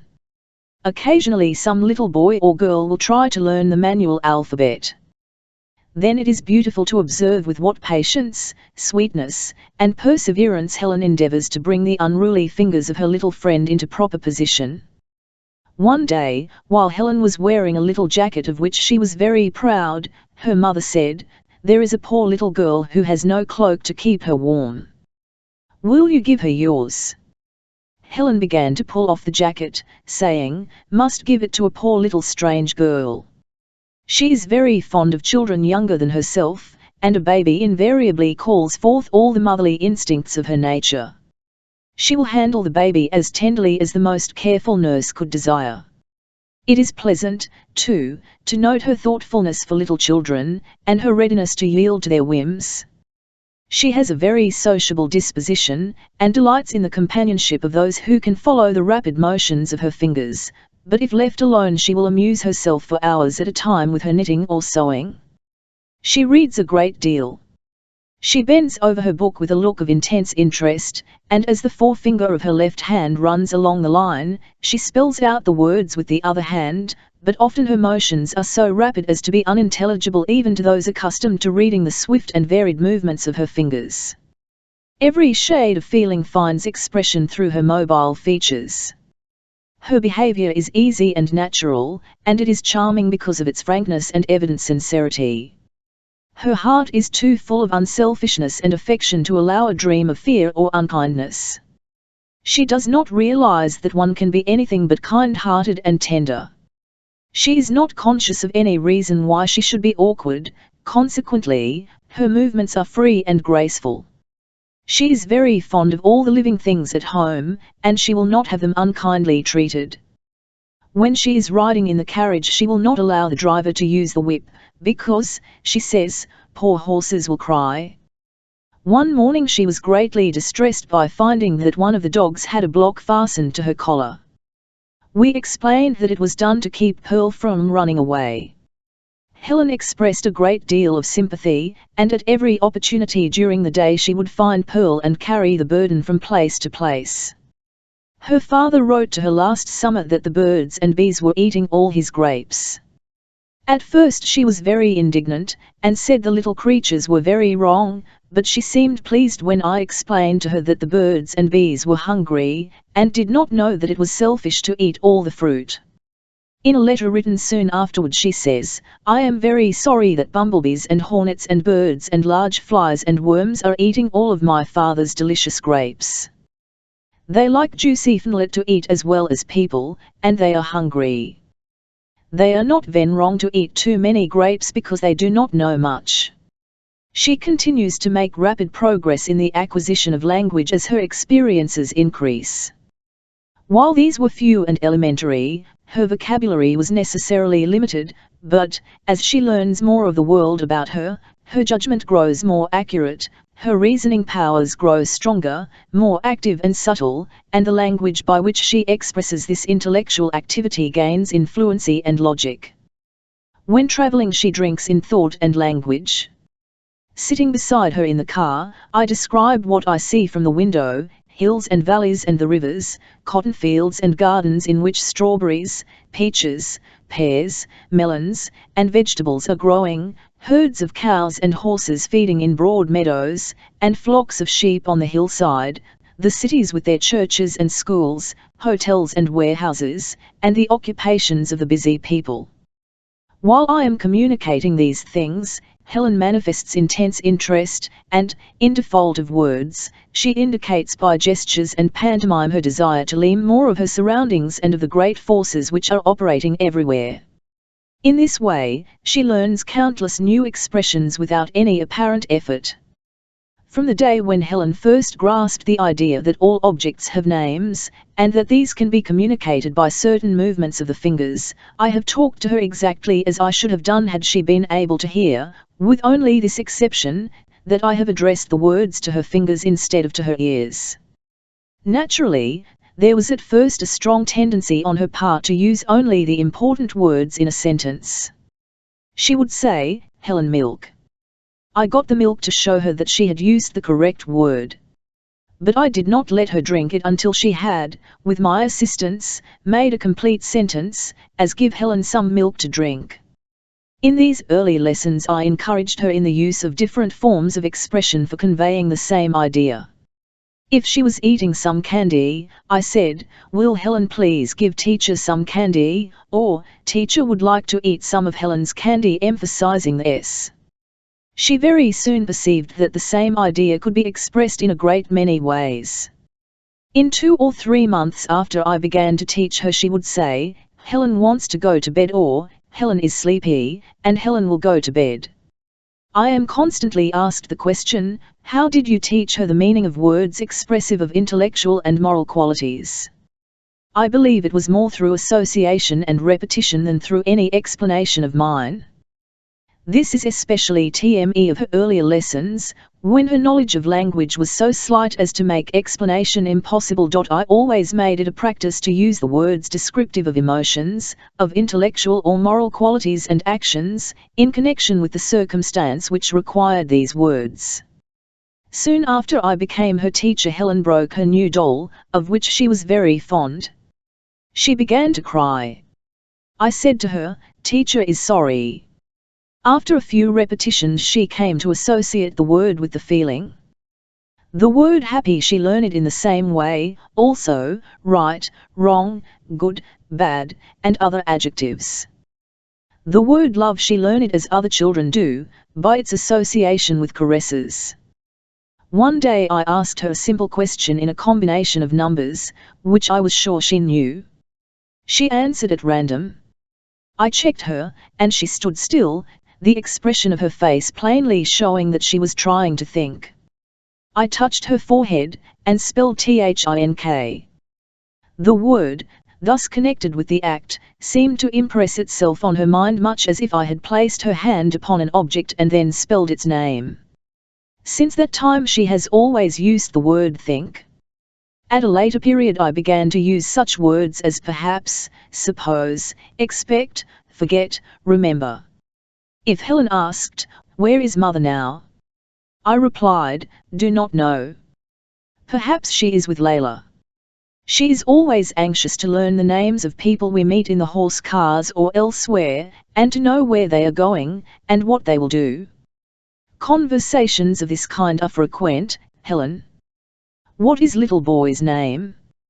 "Teacher, I do not know, for he is a little stranger, but perhaps his name is Jack." "Helen, where is he going?" "Teacher, he may be going to the common to have fun with other boys." "Helen, what will he play?" "Teacher, one suppose he will play ball." "Helen, what are boys doing now, teacher?" "Perhaps they are expecting Jack, and are waiting for him." After the words have become familiar to her, she uses them in composition. The 26th of September, 1888. This morning teacher and I sat by the window and we saw a little boy walking on the sidewalk. It was raining very hard and he had a very large umbrella to keep off the raindrops. One do not know how old he was but think he may have been 6 years old. Perhaps his name was Joe. I do not know where he was going because he was a little strange boy. But perhaps his mother sent him to a store to buy something for dinner. He had a bag in one hand. I suppose he was going to take it to his mother. In teaching her the use of language, I have not confined myself to any particular theory or system. I have observed the spontaneous movements of my pupil's mind, and have tried to follow the suggestions thus given to me. Owing to the nervousness of Helen's temperament, every precaution has been taken to avoid unduly exciting her already very active brain. The greater part of the year has been spent in travel and in visits to different places, and her lessons have been those suggested by the various scenes and experiences through which she has passed. She continues to manifest the same eagerness to learn as at first. It is never necessary to urge her to study. Indeed, I am often obliged to coax her to leave an example or a composition. While not confining myself to any special system of instruction, I have tried to add to her general information and intelligence, to enlarge her acquaintance with things around her, and to bring her into easy and natural relations with people. I have encouraged her to keep a diary, from which the following selection has been made, the 22nd of March, 1888. Mr. Anagnos came to see me Thursday. I was glad to hug and kiss him. He takes care of 60 little blind girls and 70 little blind boys. I do love them. Little blind girls sent me a pretty work basket. I found scissors and thread, and needle book with many needles in it, and crochet hook and emery, and thimble, and box, and yard measure and buttons, and pin cushion. I will write little blind girls a letter to thank them. I will make hair pretty clothes for Nancy and Adeline and Ali. I will go to Cincinnati in May and buy another child. Then I will have 4 children. New baby's name is Harry. Mr. Wilson and Mr. Mitchell came to see us Sunday. Mr. Anagnos went to Louisville Monday to see little blind children. Mother went to Huntsville. I slept with father, and Mildred slept with teacher. I did learn about calm. It does mean quiet and happy. Uncle Maury sent me pretty stories. I read about birds. The quail lays 15 or 20 eggs and they are white. She makes her nest on the ground. The bluebird makes her nest in a hollow tree and her eggs are blue. The robin's eggs are green. I learned a song about spring. March, April, May are spring. Now melts the snow. The warm winds blow, the waters flow, and robin dear is come to show that spring is here. James killed snipes for breakfast. Little chickens did get very cold and die. I am sorry. Teacher and I went to ride on Tennessee River, in a boat. I saw Mr. Wilson and James row with oars. Boat did glide swiftly and I put hand in water and felt it flowing. Caught fish with hook and line and pole. We climbed high hill and teacher fell and hurt her head. I ate very small fish for supper. I did read about cow and calf. The cow loves to eat grass as well as girl does bread and butter and milk. Little calf does run and leap in field. She likes to skip and play, for she is happy when the sun is bright and warm. Little boy did love his calf. And he did say, I will kiss you, little calf, and he put his arms around calf's neck and kissed her. The calf licked good boy's face with long rough tongue. Calf must not open mouth much to kiss. I am tired, and teacher does not want me to write more. In the autumn she went to a circus. While we were standing before his cage the lion roared, and Helen felt the vibration of the air so distinctly that she was able to reproduce the noise quite accurately. I tried to describe to her the appearance of a camel, but, as we were not allowed to touch the animal, I feared that she did not get a correct idea of its shape. A few days afterward, however, hearing a commotion in the schoolroom, I went in and found Helen on all fours with a pillow so strapped upon her back as to leave a hollow in the middle, thus making a hump on either side. Between these humps she had placed her doll, which she was giving a ride around the room.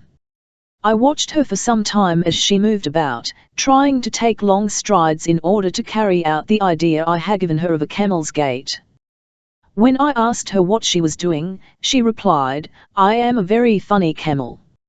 During the next 2 years neither Mr. Anagnos, who was in Europe for a year, nor Miss Sullivan wrote anything about Helen Keller for publication. In 1892 appeared the Perkins Institution Report for 1891, containing a full account of Helen Keller, including many of her letters, exercises, and compositions. As some of the letters and the story of the Frost King are published here, there is no need of printing any more samples of Helen Keller's writing during the 3rd, 4th and 5th years of her education. It was the first 2 years that counted.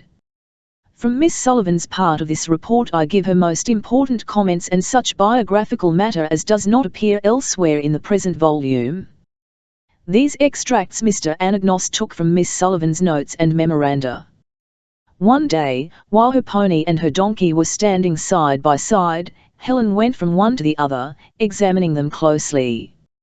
At last she paused with her hand upon Neddy's head, and addressed him thus: "Yes, dear Neddy, it is true that you are not as beautiful as Black Beauty. Your body is not so handsomely formed, and there is no proud look in your face, and your neck does not arch. Besides, your long ears make you look a little funny. Of course, you cannot help it, and I love you just as well as if you were the most beautiful creature in the world." Helen has been greatly interested in the story of Black Beauty. To show how quickly she perceives and associates ideas, I will give an instance which all who have read the book will be able to appreciate.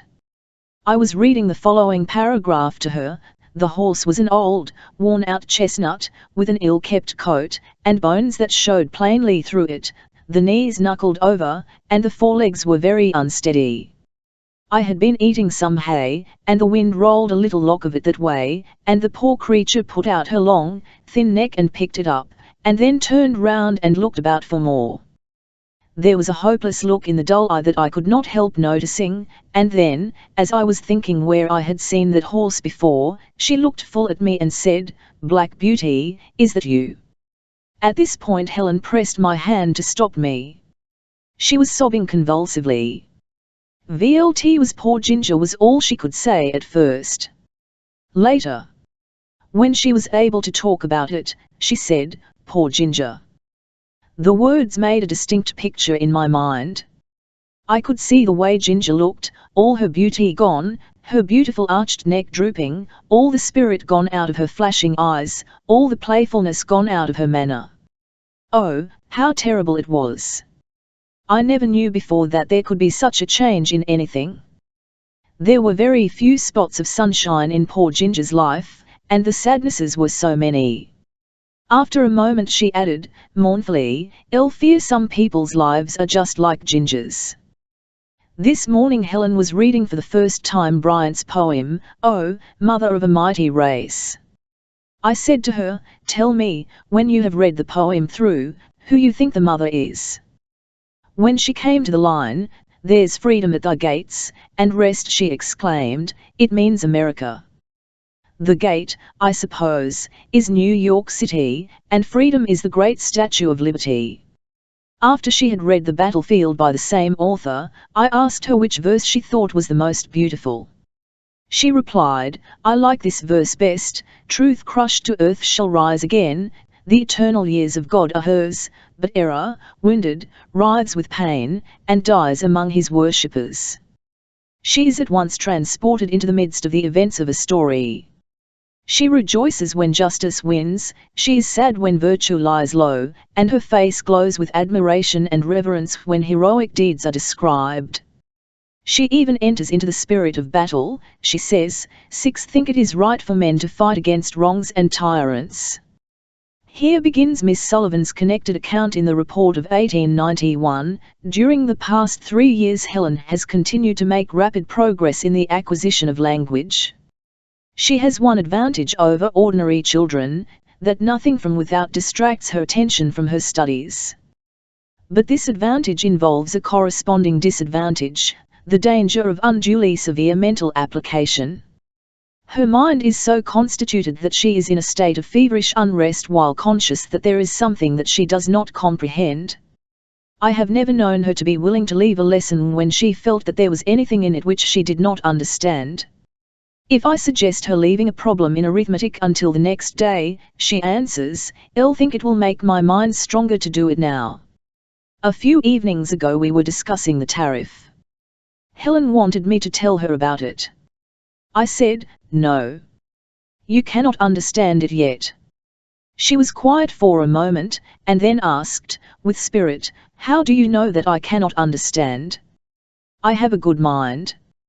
You must remember, dear teacher, that Greek parents were very particular with their children, and they used to let them listen to wise words, and I think they understood some of them.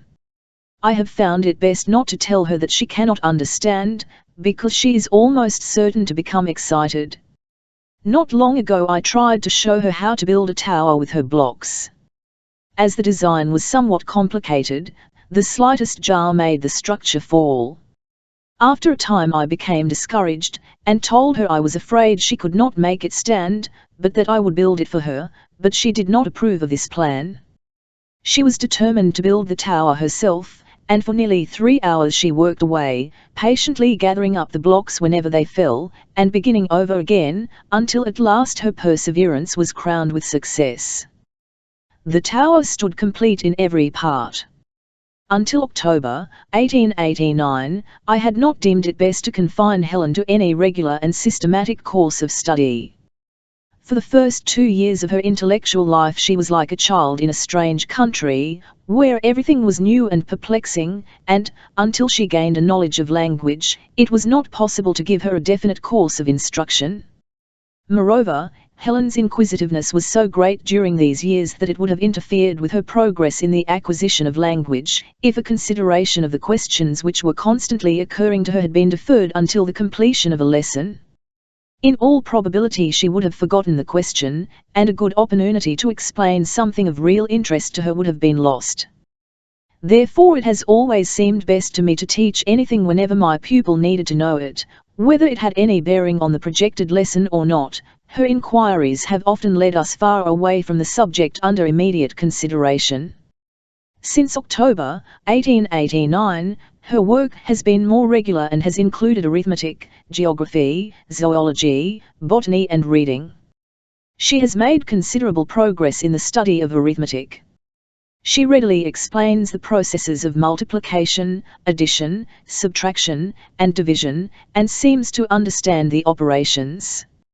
She has nearly finished Colburn's mental arithmetic, her last work being in improper fractions. She has also done some good work in written arithmetic. Her mind works so rapidly, that it often happens, that when I give her an example she will give the correct answer before I have time to write out the question. She pays little attention to the language used in stating a problem, and seldom stops to ask the meaning of unknown words or phrases until she is ready to explain her work. Once, when a question puzzled her very much, I suggested that we take a walk and then perhaps she would understand it. She shook her head decidedly, and said, "My enemies would think I was illning away. I must stay and conquer them now," and she did. The intellectual improvement which Helen has made in the past 2 years is shown more clearly in her greater command of language and in her ability to recognize nicer shades of meaning in the use of words, than in any other branch of her education. Not a day passes that she does not learn many new words, nor are these merely the names of tangible and sensible objects. For instance, she one day wished to know the meaning of the following words: phenomenon, comprise, energy, reproduction, extraordinary, perpetual and mystery. Some of these words have successive steps of meaning, beginning with what is simple and leading on to what is abstract. It would have been a hopeless task to make Helen comprehend the more abstruse meanings of the word mystery, but she understood readily that it signified something hidden or concealed, and when she makes greater progress she will grasp its more abstruse meaning as easily as she now the simpler signification. In investigating any subject there must occur at the beginning words and phrases which cannot be adequately understood until the pupil has made considerable advancement, yet I have thought it best to go on giving my pupil simple definitions, thinking that, although these may be somewhat vague and provisional, they will come to one another's assistance, and that what is obscure today will be plain tomorrow. I regard my pupil as a free and active being, whose own spontaneous impulses must be my surest guide. I have always talked to Helen exactly as I would talk to a seeing and hearing child, and I have insisted that other people should do the same. Whenever anyone asks me if she will understand this or that word, I always reply, never mind whether she understands each separate word of a sentence or not. She will guess the meanings of the new words from their connection with others which are already intelligible to her. In selecting books for Helen to read, I have never chosen them with reference to her deafness and blindness. She always reads such books as seeing and hearing children of her age read and enjoy. Of course, in the beginning it was necessary that the things described should be familiar and interesting, and the English pure and simple. I remember distinctly when she first attempted to read a little story. She had limned the printed letters, and for some time had amused herself by making simple sentences, using slips on which the words were printed in raised letters, but these sentences had no special relation to one another. One morning we caught a mouse, and it occurred to me, with a live mouse and a live cat to stimulate her interest, that I might arrange some sentences in such a way as to form a little story, and thus give her a new conception of the use of language. So I put the following sentences in the frame, and gave it to Helen. The cat is on the box. A mouse is in the box. The cat can see the mouse. The cat would like to eat the mouse. Do not let the cat get the mouse. The cat can have some milk, and the mouse can have some cake. The word "the" she did not know, and of course she wished it explained. At that stage of her advancement it would have been impossible to explain its use, and so I did not try, but moved her finger on to the next word, which she recognized with a bright smile. Then, as I put her hand upon puss sitting on the box, she made a little exclamation of surprise, and the rest of the sentence became perfectly clear to her. When she had read the words of the second sentence, I showed her that there really was a mouse in the box. She then moved her finger to the next line with an expression of eager interest. The cat can see the mouse. Here I made the cat look at the mouse, and let Helen feel the cat. The expression of the little girl's countenance showed that she was perplexed. I called her attention to the following line, and, although she knew only the three words, cat, eat and mouse, she caught the idea. She pulled the cat away and put her on the floor, at the same time covering the box with the frame. When she read, "Do not let the cat get the mouse," she recognized the negation in the sentence, and seemed to know that the cat must not get the mouse. Get and let were new words. She was familiar with the words of the last sentence, and was delighted when allowed to act them out. By signs she made me understand that she wished another story, and I gave her a book containing very short stories, written in the most elementary style. She ran her fingers along the lines, finding the words she knew and guessing at the meaning of others, in a way that would convince the most conservative of educators that a little deaf child, if given the opportunity, will learn to read as easily and naturally as ordinary children. I am convinced that Helen's use of English is due largely to her familiarity with books. She often reads for 2 or 3 hours in succession, and then lays aside her book reluctantly. One day as we left the library I noticed that she appeared more serious than usual, and I asked the cause. "I am thinking how much wiser we always are when we leave here than we are when we come," was her reply. When asked why she loved books so much, she once replied, "Because they tell me so much that is interesting about things I cannot see, and they are never tired or troubled like people. They tell me over and over what I want to know." While reading from Dickens's Child's History of England we came to the sentence, "Still the spirit of the Britons was not broken." I asked what she thought that meant. She replied, "I think it means that the brave Britons were not discouraged because the Romans had won so many battles, and they wished all the more to drive them away." It would not have been possible for her to define the words in this sentence, and yet she had caught the author's meaning, and was able to give it in her own words. The next lines are still more idiomatic. "When Suetonius left the country, they fell upon his troops and retook the island of Anglesey." Here is her interpretation of the sentence. It means that when the Roman general had gone away, the Britons began to fight again, and because the Roman soldiers had no general to tell them what to do, they were overcome by the Britons and lost the island they had captured. She prefers intellectual to manual occupations, and is not so fond of fancy work as many of the blind children are, yet she is eager to join them in whatever they are doing. She has learned to use the calligraph typewriter, and writes very correctly, but not rapidly as yet, having had less than a month's practice. More than 2 years ago a cousin taught her the telegraph alphabet by making the dots and dashes on the back of her hand with his finger. Whenever she meets anyone who is familiar with this system, she is delighted to use it in conversation. I have found it a convenient medium of communicating with Helen when she is at some distance from me, for it enables me to talk with her by tapping upon the floor with my foot. She feels the vibrations and understands what is said to her. It was hoped that one so peculiarly endowed by nature as Helen would, if left entirely to her own resources, throw some light upon such psychological questions as were not exhaustively investigated by Dr. Howe, but their hopes were not to be realized. In the case of Helen, as in that of Laura Brigman, disappointment was inevitable. It is impossible to isolate a child in the midst of society, so that he shall not be influenced by the beliefs of those with whom he associates. In Helen's case, such an end could not have been attained without depriving her of that intercourse with others, which is essential to her nature.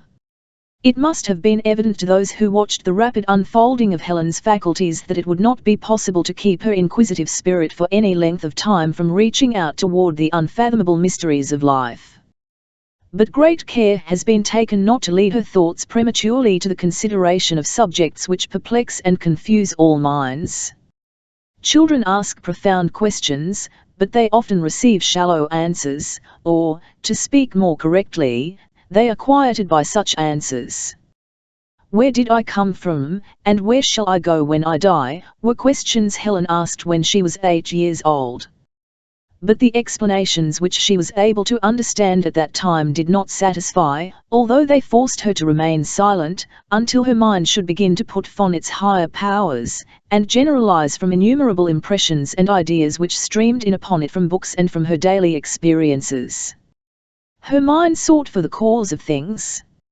As her observation of phenomena became more extensive and her vocabulary richer and more subtle, enabling her to express her own conceptions and ideas clearly, and also to comprehend the thoughts and experiences of others, she became acquainted with the limit of human creative power, and perceived that some power, not human, must have created the earth, the sun, and the thousand natural objects with which she was perfectly familiar.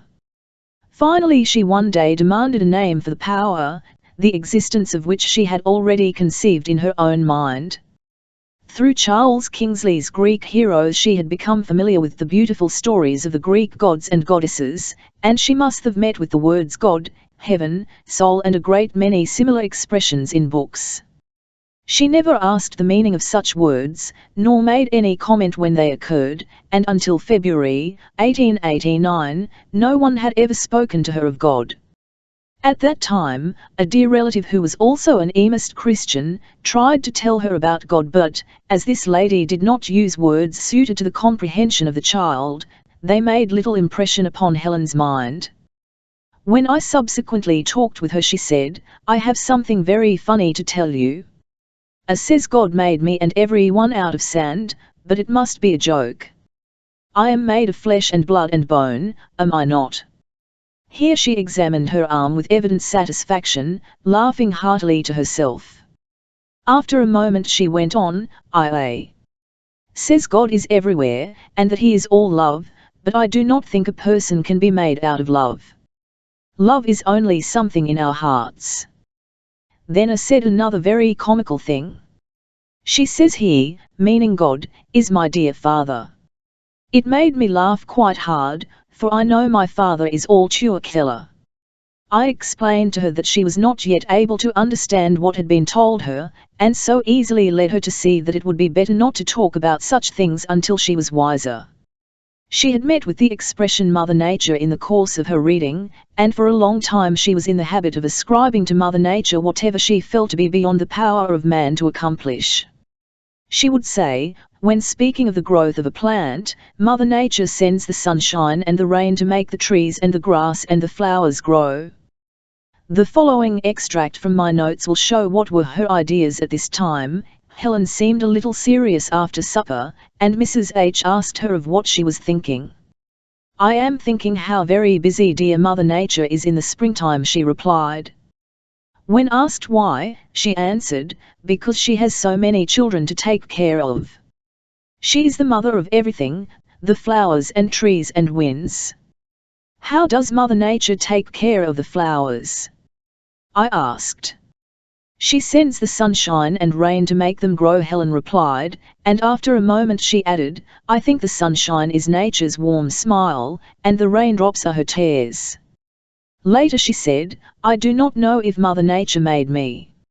I think my mother got me from heaven, but I do not know where that place is. I know that daisies and pansies come from seeds which have been put in the ground, but children do not grow out of the ground, I am sure. I have never seen a planned child. But I cannot imagine who made Mother Nature, can you? I love the beautiful spring, because the budding trees and the blossoming flowers and the tender green leaves fill my heart with joy. I must go now to see my garden. The daisies and the pansies will think I have forgotten them.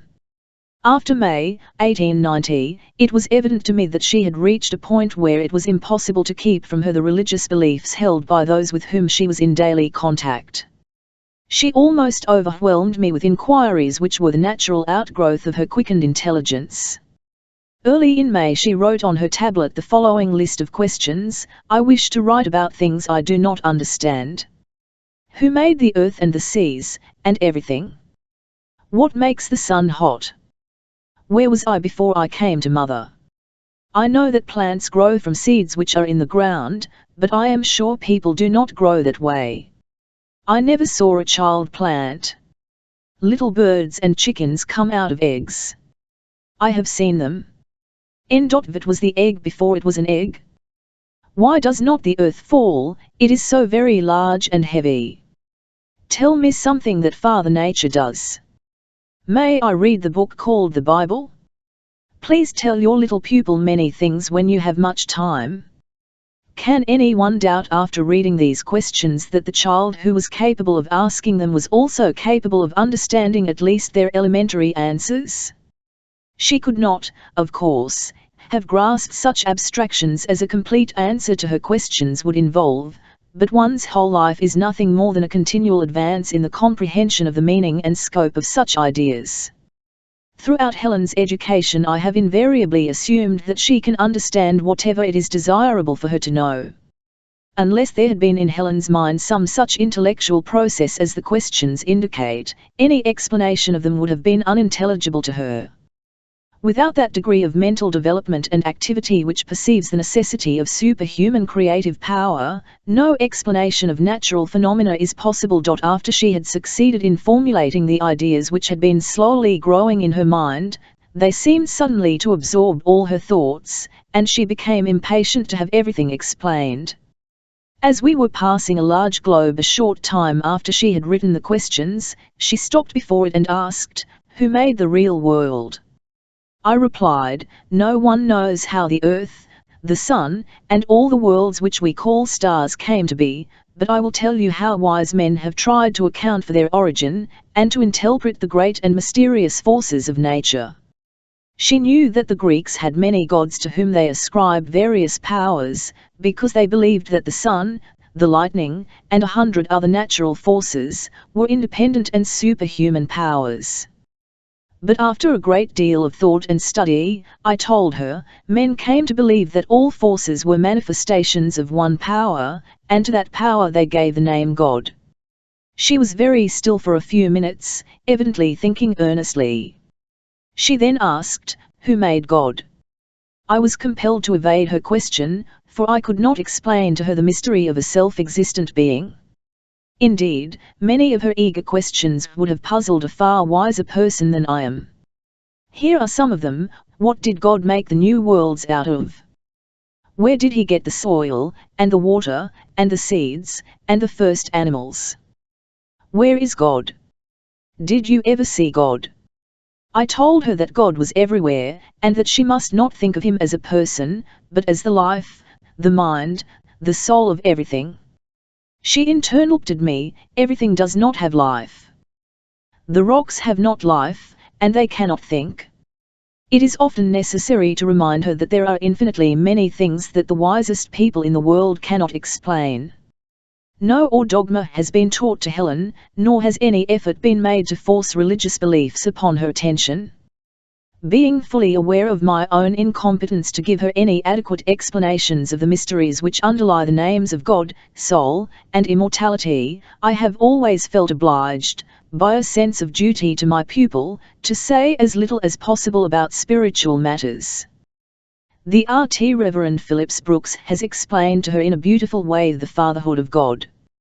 She has not as yet been allowed to read the Bible, because I do not see how she can do so at present without getting a vain erroneous conception of the attributes of God. I have already told her in simple language of the beautiful and helpful life of Jesus, and of his cruel death. The narrative affected her greatly when first she listened to it. When she referred to our conversation again, it was to ask, why did not Jesus go away, so that his enemies could not find him? She thought the miracles of Jesus very strange. When told that Jesus walked on the sea to meet his disciples, she said, decidedly, it does not mean walked, it means swam. When told of the instance in which Jesus raised the dead, she was much perplexed, saying, did not know life could come back into the dead one day. She said, sadly, I am blind and deaf. That is why I cannot see God. I taught her the word invisible, and told her we could not see God with our eyes, because he was a spirit, but that when our hearts were full of goodness and gentleness, then we saw him, because then we were more like it. Another time she asked, what is a soul? No one knows what the soul is like, I replied, but we know that it is not the body, and it is that part of us which thinks and loves and hopes, and which Christian people believe will live on after the body is dead. I then asked her, can you think of your soul as separate from your body? Oh, yes, she replied, because last hour I was thinking very hard of Mr. Anagnos, and then my mind, then changing the word, my soul was in Athens, but my body was here in the study. At this moment another thought seemed to flash through her mind, and she added, but Mr. Anagnos did not speak to my soul. I explained to her that the soul, too, is invisible, or in other words, that it is without apparent form. But if I write what my soul thinks, she said, then it will be visible, and the words will be its body. A long time ago Helen said to me, would like to live 1600 years. When asked if she would not like to live always in a beautiful country called heaven, her first question was, where is heaven? I was obliged to confess that I did not know, but suggested that it might be on one of the stars. A moment after she said, will you please go first and tell me all about it, and then she added, Tuscumbia is a very beautiful little town. It was more than a year before she alluded to the subject again, and when she did return to it, her questions were numerous and persistent. She asked, where is heaven, and what is it like? Why cannot we know as much about heaven as we do about foreign countries? I told her in very simple language that there may be many places called heaven, but that essentially it was a condition, the fulfillment of the heart's desire, the satisfaction of its wants, and that heaven existed wherever right was acknowledged, believed in, and loved. She shrinks from the thought of death with evident dismay. Recently, on being shown a deer which had been killed by her brother, she was greatly distressed, and asked sorrowfully, Dear, why must everything die, even the fleet-footed deer? At another time she asked, do you not think we would be very much happier always, if we did not have to die? I said, no, because, if there were no death, our world would soon be so crowded with living creatures that it would be impossible for any of them to live comfortably. But said Helen, quickly, think God could make some more worlds as well as he made this one. When friends have told her of the great happiness which awaits her in another life, she instantly asked, how do you know, if you have not been dead? The literal sense in which she sometimes takes common words and idioms shows how necessary it is that we should make sure that she receives their correct meaning. When told recently that Hungarians were born musicians, she asked in surprise, do they sing when they are bomb? When her friend added that some of the pupils he had seen in Budapest had more than 100 tunes in their heads, she said, laughing, I'll think their heads must be very noisy. She sees the ridiculous quickly, and, instead of being seriously troubled by metaphorical language, she is often amused at her own too literal conception of its meaning. Having been told that the soul was without form, she was much perplexed at David's words, "He leadeth my soul. Has it feet? Can it walk? Is it blind?" she asked, for in her mind the idea of being led was associated with blindness. Of all the subjects which perplex and trouble Helen, none distresses her so much as the knowledge of the existence of evil, and of the suffering which results from it. For a long time it was possible to keep this knowledge from her, and it will always be comparatively easy to prevent her from coming in personal contact with vice and wickedness. The fact that sin exists, and that great misery results from it, dawned gradually upon her mind as she understood more and more clearly the lives and experiences of those around her. The necessity of laws and penalties had to be explained to her. She found it then hard to reconcile the presence of evil in the world with the idea of God which had been presented to her mind. One day she asked, "Does God take care of us all the time?" She was answered in the affirmative. "Then why did he let little sister fall this morning, and hurt her head so badly?" Another time she was asking about the power and goodness of God. She had been told of a terrible storm at sea, in which several lives were lost, and she asked, "Why did not God save the people if he can do all things?" Surrounded by loving friends and the gentlest influences, as Helen had always been, she has, from the earliest stage of her intellectual enlightenment, willingly done right. She knows with unerring instinct what is right, and does it joyously. She does not think of one wrong act as harmless, of another as of no consequence, and of another as not intended. To her pure soul all evil is equally unlovely. These passages from the paper Miss Sullivan prepared for the meeting at Chautauqua, in July, 1894, of the American Association to Promote the Teaching of Speech to the Deaf, contain her latest written account of her exercise. You must not imagine that as soon as Helen grasped the idea that everything had a name she at once became mistress of the treasury of the English language, or that her mental faculties emerged, full-armed, from their then-living tomb, as Pallas Athene from the head of Zeus, as one of her enthusiastic admirers would have us believe. At first, the words, phrases and sentences which she used in expressing her thoughts were all reproductions of what we had used in conversation with her, and which her memory had unconsciously retained. And indeed, this is true of the language of all children. Their language is the memory of the language they hear spoken in their homes. Countless repetition of the conversation of daily life has impressed certain words and phrases upon their memories, and when they come to talk themselves, memory supplies the words they lisp. Likewise, the language of educated people is the memory of the language of books. Language grows out of life, out of its needs and experiences. At first my little pupil's mind was all but vacant. She had been living in a world she could not realize. Language and knowledge are indissolubly connected, they are interdependent. Good work in language presupposes and depends on a real knowledge of things. As soon as Helen grasped the idea that everything had a name, and that by means of the manual alphabet these names could be transmitted from one to another, I proceeded to awaken her further interest in the objects whose names she learned to spell with such evident joy. One never taught language for the purpose of teaching it, but invariably used language as a medium for the communication of thought. Thus the learning of language was coincident with the acquisition of knowledge. In order to use language intelligently, one must have something to talk about, and having something to talk about is the result of having had experiences. No amount of language training will enable our little children to use language with ease and fluency unless they have something clearly in their minds which they wish to communicate, or unless we succeed in awakening in them a desire to know what is in the minds of others. At first I did not attempt to confine my pupil to any system. I always tried to find out what interested her most, and made that the starting point for the new lesson, whether it had any bearing on the lesson I had planned to teach or not. During the first 2 years of her intellectual life, I required Helen to write very little. In order to write, one must have something to write about, and having something to write about requires some mental preparation. The memo must be stored with ideas and the mind must be enriched with knowledge before writing becomes a natural and pleasurable effort.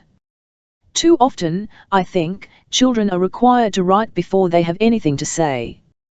Teach them to think and read and talk without self-repression, and they will write because they cannot help it. Helen acquired language by practice and habit rather than by study of rules and definitions.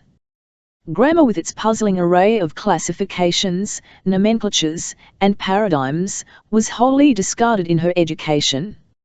She learned language by being brought in contact with the living language itself. She was made to deal with it in everyday conversation, and in her books, and to turn it over in a variety of ways until she was able to use it correctly. No doubt I talked much more with my fingers, and more constantly than I should have done with my mouth, for had she possessed the use of sight and hearing, she would have been less dependent on me for entertainment and instruction. I believe every child has hidden away somewhere in his being noble capacities which may be quickened and developed if we go about it in the right way, but we shall never properly develop the higher natures of our little ones while we continue to fill their minds with the so-called rudiments. Mathematics will never make them loving, nor will the accurate knowledge of the size and shape of the world help them to appreciate its beauties. Let us lead them during the first years to find their greatest pleasure in nature. Let them run in the fields, learn about animals, and observe real things. Children will educate themselves under right conditions. They require guidance and sympathy far more than instruction. I think much of the fluency with which Helen uses language is due to the fact that nearly every impression which she receives comes through the medium of language. But after due allowance has been made for Helen's natural aptitude for acquiring language, and for the advantage resulting from her peculiar environment, I think that we shall still find that the constant companionship of good books has been of supreme importance in her education. It may be true, as some maintain, that language cannot express to us much beyond what we have lived and experienced, but I have always observed that children manifest the greatest delight in the lofty, poetic language which we are too ready to think beyond their comprehension. "This is all you will understand," said a teacher to a class of little children, closing the book which she had been reading to them. "Oh, please read us the rest, even if we won't understand it," they pleaded, delighted with the rhythm, and the beauty which they felt, even though they could not have explained it.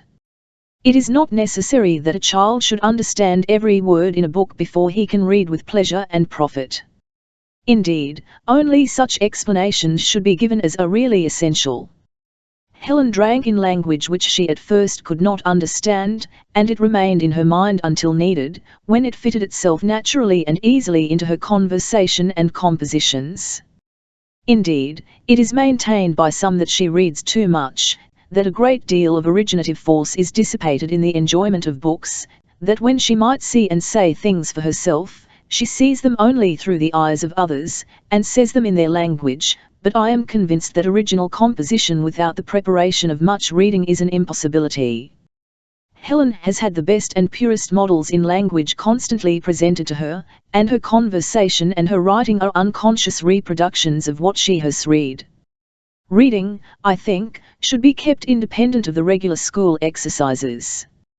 Children should be encouraged to read for the pure delight of it. The attitude of the child toward his books should be that of unconscious receptivity. The great works of the imagination ought to become a part of his life, as they were once of the very substance of the men who wrote them. It is true, the more sensitive and imaginative the mind is that receives the thought pictures and images of literature, the more nicely the finest lines are reproduced. Helen has the vitality of feeling, the freshness and eagerness of interest, and the spiritual insight of the artistic temperament, and naturally she has a more active and intense joy in life, simply as life, and in nature, books, and people than less gifted mortals. Her mind is so filled with the beautiful thoughts and ideals of the great poets that nothing seems commonplace to her, for her imagination colours all life with its own rich hues.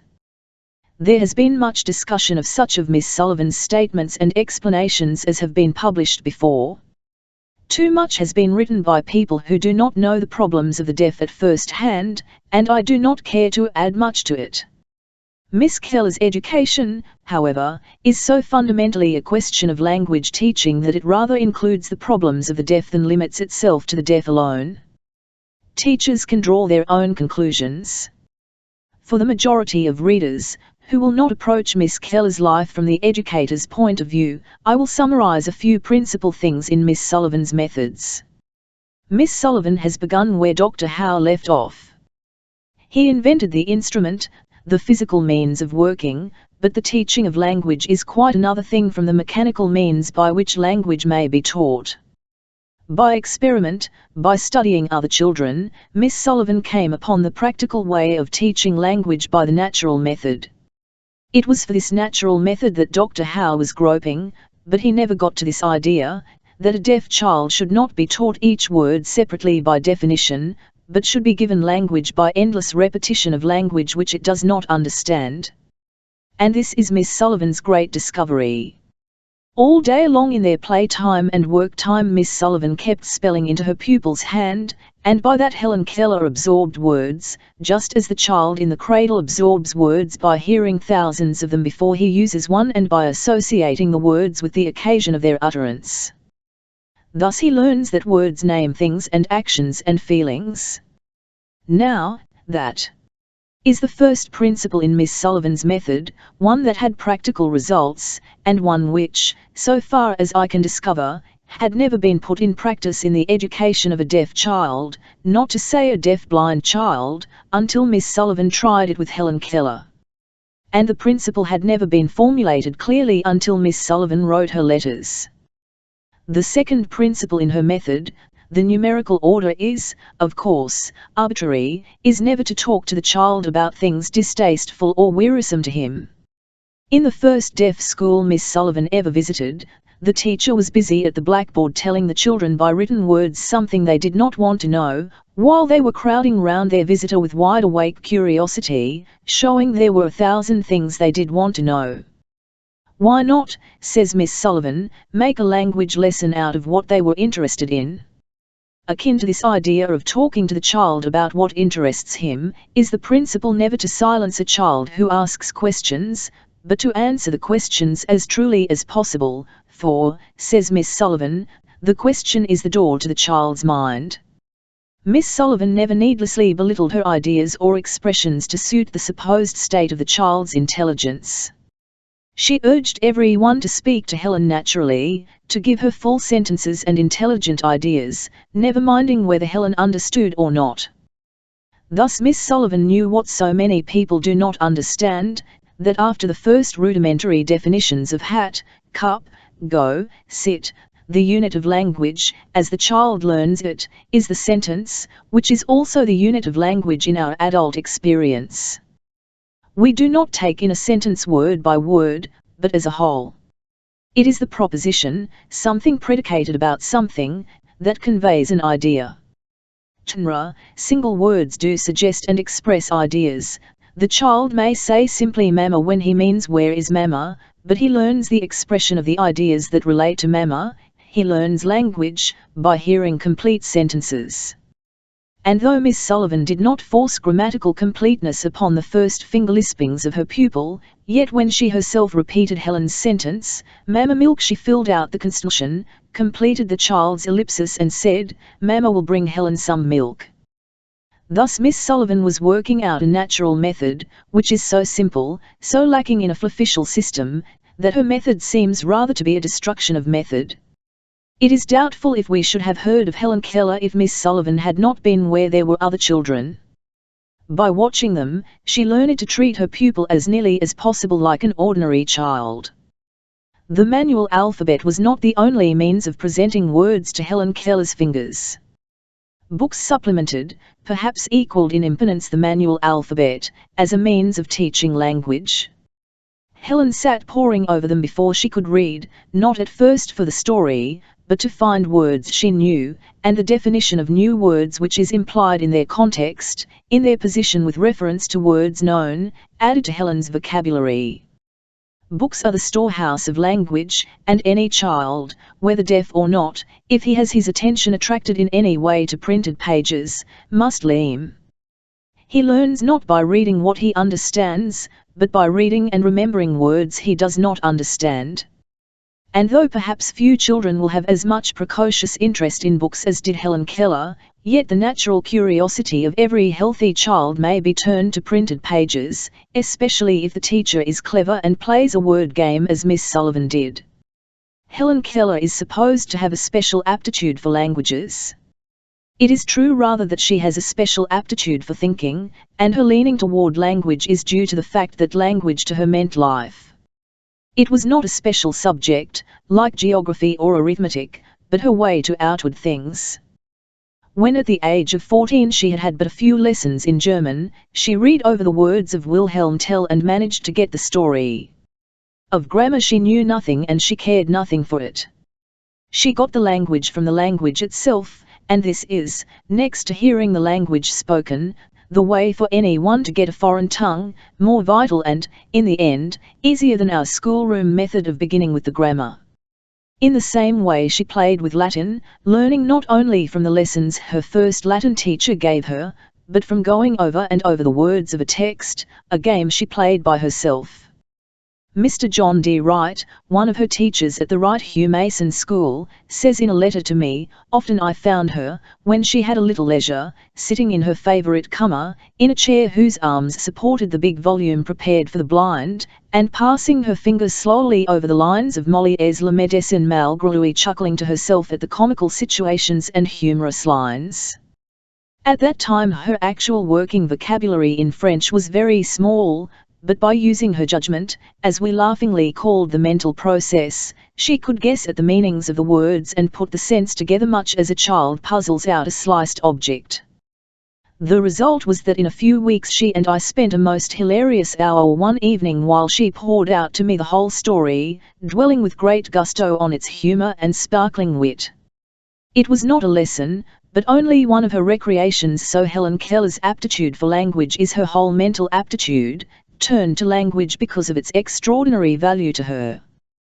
There have been many discussions of the question whether Helen Keller's achievements are due to her natural ability or to the method by which she was taught. It is true that a teacher with 10 times Miss Sullivan's genius could not have made a pupil so remarkable as Helen Keller out of a child born dull and mentally deficient.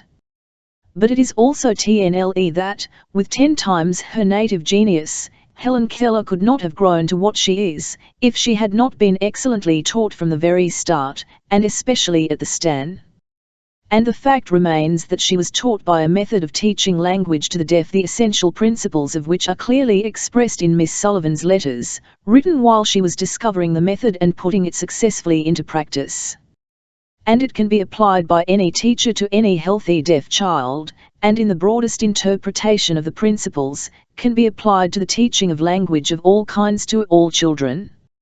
In the many discussions of this question, writers seem to throw us from one whom to another of a dilemma, either a born genius in Helen Keller, or a perfect method in the teacher.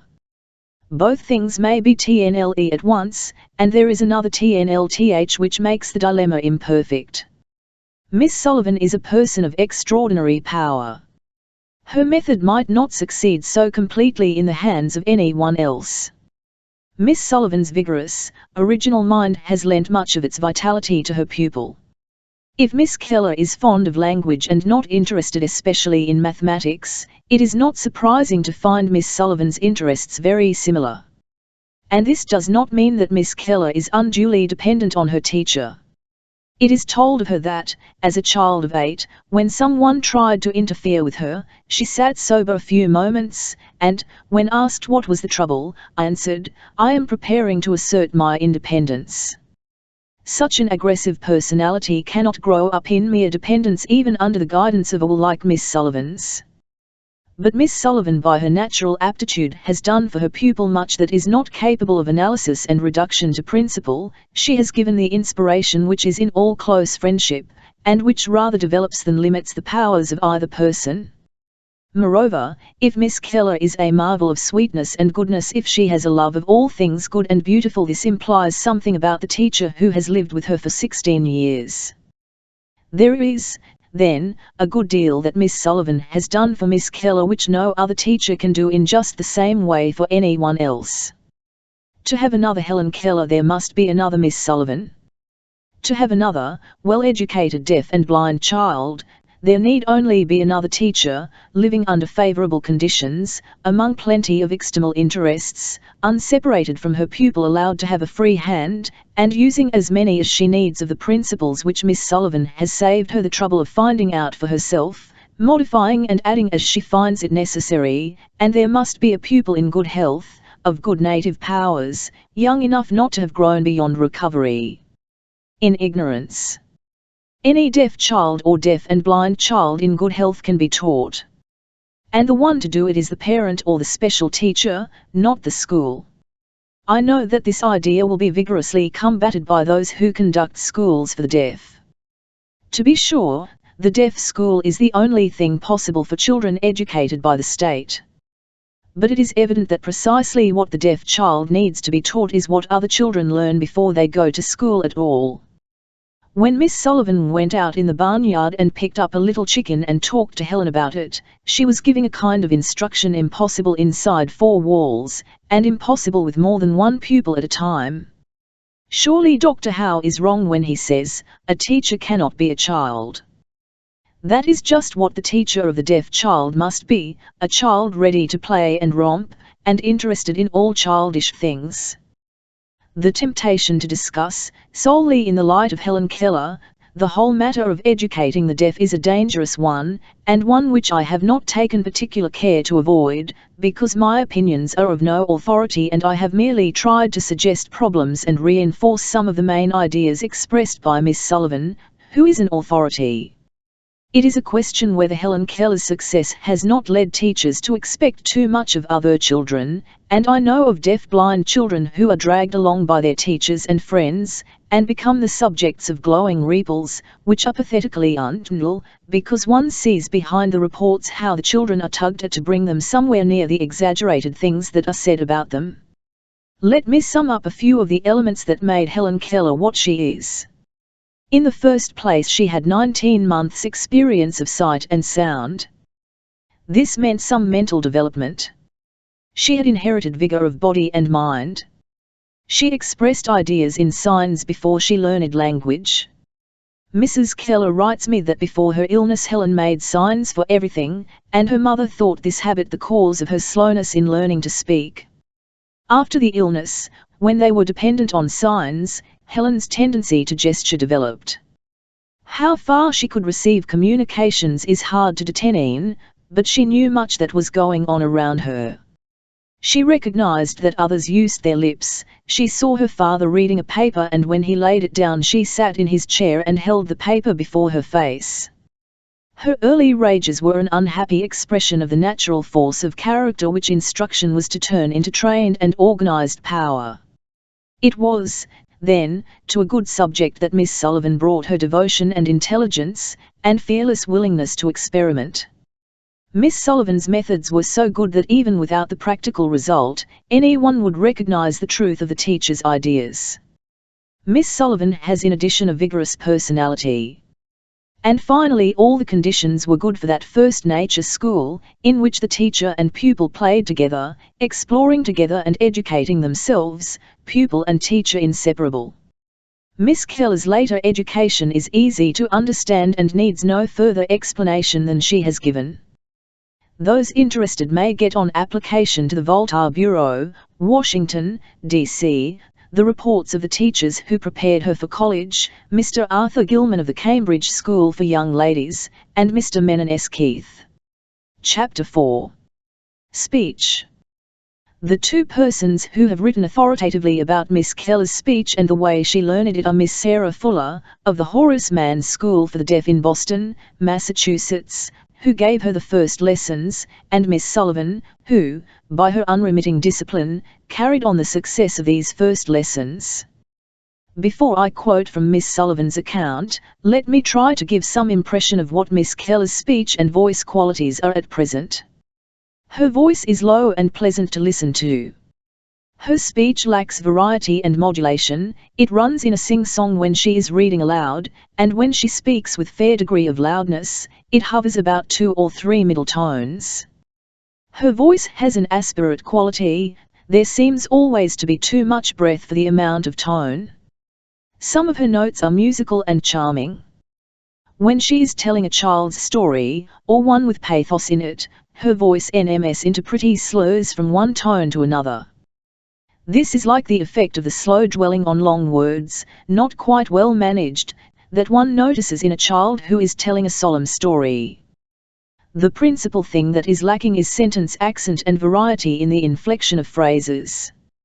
Miss Keller pronounces each word as a foreigner does when he is still laboring with the elements of a sentence, or as children sometimes read in school when they have to pick out each word. She speaks French and German. Her friend, Mr. John Hitz, whose native tongue is German, says that her pronunciation is excellent. Another friend, who is as familiar with French as with English, finds her French much more intelligible than her English. When she speaks English she distributes her emphasis as in French and so does not put sufficient stress on accented syllables. She says, for example, provocation in di6 dual with ever so little difference between the value of syllables, and a good deal of inconsistency in the pronunciation of the same word one day and the next. It would, I think, be hard to make her feel just how to pronounce dictionary without her effing either toward dictionary or diction ry, and, of course the word is neither one nor the other. For no system of marks in a lexicon can tell one how to pronounce a word. The only way is to hear it, especially in a language like English which is so full of unspellable, suppressed vowels and quasi-vowels. Miss Keller's vowels are not firm. Her awful is nearly a file. The wavering is caused by the absence of accent on ful, for she pronounces full correctly. She sometimes mispronounces as she reads aloud and comes on a word which she happens never to have uttered, though she may have written it many times. This difficulty and some others may be corrected when she and Miss Sullivan have more time. Since 1894, they have been so much in their books that they have neglected everything that was not necessary to the immediate task of passing the school years successfully. Miss Keller will never be able, I believe, to speak loud without destroying the pleasant quality and the distinctness of her words, but she can do much to make her speech clearer. When she was at the Wright Hugh Mason School in New York, Dr. Hugh Mason tried to improve her voice, not only her word pronunciation, but the voice itself, and gave her lessons in tone and vocal exercises. It is hard to say whether or not Miss Keller's speech is easy to understand. Some understand her readily, others do not. Her friends grow accustomed to her speech and forget that it is different from that of anyone else. Children seldom have any difficulty in understanding her, which suggests that her deliberate measured speech is like theirs, before they come to the adult trick of knitting all the words of a phrase into one movement of the breath. I am told that Miss Keller speaks better than most other deaf people. Miss Keller has told how she learned to speak.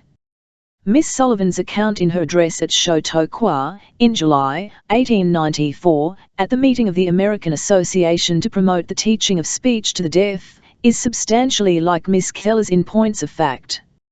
Miss Sullivan's account of Miss Keller's speech: it was 3 years from the time when Helen began to communicate by means of the manual alphabet that she received her first lesson in the more natural and universal medium of human intercourse, oral language. She had become very proficient in the use of the manual alphabet, which was her only means of communication with the outside world. Through it she had acquired a vocabulary which enabled her to converse freely, read intelligently, and write with comparative ease and correctness. Nevertheless, the impulse to utter audible sounds was strong within her, and the constant efforts which I made to repress this instinctive tendency, which I feared in time would become unpleasant, were of no avail. I made no effort to teach her to speak, because I regarded her inability to watch the lips of others as an insurmountable obstacle. But she gradually became conscious that her way of communicating was different from that used by those around her, and one day her thoughts found expression. How do the blind girls know what to say with their mouths? Why do you not teach me to talk like them? Do deaf children ever learn to speak? I explained to her that some deaf children were taught to speak, but that they could see their teachers' mouths, and that was a very great assistance to them. But she intimated me to say she was very sure she could feel my mouth very well. Soon after this conversation, a lady came to see her and told her about the deaf and blind Norwegian child, Ragnhild Kjøter, who had been taught to speak and understand what her teacher said to her by touching his lips with her fingers. She at once resolved to learn to speak, and from that day to this she has never wavered in that resolution. She began immediately to make sounds which she called speaking, and I saw the necessity of correct instruction, since her heart was set upon learning to talk, and, feeling my own incompetence to teach her, never having given the subject of articulation serious study, I went with my pupil for advice and assistance, to Miss Sarah Fuller. Miss Fuller was delighted with Helen's earnestness and enthusiasm, and at once began to teach her. In a few lessons she learned nearly all of the English sounds, and in less than a month she was able to articulate a great many words distinctly. From the first she was not content to be drilled in single sounds, but was impatient to pronounce words and sentences. The length of the word or the difficulty of the arrangement of the elements never seemed to discourage her. But, with all her eagerness and intelligence, learning to speak taxed her powers to the utmost. But there was satisfaction in seeing from day to day the evidence of growing mastery and the possibility of final success. And Helen's success has been more complete and inspiring than any of her friends expected, and the child's delight in being able to utter her thoughts in living and distinct speech is shared by all who witness her pleasure when strangers tell her that they understand her. I have been asked a great many times whether I think Helen will ever speak naturally, that is, as other people speak. I am hardly prepared to decide that question, or even give an opinion regarding it. I believe that I have hardly begun yet to know what is possible. Teachers of the deaf often express surprise that Helen's speech is so good when she has not received any regular instruction in speech since the first few lessons given her by Miss Fuller. I can only say in reply, this is due to habitual imitation and practice. Practice. Practice. Nature has determined how the child shall learn to speak, and all we can do is to aid him in the simplest, easiest way possible, by encouraging him to observe and imitate the vibrations in the voice. Some further details appear in an earlier, more detailed account, which Miss Sullivan wrote for the Perkins Institution Report of 1891. I knew that Laura Brigman had shown the same intuitive desire to produce sounds, and had even learned to pronounce a few simple words, which she took great delight in using, and I did not doubt that Helen could accomplish as much as this. I thought, however, that the advantage she would derive would not repay her for the time and labor that such an experiment would cost. Moreover, the absence of hearing renders the voice monotonous and often very disagreeable, and such speech is generally unintelligible except to those familiar with the speaker. The acquiring of speech by untaught deaf children is always slow and often painful. Too much stress, it seems to me, is often laid upon the importance of teaching a deaf child to articulate, a process which may be detrimental to the pupil's intellectual development. In the very nature of things, articulation is an unsatisfactory means of education, while the use of the manual alphabet quickens and invigorates mental activity, since the deaf child is brought into close contact with the English language, and the highest and most abstract ideas may be conveyed to the mind readily and accurately. Helen's case proved it to be also an invaluable aid in acquiring articulation. She was already perfectly familiar with words and the construction of sentences, and had only mechanical difficulties to overcome.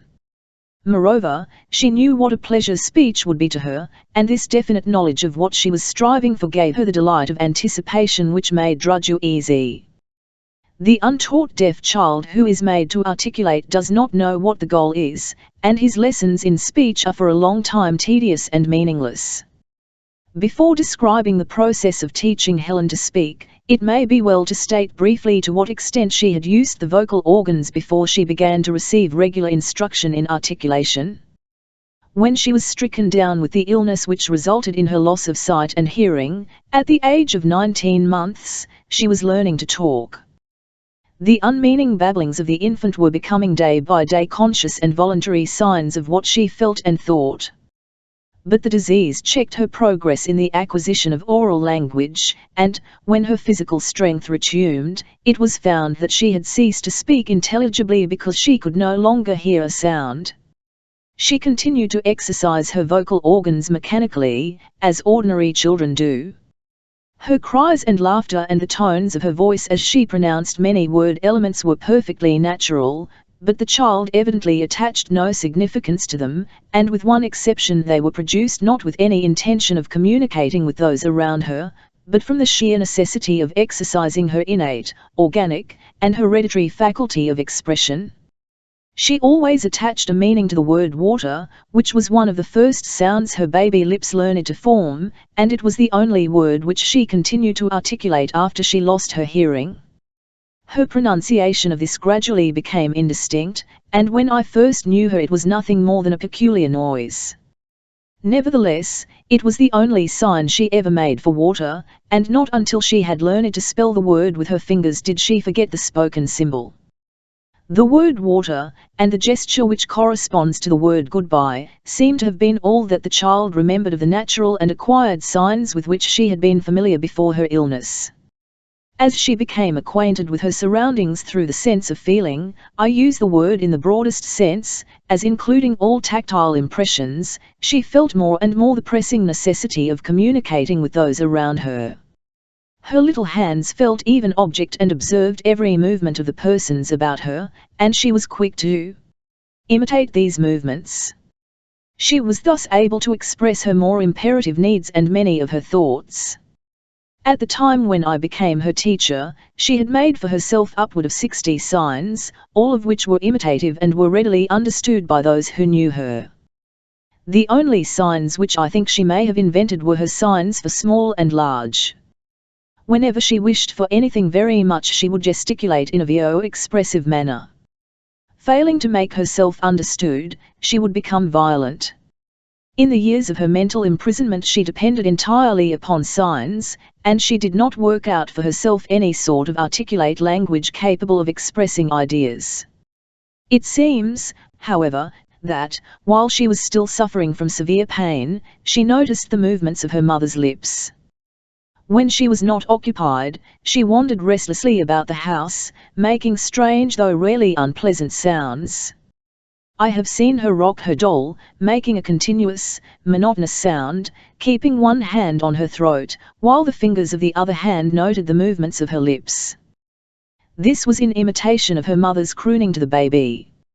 Occasionally she broke out into a merry laugh, and then she would reach out and touch the mouth of anyone who happened to be near her, to see if he were laughing also. If she detected no smile, she gesticulated excitedly, trying to convey her thought, but if she failed to make her companion laugh, she sat still for a few moments, with a troubled and disappointed expression. She was pleased with anything which made a noise. She liked to feel the cat purr, and if by chance she felt a dog in the act of barking, she showed great pleasure. She always liked to stand by the piano when someone was playing and singing. She kept one hand on the singer's mouth, while the other rested on the piano, and she stood in this position as long as anyone would sing to her, and afterwards she would make a continuous sound which she called singing. The only words she had learned to pronounce with any degree of distinctness previous to March, 1890, were Papa, Mama, Baby, Sister. These words she had caught without instruction from the lips of friends. It will be seen that they contain 3 vowel and 6 consonant elements, and these formed the foundation for her first real lesson in speaking. At the end of the first lesson she was able to pronounce distinctly the following sounds: A, E, I, O, C soft like S and hard like K, G hard, B, L, N, M, T, P, S, U, K, F and D. Hard consonants were, and indeed still are, very difficult for her to pronounce in connection with one another in the same word. She often suppresses the one and changes the other, and sometimes she replaces both by an analogous sound with soft aspiration. The confusion between I and A was very noticeable in her speech at first. She would repeatedly use one for the other. The great difficulty in the pronunciation of the made it one of the last elements which she mastered. The ch, sh and soft g also gave her much trouble, and she does not yet enunciate them clearly. The difficulties which Miss Sullivan found in 1891 are, in a measure, the difficulties which show in Miss Keller's speech today. When she had been talking for less than a week, she met her friend, Mr. Radokanaki, and immediately began to struggle with the pronunciation of his name, nor would she give it up until she was able to articulate the word distinctly. Her interest never diminished for a moment, and, in her eagerness to overcome the difficulties which beset her on all sides, she taxed her powers to the utmost, and learned in 11 lessons all of the separate elements of speech. Enough appears in the accounts by Miss Keller's teacher to show the process by which she reads the lips with her fingers, the process by which she was taught to speak, and by which, of course, she can listen to conversation now. In reading the lips she is not so quick or so accurate as some reports declare. It is a clumsy and unsatisfactory way of receiving communication, useless when Miss Sullivan or someone else who knows the manual alphabet is present to give Miss Keller the spoken words of others. Indeed, when some friend is trying to speak to Miss Keller, and the attempt is not proving successful, Miss Sullivan usually helps by spelling the lost words into Miss Keller's hand. President Roosevelt had little difficulty last spring in making Miss Keller understand him, and especially requested Miss Sullivan not to spell into her hand. She got even word, for the President's speech is notably distinct. Other people say they have no success in making Miss Keller hear them. A few friends to whom she is accustomed, like Mrs. C. Pratt, and Mr. J. E. Chamberlain, can pass a whole day with her and tell her everything without the manual alphabet. The ability to read the lips helps Miss Keller in getting corrections of her pronunciation from Miss Sullivan and others, just as it was the means of her learning to speak at all, but it is rather an accomplishment than a necessity. It must be remembered that speech contributed in no way to her fundamental education, though without the ability to speak she could hardly have gone to higher schools and to college. But she knows better than anyone else what value speech has had for her. The following is her address at the 5th meeting of the American Association to promote the teaching of speech to the deaf, at Mount Airy, Philadelphia, Pennsylvania, the 8th of July, 1896, address of Helen Keller at Mount Airy. If you knew all the joy I feel in being able to speak to you today, I think you would have some idea of the value of speech to the deaf, and you would understand why I want every little deaf child in all this great world to have an opportunity to learn to speak. I know that much has been said and written on this subject, and that there is a wide difference of opinion among teachers of the deaf in regard to oral instruction. It seems then strange to me that there should be this difference of opinion. I cannot understand how anyone interested in our education can fail to appreciate the satisfaction we feel in being able to express our thoughts in living words. Why, I use speech constantly, and I cannot begin to tell you how much pleasure it gives me to do so. Of course I know that it is not always easy for strangers to understand me, but it will be by and by, and in the meantime I have the unspeakable happiness of knowing that my family and friends rejoice in my ability to speak. My little sister and baby brother love to have me tell them stories in the long summer evenings when I am at home, and my mother and teacher often ask me to read to them from my favorite books. I also discuss the political situation with my dear father, and we decide the most perplexing questions quite as satisfactorily to ourselves as if I could see and hear. So you see what a blessing speech is to me. It brings me into closer and tender relationship with those I love, and makes it possible for me to enjoy the sweet companionship of a great many persons from whom I should be entirely cut off if I could not talk. I can remember the time before I learned to speak, and how I used to struggle to express my thoughts by means of the manual alphabet, how my thoughts used to beat against my fingertips like little birds striving to gain their freedom, until one day Miss Fuller opened wide the prison door and let them escape. I wonder if she remembers how eagerly and gladly they spread their wings and flew away. Of course, it was not easy at first to fly. The speech wings were weak and broken, and had lost all the grace and beauty that had once been theirs. Indeed, nothing was left save the impulse to fly, but that was something. One can never consent to creep when one feels an impulse to soar. But, nevertheless, it seemed to me sometimes that I could never use my speech wings as God intended I should use them. There were so many difficulties in the way, so many discouragements, but I kept on twing, knowing that patience and perseverance would win in the end. And while I worked, I built the most beautiful air castles, and dreamed dreams, the pleasantest of which was of the time when I should talk like other people, and the thought of the pleasure it would give my mother to hear my voice once more, sweetened every effort and made every failure an incentive to try harder next time. So I want to say to those who are trying to learn to speak and those who are teaching them, be of good cheer. Do not think of today's failures, but of the success that may come tomorrow. You have set yourselves a difficult task, but you will succeed if you persevere, and you will find a joy in overcoming obstacles, a delight in climbing paths, which you would perhaps never know if you did not sometimes slip backward, if the road was always smooth and pleasant. Remember, no effort that we make to attain something beautiful is ever lost. Sometime, somewhere, somehow we shall find that which we seek. We shall speak, yes, and sing, too, as God intended we should speak and sing. Chapter V. Literary style. No one can have read Miss Keller's autobiography without feeling that she writes unusually fine English. Any teacher of composition knows that he can bring his pupils to the point of writing without errors in syntax or in the choice of words. It is just this accuracy which Miss Keller's early education fixes as the point to which any healthy child can be brought, and which the analysis of that education accounts for.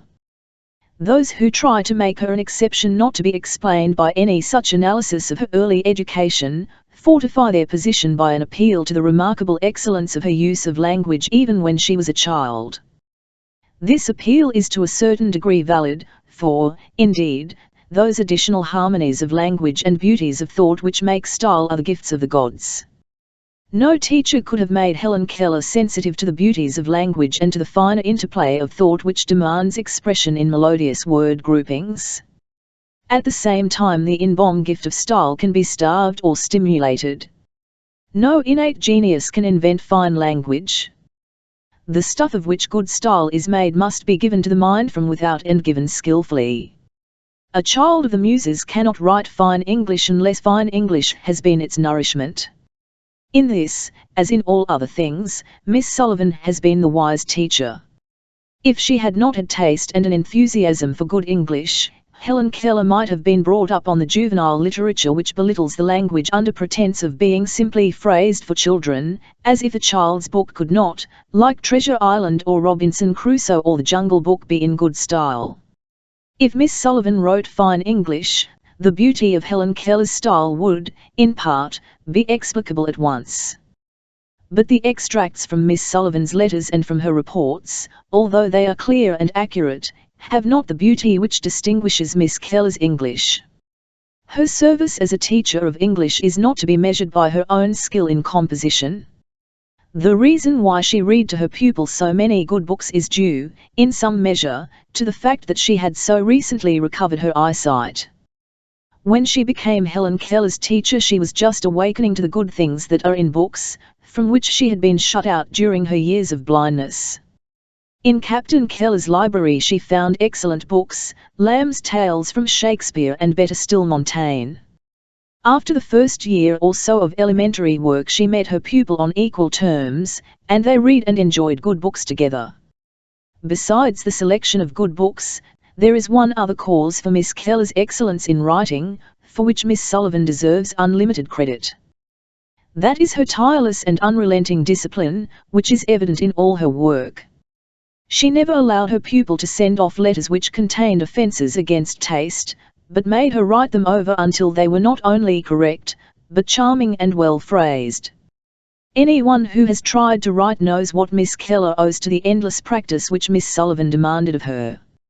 Let a teacher with a liking for good style insist on a child's writing a paragraph over and over again until it is more than correct, and he will be training, even beyond his own power of expression, the power of expression in the child.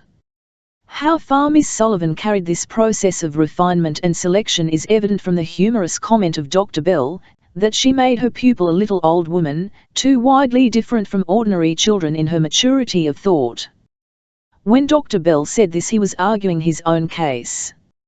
For it was Dr. Bell who first saw the principles that underlie Miss Sullivan's method, and explained the process by which Helen Keller absorbed language from books.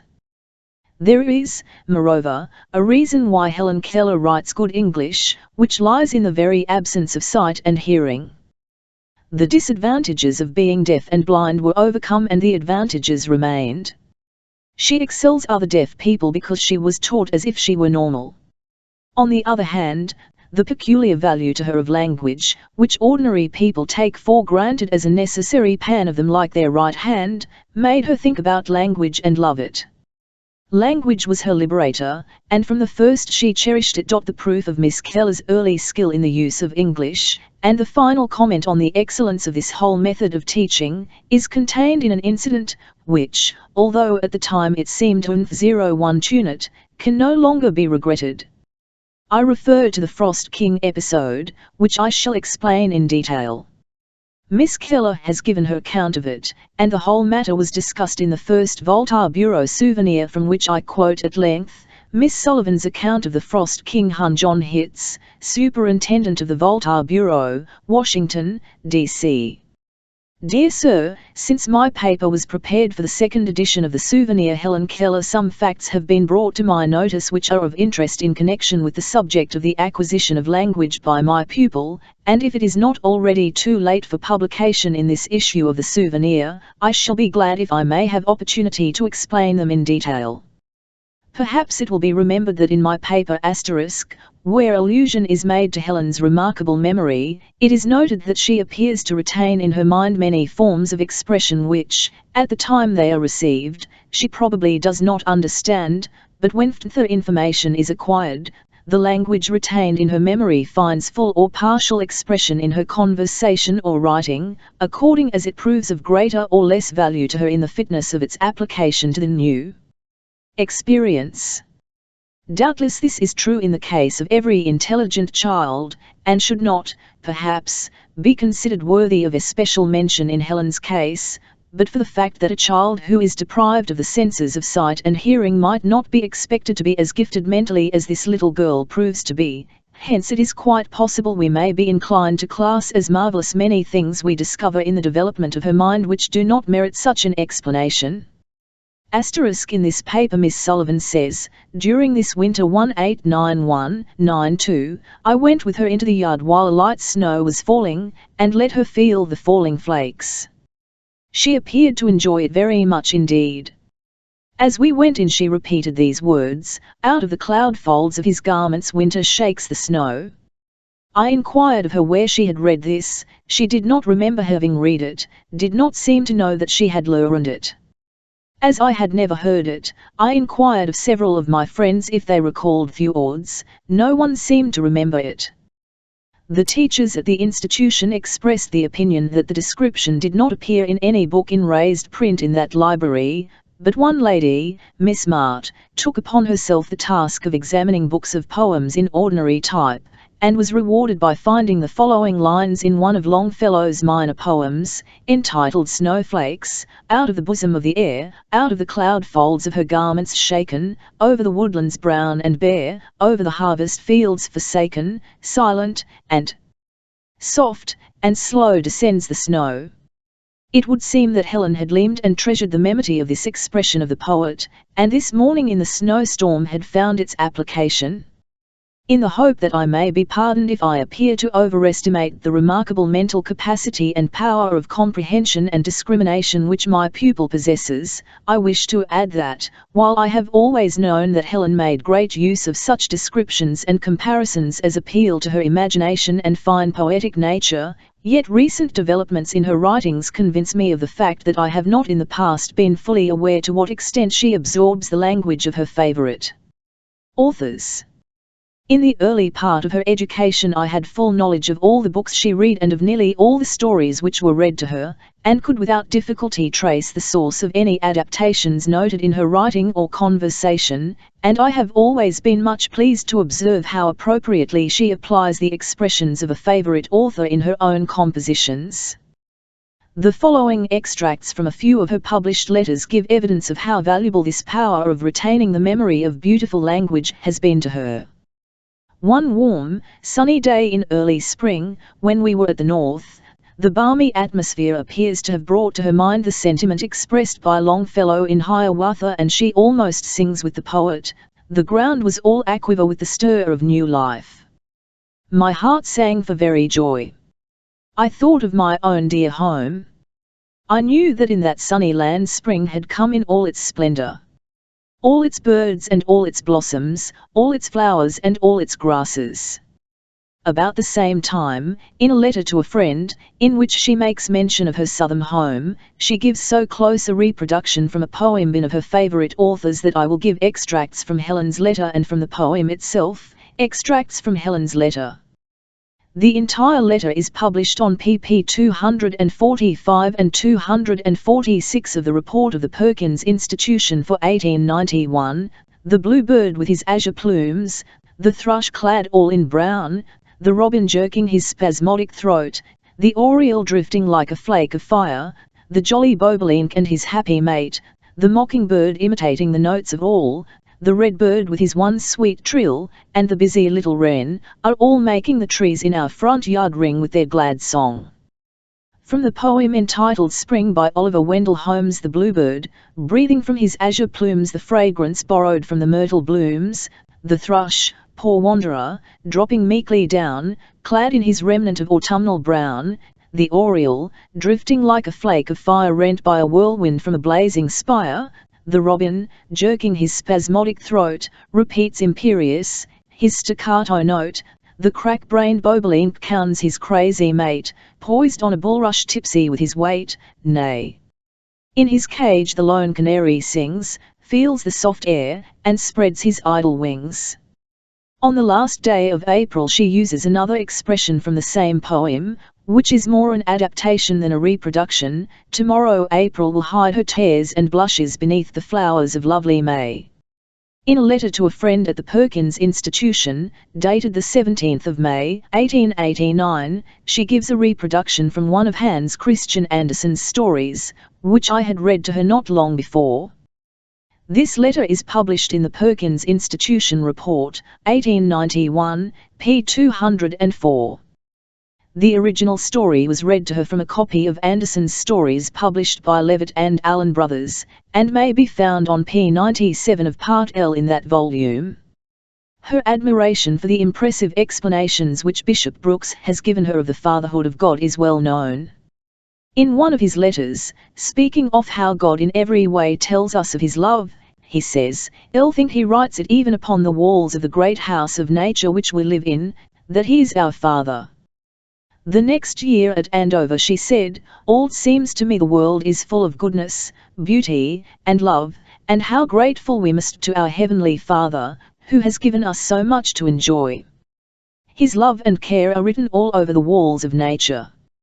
In these later years, since Helen has come in contact with so many persons who are able to converse freely with her, she has made the acquaintance of some literature with which I am not familiar. She has also found in books printed in raised letters, in the reading of which I have been unable to follow her, much material for the cultivation of the taste she possesses for poetical imagery. The pages of the book she reads become to her like paintings, to which her imaginative powers give life and color. She is at once transported into the midst of the events portrayed in the story she reads or is told, and the characters and descriptions become real to her. She rejoices when justice wins, and is sad when virtue goes unrewarded. The pictures the language paints on her memory appear to make an indelible impression, and many times, when an experience comes to her similar in character, the language starts forth with wonderful accuracy, like the reflection from a mirror. Helen's mind is so gifted by nature that she seems able to understand with only the faintest touch of explanation even possible variety of external relations. One day in Alabama, as we were gathering wildflowers near the springs on the hillsides, she seemed to understand for the first time that the springs were surrounded by mountains, and she exclaimed, "The mountains are crowding around the springs to look at their own beautiful reflections." I do not know where she obtained this language, yet it is evident that it must have come to her from without, as it would hardly be possible for a person deprived of the visual sense to originate such an idea. In mentioning a visit to Lexington, Mass., she writes, "As we rode along we could see the forest monarchs bend their proud forms to listen to the little children of the woodlands whispering their secrets. The anemone, the wild violet, the hepatica, and the funny little curled-up ferns all peeped out at us from beneath the brown leaves." She closes this letter with, "Elle must go to bed, for Morpheus has touched my eyelids with his golden wand." Here again, I am unable to state where she acquired these expressions. She has always seemed to prefer stories which exercise the imagination, and catches and retains the poetic spirit in all such literature, but not until this winter have I been conscious that her memoir absorbed the exact language to such an extent that she is herself unable to trace the source.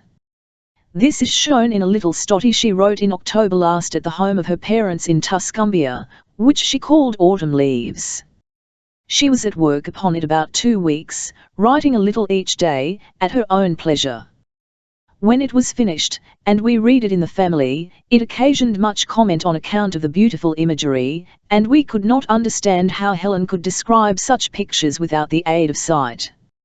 As we had never seen or heard of any such story as this before, we inquired of her where she read it. She replied, "I did not read it, it is my stow for Mr. Anagnos's birthday." While I was surprised that she could write like this, I was not more astonished than I had been many times before at the unexpected achievements of my little pupil, especially as we had exchanged many beautiful thoughts on the subject of the glory of the ripening foliage during the autumn of this year. Before Helen made her final copy of the story, it was suggested to her to change its title to The Frost King as more appropriate to the subject of which the story treated. To this she willingly assented. The story was written by Helen in Braille, as usual, and copied by her in the same manner. I then interlined the manuscript for the greater convenience of those who desired to read it. Helen wrote a little letter, and, enclosing the manuscript, forwarded both by mail to Mr. Anagnos for his birthday. The story was printed in the January number of the Mentor, and, from a review of it in the Goodson Gazette, I was startled to find that a very similar story had been published in 1873, 7 years before Helen was born. This story, I Frost Fairies, appeared in a book written by Miss Margaret T. Canby, entitled Birdie and His Fairy Friends. The passages quoted from the two stories were so much alike in thought and expression as to convince me that Miss Canby's story must at some time have been read to Helen. As I had never read this story, or even heard of the book, I inquired of Helen if she knew anything about the matter, and found she did not. She was utterly unable to recall either the name of the story or the book. Careful examination was made of the books in raised print in the library of the Perkins Institution to learn if any extracts from this volume could be found there, but nothing was discovered. I then concluded that the story must have been read to her a long time ago, as her memory usually retains with great distinctness facts and impressions which have been committed to its keeping. After making careful inquiry, I succeeded in obtaining the information that our friend, Mrs. S.C. Hopkins, had a copy of this book in 1888 which was presented to her little daughter in 1873 or 1874. Helen and I spent the summer of 1888 with Mrs. Hopkins at her home in Brewster, Mass., where she kindly relieved me a part of the time, of the care of Helen. She amused and entertained Helen by reading to her from a collection of juvenile publications, among which was the copy of Birdie and His Fairy Friends, and, while Mrs. Hopkins does not remember this story of Frost Fairies, she is confident that she read to Helen extracts, if not entire stories, from this volume. But as she was not able to find her copy, and applications for the volume at bookstores in Boston, New York, Philadelphia, Albany, and other places resulted only in failure, search was instituted for the author herself. This became a difficult task, as her publishers in Philadelphia had retired from business many years ago. However, it was eventually discovered that her residence is at Wilmington, Delaware, and copies of the second edition of the book, 1889, were obtained from her. She has since secured and forwarded to me a copy of the first edition. The most generous and gratifying letters have been received from Miss Canby by Helen's friends, a few extracts from which are given, under date of the 24th of February, 1892, after mentioning the order of the publication of the stories in the magazine. She writes, "All the stories were revised before publishing them in book form, additions were made to the number as first published, I think, and some of the titles may have been changed."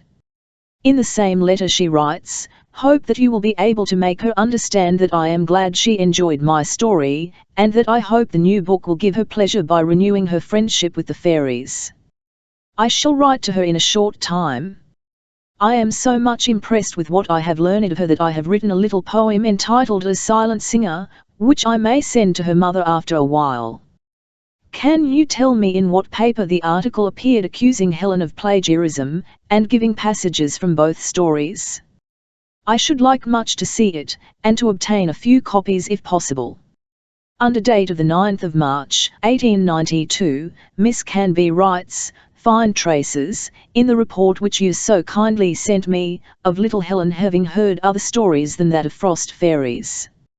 On page 132, in a letter, there is a passage which must have been suggested by my Stowe called The Rose Fairies, CPP 13-16 of Birdie, and on pages 93 and 94 of the report the description of a thunderstorm is very much like Birdie's idea of the same in the Dew Fairies on page 59 and 60 of my book. What a wonderfully active and retentive mind that gifted child must have! If she had remembered and written down accurately a short story, and that soon after hearing it, it would have been a marvel, but to have heard the Stowe once, 3 years ago, and in such a way that neither her parents nor teacher could ever allude to it or refresh her memory about it, and then to have been able to reproduce it so vividly, even adding some touches of her own in perfect keeping with the rest, which really improve the original, is something that very few girls of riper age, and with every advantage of sight, hearing, and even great talents for composition, could have done as well, if at all. Under the circumstances, I do not see how anyone can be so unkind as to call it a plagiarism. It is a wonderful feat of memory, and stands alone, as doubtless much of her work will in future, if her mental powers grow and develop with her years as greatly as in the few years past. I have known many children well, have been surrounded by them all my life, and love nothing better than to talk with them, amuse them, and quietly notice their traits of mind and character, but I do not recollect more than one girl of Helen's age who had the love and thirst for knowledge, and the store of literary and general information, and the skill in composition, which Helen possesses. She is indeed a wonder child. Thank you very much for the report, Gazette, and Helen's Journal. The last made me realize the great disappointment to the dear child more than before. Please give her my warm love, and tell her not to feel troubled about it any more. No one shall be allowed to think it was anything wrong, and some day she will write a great, beautiful story or poem that will make many people happy. Tell her there are a few bitter drops in every one's cup, and the only way is to take the bitter patiently, and the sweet thankfully. I shall love to hear of her reception of the book and how she likes the stories which are new to her. I have now, March, 1892, read to Helen the Frost Fairies, the Rose Fairies and a poignant of the Dew Fairies, but she is unable to throw any light on the matter. She recognized them at once as her own stories, with variations, and was much puzzled to know how they could have been published before she was born. She thinks it is wonderful that two people should write stories so much alike, but she still considers her own as original. I give below a portion of Miss Canby's story, The Rose Fairies, and also Helen's letter to Mr. Anagnos containing her dream, so that the likenesses and differences may be studied by those interested in the subject. The Rose Fairies, from Birdie and His Fairy Friends, by Margaret T. Canby. One pleasant morning little Birdie might have been seen sitting quietly on the grass plat at the side of his mother's house, looking very earnestly at the rose bushes. It was quite early. Great Mr. Sun, who is such an early riser in summer time, had not been up very long. The birds were just beginning to chirp their good mornings to each other, and as for the flowers, they were still asleep. But Birdie was so busy all day, trotting about the house and garden, that he was always ready for his nest at night, before the birds and flowers had thought of seeking theirs, and so it came to pass that when Mr. Sun raised his head above the green woods and smiled lovingly upon the earth, Birdie was often the first to see him, and to smile back at him, all the while nibbing his eyes with his dimpled fists, until between smiling and rubbing, he was wide awake. And what do you think he did next? Why, the little rogue rolled into his mamma's bed, and kissed her eyelids, her cheeks, and her mouth, until she began to dream that it was raining kisses, and at last she opened her eyes to see what it all meant, and found that it was Birdie, trying to kiss her awake, as he said. She loved her little boy very dearly, and liked to make him happy, and when he said, "Please dress me, dear mamma, and let me go out to play in the garden," she cheerfully consented, and, soon after, Birdie went downstairs in his momming dress of cool linen, and with his round face bright and rosy from its bath, and ran out on the gravel path to play, until breakfast was ready. He stood still a moment to look about him, and think what he should do first. The fresh morning air blew softly in his face, as if to welcome him and be his merry playmate, and the bright eye of Mr. Sun looked at him with a warm and glowing smile, but Birdie soon walked on to find something to play with. As he came in sight of the rose bushes that grew near the side of the house, he suddenly clapped his hands, and with a little shout of joy stopped to look at them. They were all covered with lovely rosebuds. Some were red, some white, and others pale pink, and they were just peeping out of the green leaves, as rosy-faced children peep out from their warm beds in wintertime before they are quite willing to get up. A few days before, Birdie's papa had told him that the green balls on the rose bushes had beautiful flowers shut up within them, but the little boy found it hard to believe, for he was so young that he did not remember how pretty the roses had been the summer before. Now he found out that his father's words were true, for a few days of warm weather had turned the green balls into rosebuds, and they were so beautiful that it was enough to make Birdie stand still before them, his blue eyes dancing with delight and his little hands clasped tightly together. After a while he went nearer, and looking closely at the buds, found that they were folded up, leaf over leaf, as eyelids are folded over sleeping eyes, so that Birdie thought they must be asleep. "Lazy roses, wake up," said he, giving the branches a gentle shake, but only the dew fell off in bright drops, and the flowers were still shut up. At last Birdie remembered how he had awakened his mother with kisses, and thought he would try the same plan with the roses, so he drew up his red lips until they looked like a rosebud, too, and bending down a branch with a lovely pink bud upon it, he kissed it softly 2 or 3 times. Here the similarity in the language of the story to that in the letter ceases. Helen's letter to Mr. Anagnos, written February 2 and 3, 1890. This letter was enclosed in another written in French, dated Le Février 1890. My dear Mr. Anagnos, you will laugh when you open your little friend's letter and see all the queer mistakes she has made in French, but I think you will be pleased to know that I can write even a short letter in French. It makes me very happy to please you and my dear teacher. I wish I could see your little niece Amelia. I am sure we should love each other. I hope you will bring some of Virginia Evangelide's poems home with you, and translate them for me. Teacher and I have just returned from our walk. It is a beautiful day. We met a sweet little child. She was playing on the pier with a wee brother. She gave me a kiss and then ran away, because she was a shy little girl.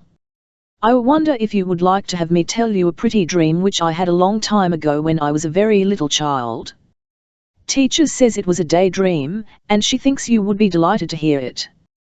One pleasant morning in the beautiful springtime, I thought I was sitting on the soft grass under my dear mother's window, looking very earnestly at the rose bushes which were growing all around me.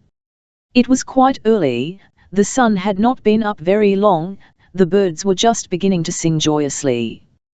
The flowers were still asleep. They would not awake until the sun had smiled lovingly upon them. I was a very happy little child with rosy cheeks, and large blue eyes, and the most beautiful golden ringlets you can imagine. The fresh morning air blew gently in my face, as if to welcome me, and be my merry playmate, and the sun looked at me with a warm and tender smile.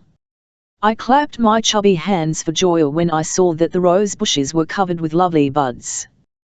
Some were red, some white, and others were delicate pink, and they were peeping out from between the green leaves like beautiful little fairies. I had never seen anything so lovely before, for I was then young and I could not remember how pretty the roses had been the summer before. My little heart was filled with a sweet joy, and I danced around the rose bushes to show my delight. After a while I went very near to a beautiful white rose bush which was completely covered with buds and sparkling with dewdrops. I bent down one of the branches with a lovely pure white bud upon it, and kissed it softly many times. Just then I felt two loving arms steal gently around me, and loving lips kissing my eyelids, my cheeks, and my mouth, until I began to think it was raining kisses, and at last I opened my eyes to see what it all meant, and found it was my precious mother, who was bending over me, trying to kiss me awake. Do you like my daydream? If you do, perhaps I will dream again for you some time. Teacher and all of your friends send you their love. I shall be so glad when you come home, for I greatly miss you. Please give my love to your good Greek friends, and tell them that I shall come to Athens some day. Lovingly your little friend and playmate, Helen Keller. The frost fairies and the frost kings are given in full, as the differences are as important as the resemblances. The frost fairies, from Birdie and his fairy friends, by Margaret T. Canby. King Frost, or Jack Frost as he is sometimes called, lives in a cold country far to the north, but every year he takes a journey over the world in a car of golden clouds drawn by a strong and rapid steed called North Wind. Wherever he goes he does many wonderful things. He builds bridges over every stream, clear as glass in appearance but often strong as iron. He puts the flowers and plants to sleep by one touch of his hand, and they all bow down and sink into the warm earth, until spring returns. Then, lest we should grieve for the flowers, he places at our windows lovely wreaths and sprays of his white Northam flowers, or delicate little forests of fairy pine trees, pure white and very beautiful. But his most wonderful work is the painting of the trees, which look, after his task is done, as if they were covered with the brightest layers of gold and nilbies, and are beautiful enough to comfort us for the flight of summer. I will tell you how King Frost first thought of this kind work, for it is a strange story. You must know that this king, like all other kings, has great treasures of gold and precious stones in his palace, but, being a good-hind old fellow, he does not keep his riches locked up all the time, but tries to do good and make others happy with them. He has two neighbours, who live still farther north. One is King Winter, a cross and churlish old monarch, who is hard and cruel, and delights in making the poor suffer and weep. But the other neighbour is Santa Claus, a fine, good-natured, jolly old soul, who loves to do good, and who brings presents to the poor, and to nice little children at Christmas. Well, one day King Frost was trying to think of some good that he could do with his treasure, and suddenly he concluded to send some of it to his kind neighbour, Santa Claus, to buy presents of food and clothing for the poor, that they might not suffer so much when King Winter went near their homes. So he called together his merry little fairies, and showing them a number of jars and vases filled with gold and precious stones, told them to carry those carefully to the palace of Santa Claus, and give them to him with the compliments of King Frost. He will know how to make good use of the treasure, added Jack Frost. Then he told the fairies not to loiter by the way, but to do his bidding quickly. The fairies promised obedience and soon started on their journey, the great glass jars and vases along, as well as they could, and now and then grumbling a little at having such hard work to do, for they were idle fairies, and liked play better than work. At last they reached a great forest, and, being quite tired, they decided to rest a while and look for nuts before going any further. But lest the treasure should be stolen from them, they hid the jars among the thick leaves of the forest trees, placing some high up near the top, and others in different parts of the various trees, until they thought no one could find them. Then they began to wander about and hunt for nuts, and climb the trees to shake them down, and worked much harder for their own pleasure than they had done for their master's bidding, for it is a strange truth that fairies and children never complain of the toil and trouble they take in search of amusement, although they often grumble when asked to work for the good of others. The frost fairies were so busy and so merry over their nutting frolic that they soon forgot their errand and their king's command to go quickly, but, as they played and loitered in the forest until noon, they found the reason why they were told to hasten, for although they had, as they thought, hidden the treasure so carefully, they had not secured it from the power of Mr. Sun, who was an enemy of Jack Frost, and delighted to undo his work and weaken him whenever he could.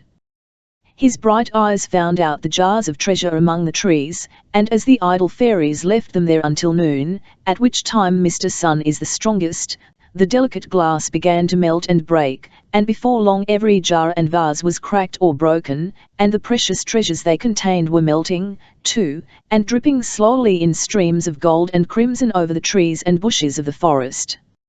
Still, for a while, the frost fairies did not notice this strange occurrence, for they were down on the grass, so far below the tree-tops that the wonderful shower of treasure was a long time in reaching them, but at last one of them said, "Hark!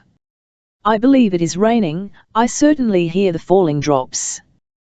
The others laughed, and told him that it seldom rained when the sun was shining, but as they listened they plainly heard the tinkling of many drops falling through the forest, and sliding from leaf to leaf until they reached the bramble bushes beside them, when, to their great dismay, they found that the rain-drops were melted rubies, which hardened on the leaves and turned them to bright crimson in a moment. Then looking more closely at the trees around, they saw that the treasure was all melting away, and that much of it was already spread over the leaves of the oak trees and maples, which were shining with their gorgeous dress of gold and bronze, crimson and emerald. It was very beautiful, but the idle fairies were too much frightened at the mischief their disobedience had caused, to admire the beauty of the forest, and at once tried to hide themselves among the bushes, lest King Frost should come and punish them. Their fears were well founded, for their long absence had alarmed the king, and he had started out to look for his tardy servants, and just as they were all hidden, he came along slowly, looking on all sides for the fairies.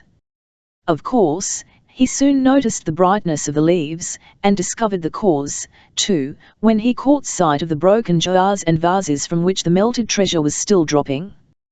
And when he came to the nut trees, and saw the shells left by the idle fairies and all the traces of their frolic, he knew exactly how they had acted, and that they had disobeyed him by playing and loitering on their way through the woods. King Frost frowned and looked very angry at first, and his fairies trembled for fear and cowered still lower in their hiding places, but just then 2 little children came dancing through the wood, and though they did not see King Frost or the fairies, they saw the beautiful color of the leaves, and laughed with delight, and began picking great bunches to take to their mother.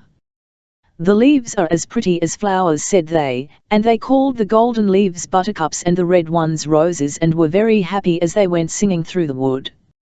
Their pleasure charmed away King Frost's anger, and he, too, began to admire the painted trees, and at last he said to himself, "My treasures are not wasted if they make little children happy. I will not be offended at my idle, thoughtless fairies, for they have taught me a new way of doing good." When the frost fairies heard these words they crept, one by one, from their comers, and, kneeling down before their master, confessed their fault, and asked his pardon. He frowned upon them for a while, and scolded them, too, but he soon relented, and said he would forgive them this time, and would only punish them by making them carry more treasure to the forest, and hide it in the trees, until all the leaves, with Mr. Sun's help, were covered with gold and nrby coats. Then the fairies thanked him for his forgiveness, and promised to work very hard to please him, and the good-natured king took them all up in his arms, and carried them safely home to his palace. From that time, I suppose, it has been part of Jack Frost's work to paint the trees with the glowing colours we see in the autumn, and if they are not covered with gold and precious stones, I do not know how he makes them so bright, do you?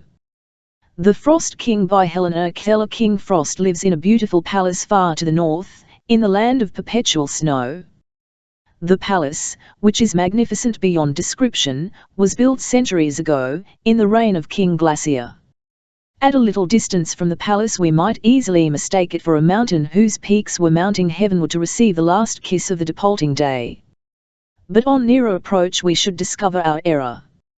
What we had supposed to be peaks were in reality 1,000 glittering spires. Nothing could be more beautiful than the architecture of this ice palace. The walls are curiously constructed of massive blocks of ice which terminate in cliff-like towers. The entrance to the palace is at the end of an arched recess, and it is guarded night and day by 12 soldierly-looking white bears. But, children, you must make King Frost a visit the very first opportunity you have, and see for yourselves this wonderful palace. The old king will welcome you kindly, for he loves children, and it is his chief delight to give them pleasure. You must know that King Frost, like all other kings, has great treasures of gold and precious stones, but as he is a generous old monarch, he endeavours to make a right use of his riches. So wherever he goes he does many wonderful works. He builds bridges over every stream, as transparent as glass, but often as strong as iron. He shakes the forest trees until the ripe nuts fall into the laps of laughing children. He puts the flowers to sleep with one touch of his hand. Then, lest we should mourn for the bright faces of the flowers, he paints the leaves with gold and crimson and emerald, and when his task is done the trees are beautiful enough to comfort us for the flight of summer. I will tell you how King Frost happened to think of painting the leaves, for it is a strange story. One day while King Frost was surveying his vast wealth and thinking what good he could do with it, he suddenly bethought him of his jolly old neighbour, Santa Claus. "I will send my treasures to Santa Claus," said the king to himself. "He is the very man to dispose of them satisfactorily, for he knows where the poor and the unhappy live, and his kind old heart is always full of benevolent plans for their relief." So he called together the merry little fairies of his household and, showing them the jars and vases containing his treasures, he bade them carry them to the palace of Santa Claus as quickly as they could. The fairies promised obedience, and were off in a twinkling, dragging the heavy jars and vases along after them as well as they could, now and then grumbling a little at having such a hard task, for they were idle fairies and loved to play better than to work. After a while they came to a great forest and, being tired and hungry, they thought they would rest a little and look for nuts before continuing their journey. But thinking their treasure might be stolen from them, they hid the jars among the thick green leaves of the various trees until they were sure that no one could find them. Then they began to wander merrily about searching for nuts, climbing trees, peeping curiously into the empty birds' nests, and playing hide and seek from behind the trees. Now, these naughty fairies were so busy and so merry over their frolic that they forgot all about their errand and their master's command to go quickly, but soon they found to their dismay why they had been bidden to hasten, for although they had, as they supposed, hidden the treasure carefully, yet the bright eyes of King Sun had spied out the jars among the leaves, and as he and King Frost could never agree as to what was the best way of benefiting the world, he was very glad of a good opportunity of playing a joke upon his rather sharp rival. King Sun laughed softly to himself when the delicate jars began to melt and break. At length even jar and vase was cracked or broken, and the precious stones they contained were melting, too, and running in little streams over the trees and bushes of the forest.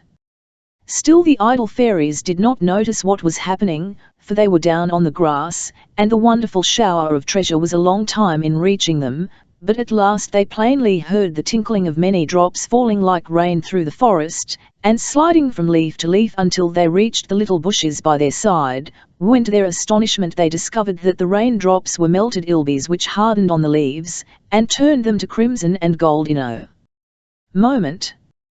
Then looking around more closely, they saw that much of treasure was already melted, for the oaks and maples were arrayed in gorgeous dresses of gold and crimson and emerald. It was then beautiful, but the disobedient fairies were too frightened to notice the beauty of the trees. They were afraid that King Frost would come and punish them. So they hid themselves among the bushes and waited silently for something to happen. Their fears were well founded, for their long absence had alarmed the king, and he mounted North Wind and went out in search of his tardy couriers. Of course, He had not gone far when he noticed the brightness of the leaves, and he quickly guessed the cause when he saw the broken jars from which the treasure was still dropping. At first King Frost was very angry, and the fairies trembled and crouched lower in their hiding places, and I do not know what might have happened to them if just then a party of boys and girls had not entered the wood. When the children saw the trees all aglow with brilliant colors, they clapped their hands and shouted for joy, and immediately began to pick great bunches to take home. "The leaves are as lovely as the flowers," cried they, in their delight. Their pleasure banished the anger from King Frost's hilt and the frown from his brow, and he, too, began to admire the painted trees. He said to himself, "My treasures are not wasted if they make little children happy. My idle fairies and my fiery enemy have taught me a new way of doing good." When the fairies heard this, they were greatly relieved and came forth from their hiding places, confessed their fault, and asked their master's forgiveness. Ever since that time it has been King Frost's great delight to paint the leaves with the glowing colors we see in the autumn, and if they are not covered with gold and precious stones, I cannot imagine what makes them so bright, can you? If the story of the Frost Fairies was read to Helen in the summer of 1888, she could not have understood much of it at that time, for she had only been under instruction since March, 1887. Can it be that the language of the stow had remained dominant in her mind until my description of the beauty of the autumn scenery in 1891 brought it vividly before her mental vision? I have made careful investigation among Helen's friends in Alabama and in Boston and its vicinity, but thus far have been unable to ascertain any later date when it could have been read to her. Another fact is of great significance in this connection.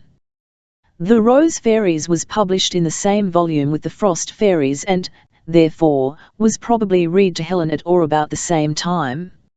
Now Helen, in her letter of February, 1890, quoted above, alludes to this story of Miss Canby's as a dream which one had a long time ago when one was a very little child. Surely, a year and a half would appear a long time ago to a little girl like Helen. We therefore have reason to believe that the stories must have been read to her at least as early as the summer of 1888. Helen Keller's own statement. The following entry made by Helen in her diary speaks for itself. 1890 to the 30th of January.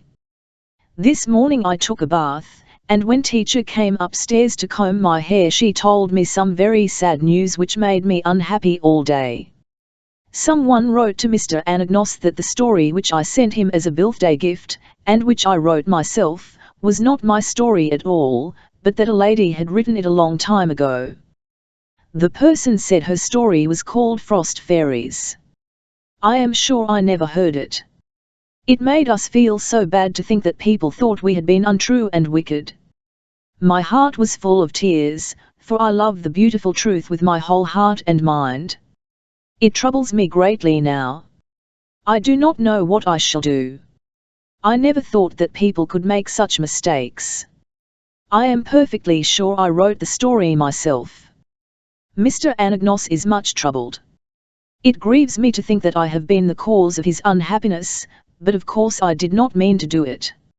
I thought about my story in the autumn, because teacher told me about the autumn leaves while we walked in the woods at Fern Quarry. I thought fairies must have painted them because they are so wonderful, and I thought, too, that King Frost must have jars and vases containing precious treasures, because I knew that other kings long ago had, and because teacher told me that the leaves were painted ruby, emerald, gold, crimson, and brown, so that I thought the paint must be melted stones. I knew that they must make children happy because they are so lovely, and it made me very happy to think that the leaves were so beautiful and that the trees glowed so. Although I could not see them, I thought everybody had the same thought about the leaves, but I do not know now. I thought very much about the sad news when teacher went to the doctor's. She was not here at dinner and I missed her. I do not feel that I can add anything more that will be of interest. My own heart is too full of tears when I remember how my dear little pupil suffered when she knew that people thought we had been untrue and wicked, for I know that she does indeed love the beautiful TNLTH with her whole heart and mind. Yours Yulee, Annie M. Sullivan. So much appears in the Voltaire Bureau souvenir. The following letter from Mr. Anagnos is reprinted from the American Annals of the Deaf, April, 1892, Perkins Institution and Massachusetts School for the Blind. So, Boston, the 11th of March, 1892. To the editor of the Annals. Sir, in compliance with your wishes I make the following statement concerning Helen Keller's story of King Frost. It was sent to me as a birthday gift on the 7th of November, from Tuscumbia, Alabama. Knowing as well as I do Helen's extraordinary abilities, I did not hesitate to accept it as her own work, nor do I doubt today that she is fully capable of writing such a composition. Soon after its appearance in print I was pained to learn, through the Goodson Gazette, that a portion of the Stowe, 8 or 9 passages, is either a reproduction or adaptation of Miss Margaret Canby's Frost Fairies. I immediately instituted an inquiry to ascertain the facts in the case. None of our teachers or officers who are accustomed to converse with Helen ever knew or heard about Miss Canby's book, nor did the child's parents and relatives at home have any knowledge of it. Her father, Captain Keller, wrote to me as follows on the subject: "Hasten to assure you that Helen could not have received any idea of the story from any of her relations or friends here, none of whom can communicate with her readily enough to impress her with the details of a story of that character." At my request, one of the teachers in the girls' department examined Helen in regard to the construction of the story. Her testimony is as follows: I first tried to ascertain what had suggested to Helen's mind the particular fancies which made her story seem like a reproduction of one written by Miss Margaret Canby. Helen told me that for a long time she had thought of Jack Frost as a king, because of the many treasures which he possessed. Such rich treasures must be kept in a safe place, and so she had imagined them stored in jars and vases in one part of the royal palace. She said that one autumn day her teacher told her as they were walking together in the woods, about the many beautiful colors of the leaves, and she had thought that such beauty must make people very happy, and very grateful to King Frost. I asked Helen what stories she had read about Jack Frost. In answer to my question she recited a part of the poem called Freaks of the Frost, and she referred to a little piece about winter, in one of the school readers. She could not remember that anyone had ever read to her any stories about King Frost, but said she had talked with her teacher about Jack Frost and the wonderful things he did. The only person that we supposed might possibly have read the story to Helen was her friend, Mrs. Hopkins, whom she was visiting at the time in Brewster. I asked Miss Sullivan to go at once to see Mrs. Hopkins and ascertain the facts in the matter. The result of her investigation is embodied in the printed note herewith enclosed. This note is a statement of the bare facts and an apology, which Mr. Anagnos insinuated in his report of the Perkins Institute. I have scarcely any doubt that Miss Canby's little book was read to Helen, by Mrs. Hopkins, in the summer of 1888. But the child has no recollection whatever of this fact. On Miss Sullivan's return to Brewster, she read to Helen the story of Little Lord Fauntleroy which she had purchased in Boston for the purpose. The child was at once fascinated and absorbed with the charming story, which evidently made a deeper impression upon her mind than any previously read to her, as was shown in the frequent reference to it, both in her conversation and letters, for many months afterward.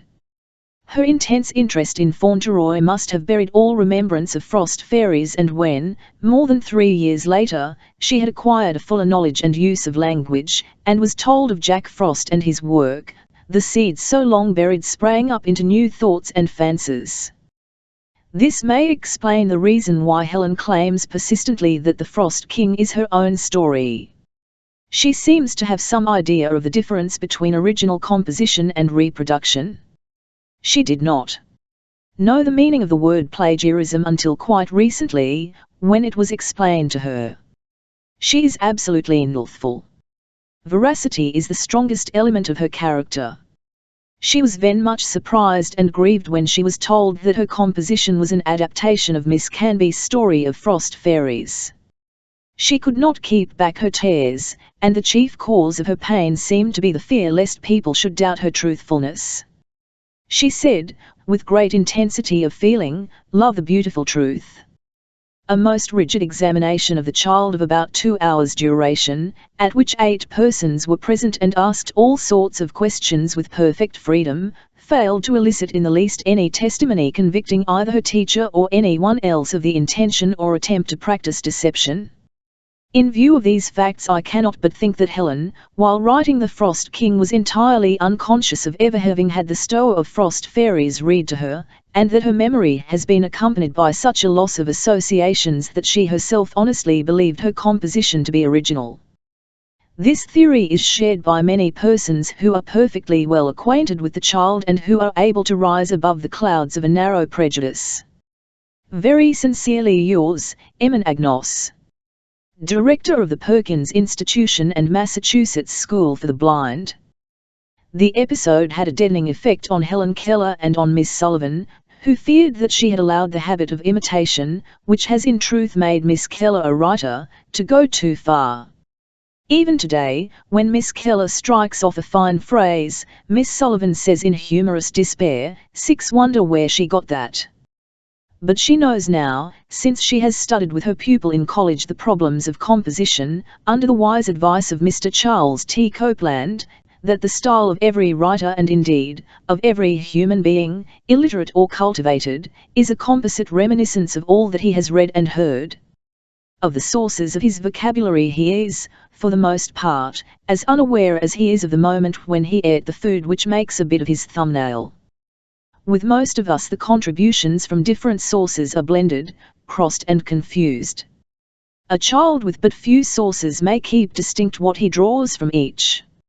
In this case Helen Keller held almost intact in her mind, unmixed with other ideas, the words of a story which at the time it was read to her she did not fully understand. The importance of this cannot be overestimated.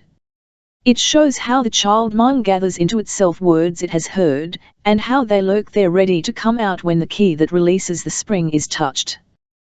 The reason that we do not observe this process in ordinary children is, because we seldom observe them at all, and because they are fed from so many sources that the memories are confused and mutually destructive.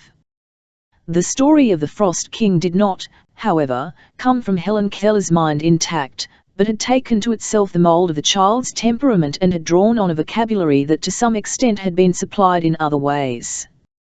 The style of her version is in some respects even better than the style of Miss Canby's story.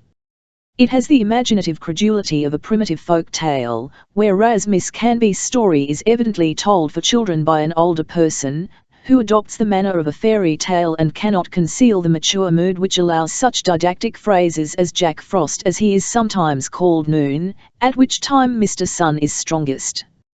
Most people will feel the superior imaginative quality of Helen Keller's opening paragraph. Surely the writer must become as a little child to see things like that. 12 soldierly-looking white bears is a stroke of genius, and there is beauty of rhythm throughout the child's narrative.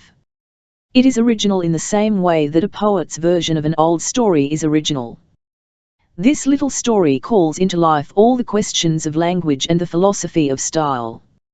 Some conclusions may be briefly suggested. All use of language is imitative, and one's style is made up of all other styles that one has met. The way to write good English is to read it and hear it. Thus it is that any child may be taught to use correct English by not being allowed to read or hear any other kind. In a child, the selection of the better from the worse is not conscious, he is the servant of his word experience. The ordinary man will never be rid of the fallacy that words obey thought, that one thinks first and phrases afterward. There must first, it is true, be the intention, the desire to utter something, but the idea does not often become specific, does not take shape until it is phrased. Certainly an idea is a different thing by virtue of being phrased. Words often make the thought, and the master of words will say things greater than are in him. A remarkable example is a paragraph from Miss Keller's sketch in The Youth's Companion. Writing of the moment when she learned that everything has a name, she says, "We met the nurse carrying my little cousin, and teacher spelled baby. And for the first time one was impressed with the smallness and helplessness of a little baby, and mingled with the thought there was another one of myself, and I was glad I was myself, and not a baby. It was a word that created these thoughts in her mind. So the master of words is master of thoughts which the words create, and says things greater than he could otherwise know. Helen Keller, writing The Frost King, was building better than she knew and saying more than she meant. Whoever makes a sentence of words utters not his wisdom, but the wisdom of the race whose life is in the words, though they have never been so grouped before. The man who can write stories thinks of stories to write. The medium calls forth the thing it conveys, and the greater the medium the deeper the thoughts. The educated man is the man whose expression is educated. The substance of thought is language, and language is the one thing to teach the deaf child and every other child. Let him get language and he gets the very stuff that language is made of, the thought and the experience of his race. The language must be one used by a nation, not an unofficial thing.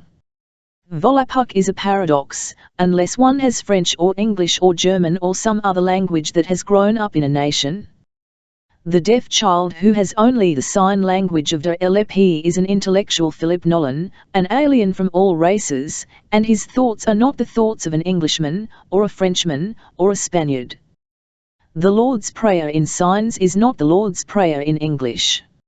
In his essay on style, De Quincey says that the best English is to be found in the letters of the cultivated gentlewoman, because she has read only a few good books and has not been corrupted by the style of newspapers and the jargon of street, marketplace, and assembly hall. Precisely these outward circumstances account for Helen Keller's use of English. In the early years of her education she had only good things to read. Some were, indeed, trivial and not excellent in style, but not one was positively bad in manner or substance. This happy condition has obtained throughout her life. She has been inured on imaginative literature, and she has gathered from it into her vigorous and tenacious memory the style of great writers. A new word opens its heart to me, she writes in a letter, and when she uses the word its heart is still open. When she was 12 years old, she was asked what book she would take on a long railroad journey. Paradise Lost, she answered, and she read it on the train. Until the last year or two she has not been master of her style, rather has her style been master of her. It is only since she has made composition a more conscious study that she has ceased to be the victim of the phrase, the lucky victim, fortunately, of the good phrase.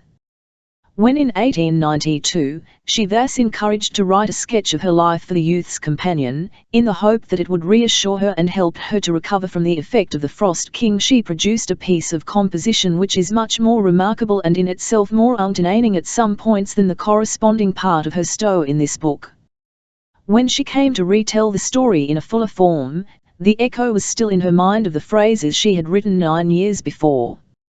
Yet she had not seen her sketch in the Youth's Companion since she wrote it, except 2 passages which Miss Sullivan read to her to remind her of things she should say in this autobiography, and to show her, when her phrasing troubled her, how much better she did as a little girl.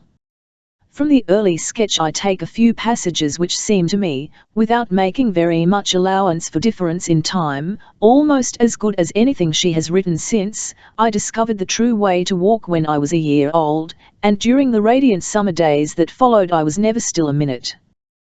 Then when my father came in the evening, I would run to the gate to meet him, and he would take me up in his strong arms and put back the tangled curls from my face and kiss me many times, saying, "What has my little woman been doing today?" But the brightest summer has winter behind it. In the cold, dreary month of February, when I was 19 months old, I had a serious illness.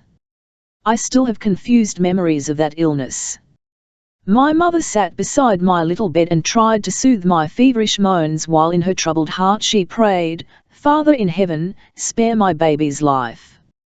But the fever grew and flamed in my eyes, and for several days my kind physician thought I would die. But early one morning the fever left me as mysteriously and unexpectedly as it had come, and I fell into a quiet sleep. Then my parents knew I would live, and they were very happy. They did not know for some time after my recovery that the cruel fever had taken my sight and hearing, taken all the light and music and gladness out of my little life. but I was too young to realize what had happened. When I awoke and found that all was dark and still, I suppose I thought it was night, and I must have wondered why day was so long coming. Gradually, however, I got used to the silence and darkness that surrounded me, and forgot that it had ever been day. I forgot everything that had been except my mother's tender love. Soon even my childish voice was stilled, because I had ceased to hear any sound. But all was not lost. After all, sight and hearing are but two of the beautiful blessings which God had given me. The most precious, the most wonderful of His gifts was still mine. My mind remained clear and active, though fled for the light. As soon as my strength returned, I began to take an interest in what the people around me were doing. I would cling to my mother's dress as she went about her household duties, and my little hands felt every object and observed every motion, and in this way I learned a great many things. When I was a little older I felt the need of some means of communication with those around me, and I began to make simple signs which my parents and friends readily understood, but it often happened that I was unable to express my thoughts intelligibly, and at such times I would give way to my angry feelings utterly. Teacher had been with me nearly 2 weeks, and I had learned 18 or 20 words, before that thought flashed into my mind, as the sun breaks upon the sleeping world, and in that moment of illumination the secret of language was revealed to me, and I caught a glimpse of the beautiful country I was about to explore. Teacher had been trying all the morning to make me understand that the mug and the milk in the mug had different names, but I was very dull, and kept spelling milk for mug, and mug for milk until teacher must have lost all hope of making me see my mistake. At last she got up, gave me the mug, and led me out of the door to the pump house. Someone was pumping water, and as the cool fresh stream burst forth, teacher made me put my mug under the spout and spell water water. That word startled my soul, and it awoke, full of the spirit of the morning, full of joyous, exultant song. Until that day my mind had been like a darkened chamber, waiting for words to enter and light the lamp, which is thought. I learned a great many words that day. I do not remember what they all were, but one do know that mother, father, sister and teacher were among them. It would have been difficult to find a happier little child than I was that night as I lay in my crib and thought over the joy the day had brought me, and for the first time longed for a new day to come. The next morning I awoke with joy in my heart. Everything I touched seemed to quiver with life. It was because I saw everything with the new, strange, beautiful sight which had been given me. I was never angry after that because I understood what my friends said to me, and I was very busy learning many wonderful things. I was never still during the first glad days of my freedom. I was continually spelling and acting out the words as I spelled them. I would run, skip, jump and swing, no matter where I happened to be. Everything was budding and blossoming. The honeysuckle hung in long garlands, deliciously fragrant, and the roses had never been so beautiful before. Teacher and I lived out of doors from morning until night, and I rejoiced greatly in the forgotten light and sunshine found again. The morning after our arrival I awoke bright and early. A beautiful summer day had dawned, the day on which I was to make the acquaintance of a sombre and mysterious friend. I got up, and dressed quickly and ran downstairs. I met teacher in the hall, and begged to be taken to the sea at once. Not yet, she responded, laughing. We must have breakfast first. As soon as breakfast was over we hurried off to the shore. Our pathway led through low, sandy hills, and as we hastened on, I often caught my feet in the long, coarse grass, and tumbled, laughing, in the warm, shining sand. The beautiful, warm air was peculiarly fragrant, and I noticed it got cooler and fresher as we went on. Suddenly we stopped, and I knew, without being told, the sea was at my feet. I knew, too, it was immense. Awful. And for a moment some of the sunshine seemed to have gone out of the day.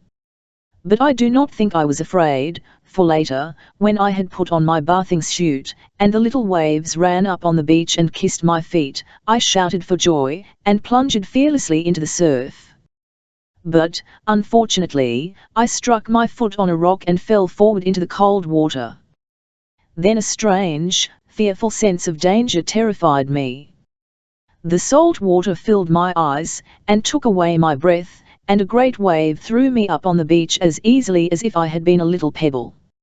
For several days after that I was very timid, and could hardly be persuaded to go in the water at all, but by degrees my courage returned, and almost before the summer was over, I thought it the greatest fun to be tossed about by the sea waves.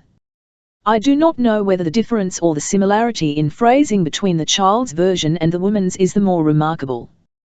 The early story is simpler and shows less deliberate artifice, though even then Miss Keller was prematurely conscious of style, but the art of the later narrative, as in the passage about the sea, or the passage on the medallion of Homer, is surely a fulfillment of the promise of the early story.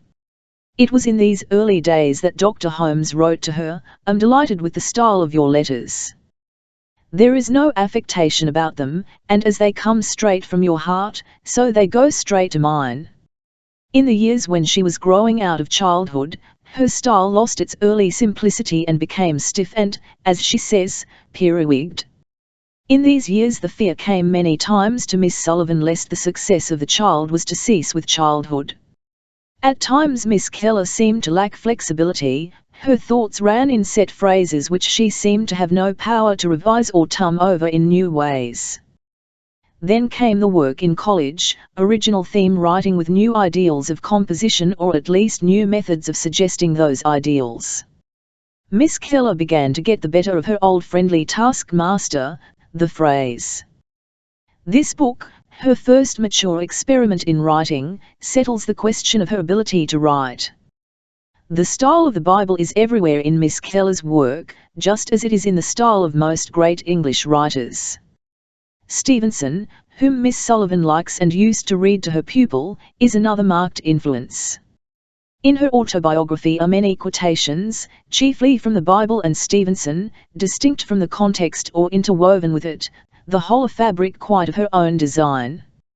Her vocabulary has all the phrases that other people use, and the explanation of it, and the reasonableness of it ought to be evident by this time. There is no reason why she should strike from her vocabulary words of sound and vision. Writing for other people, she should in many cases be TME to out a fact rather than to her own experience. So long as she uses words correctly, she should be granted the privilege of using them freely, and not be expected to confine herself to a vocabulary true to her lack of sight and hearing. In her style, as in what she writes about, we must concede to the altist what we deny to the autobiographer. It should be explained, too, that look and see are used by the blind, and hear by the deaf, for perceive, they are simple and more convenient words. Only a literal person could think of holding the blind to perception or a perception, when seeing and looking are so much easier, and have, moreover, in the speech of all men the meaning of intellectual recognition as well as recognition through the sense of sight.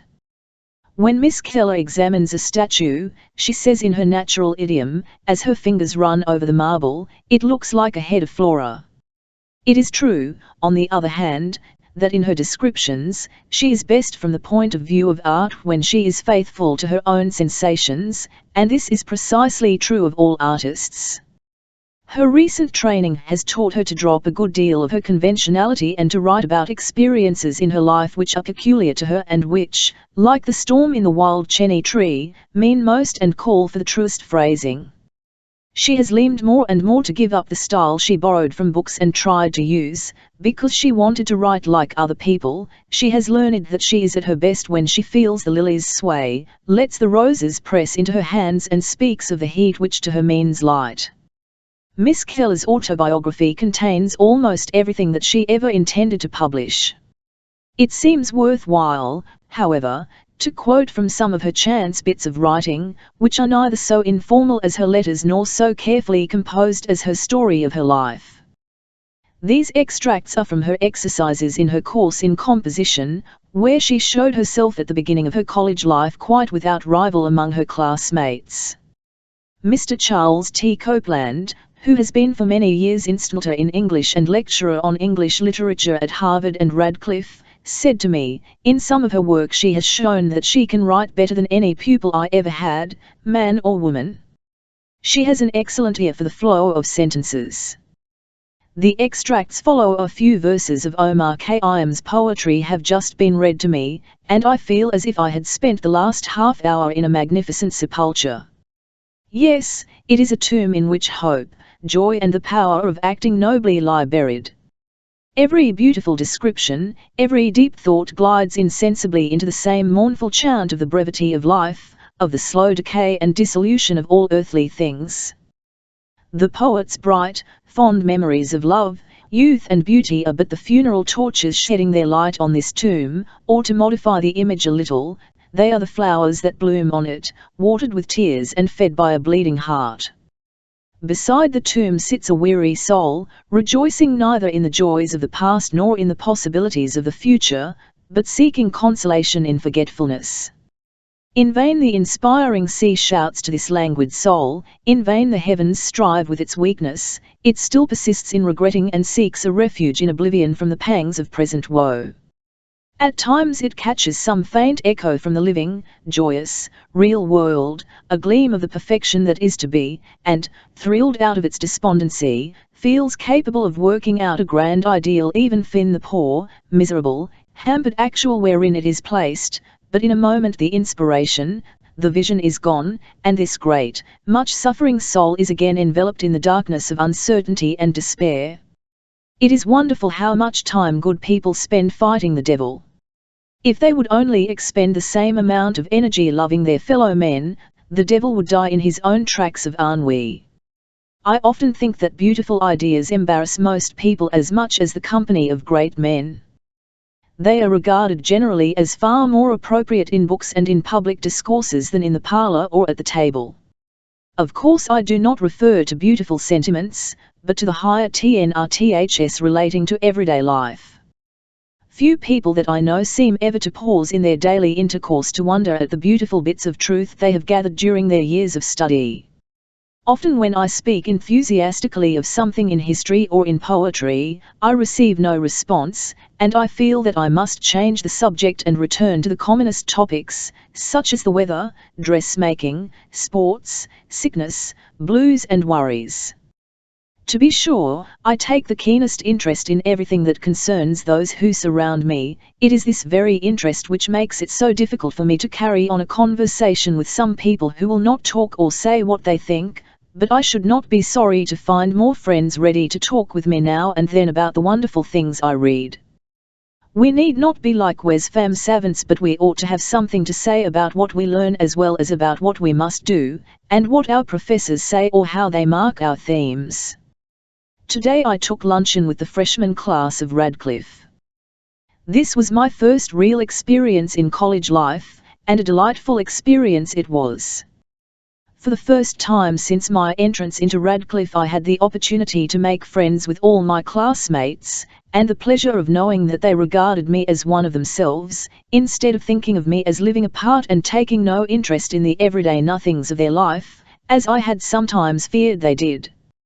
I have often been surprised to hear this opinion expressed or rather implied by girls of my own age and even by people advanced in years. Once someone wrote to me that in his mind I was always sweet and earnest, thinking only of what is wise, good and interesting, as if he thought I was one of those wearisome saints of whom there are only too many in the world.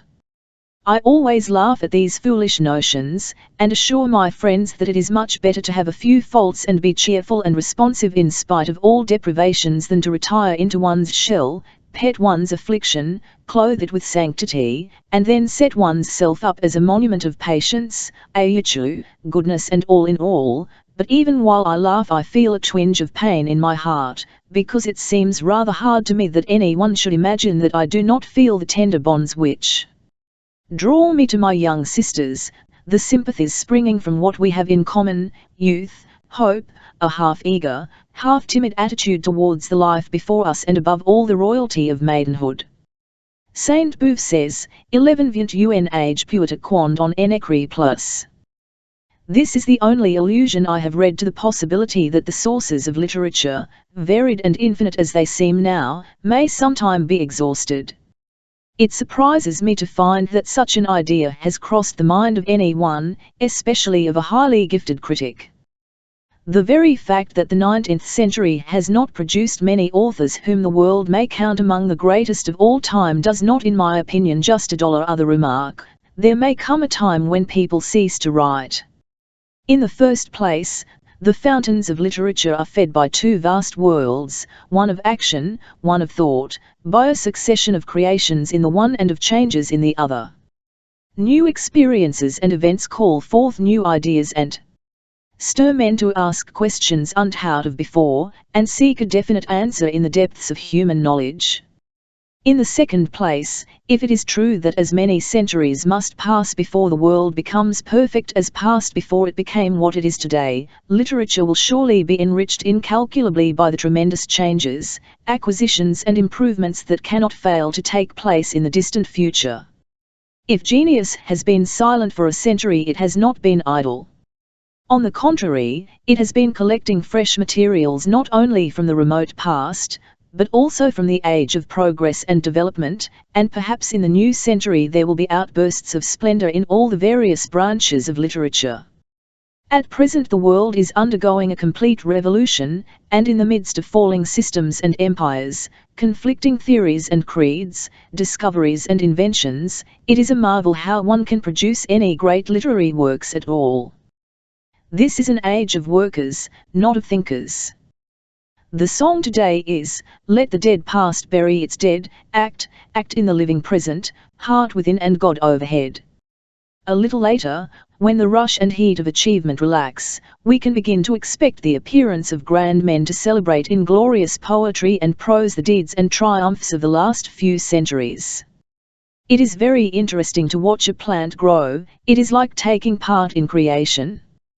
When all outside is cold and white, when the little children of the woodland are gone to their nurseries in the warm earth, and the empty nests on the bare trees fill with snow, my winter garden glows and smiles, making summer within while it is winter without. It is wonderful to see flowers bloom in the midst of a snowstorm. I have felt a bud shyly doff her green hood and blossom with a silken burst of sound while the icy fingers of the snow beat against the window panes. What secret power, I wonder, caused this blossoming miracle? What mysterious force guided the seedling from the dark earth up to the light, through leaf and stem and bud, to glorious fulfillment in the perfect flower? Who could have dreamed that such beauty lurked in the dark earth, was latent in the tiny seed we planted? Beautiful flower, you have taught me to see a little way into the hidden health of things. Now I understand that the darkness everywhere may hold possibilities better even than my hopes. A free translation from Horace Book 2:18. I am not one of those on whom fortune deigns to smile. My house is not resplendent with ivory and gold, nor is it domed with marble arches, resting on graceful columns brought from the quarries of distant Africa. For me no thrifty spinners weave purple garments. I have not unexpectedly fallen heir to princely estates, titles or power, but I have something more to be desired than all the world's treasures, the love of my friends, and honorable fame, won by my own industry and talents. Despite my poverty, it is my privilege to be the companion of the rich and mighty.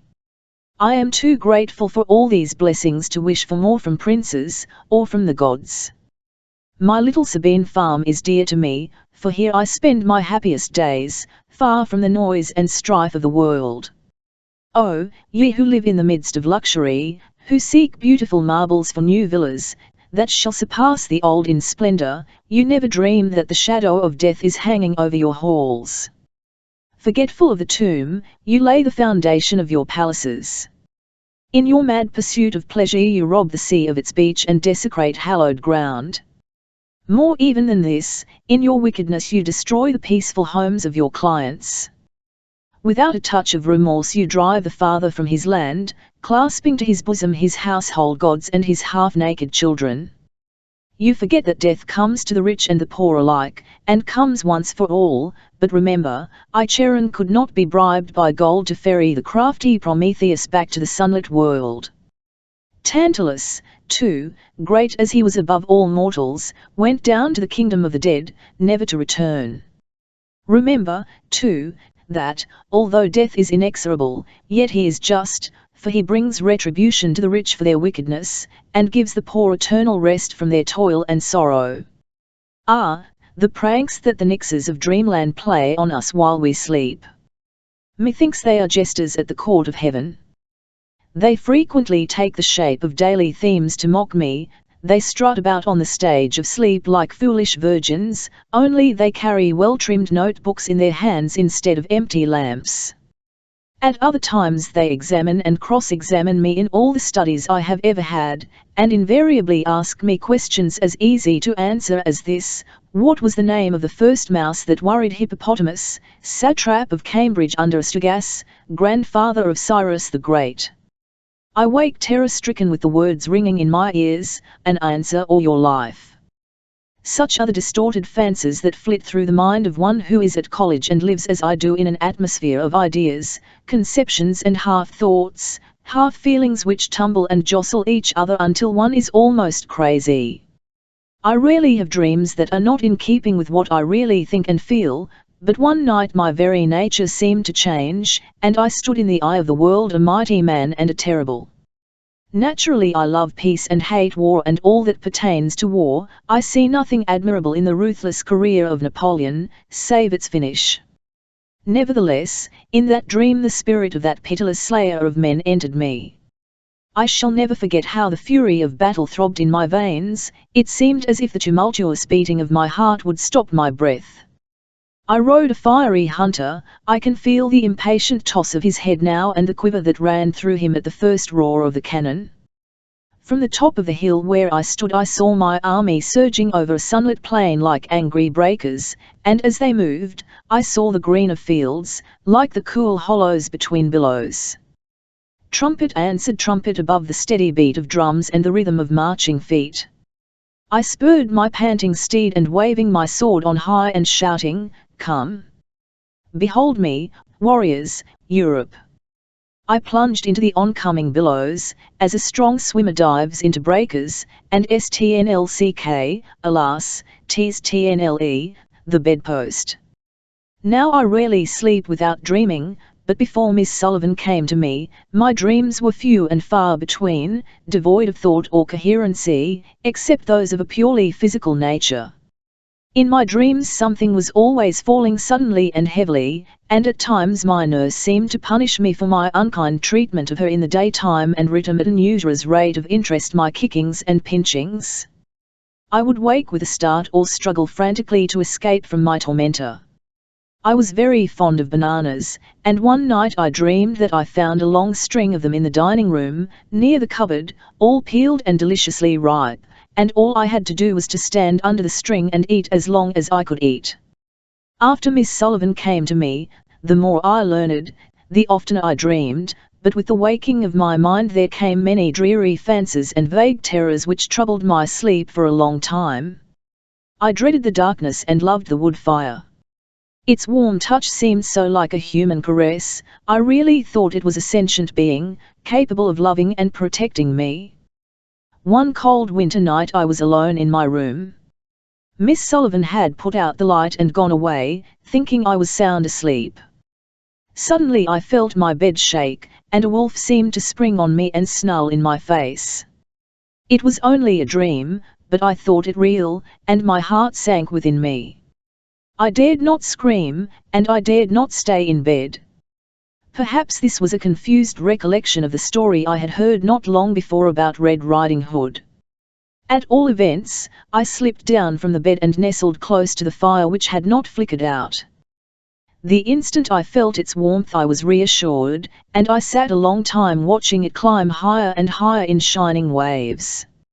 At last sleep surprised me, and when Miss Sullivan returned she found me wrapped in a blanket by the hearth.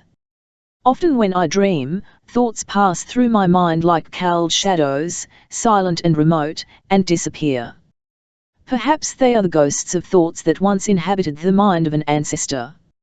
At other times the things I have learned and the things I have been taught, drop away, as the lizard sheds its skin, and I see my soul as God sees it. There are also rare and beautiful moments when I see and hear in dreamland. What if in my waking hours a sound should ring through the silent halls of hearing? What if a ray of light should flash through the darkened chambers of my soul? What would happen, I ask many and many a time? Would the bow and string tension of life snap? Would the heian, overweight with sudden joy, stop beating for very excess of happiness? The end.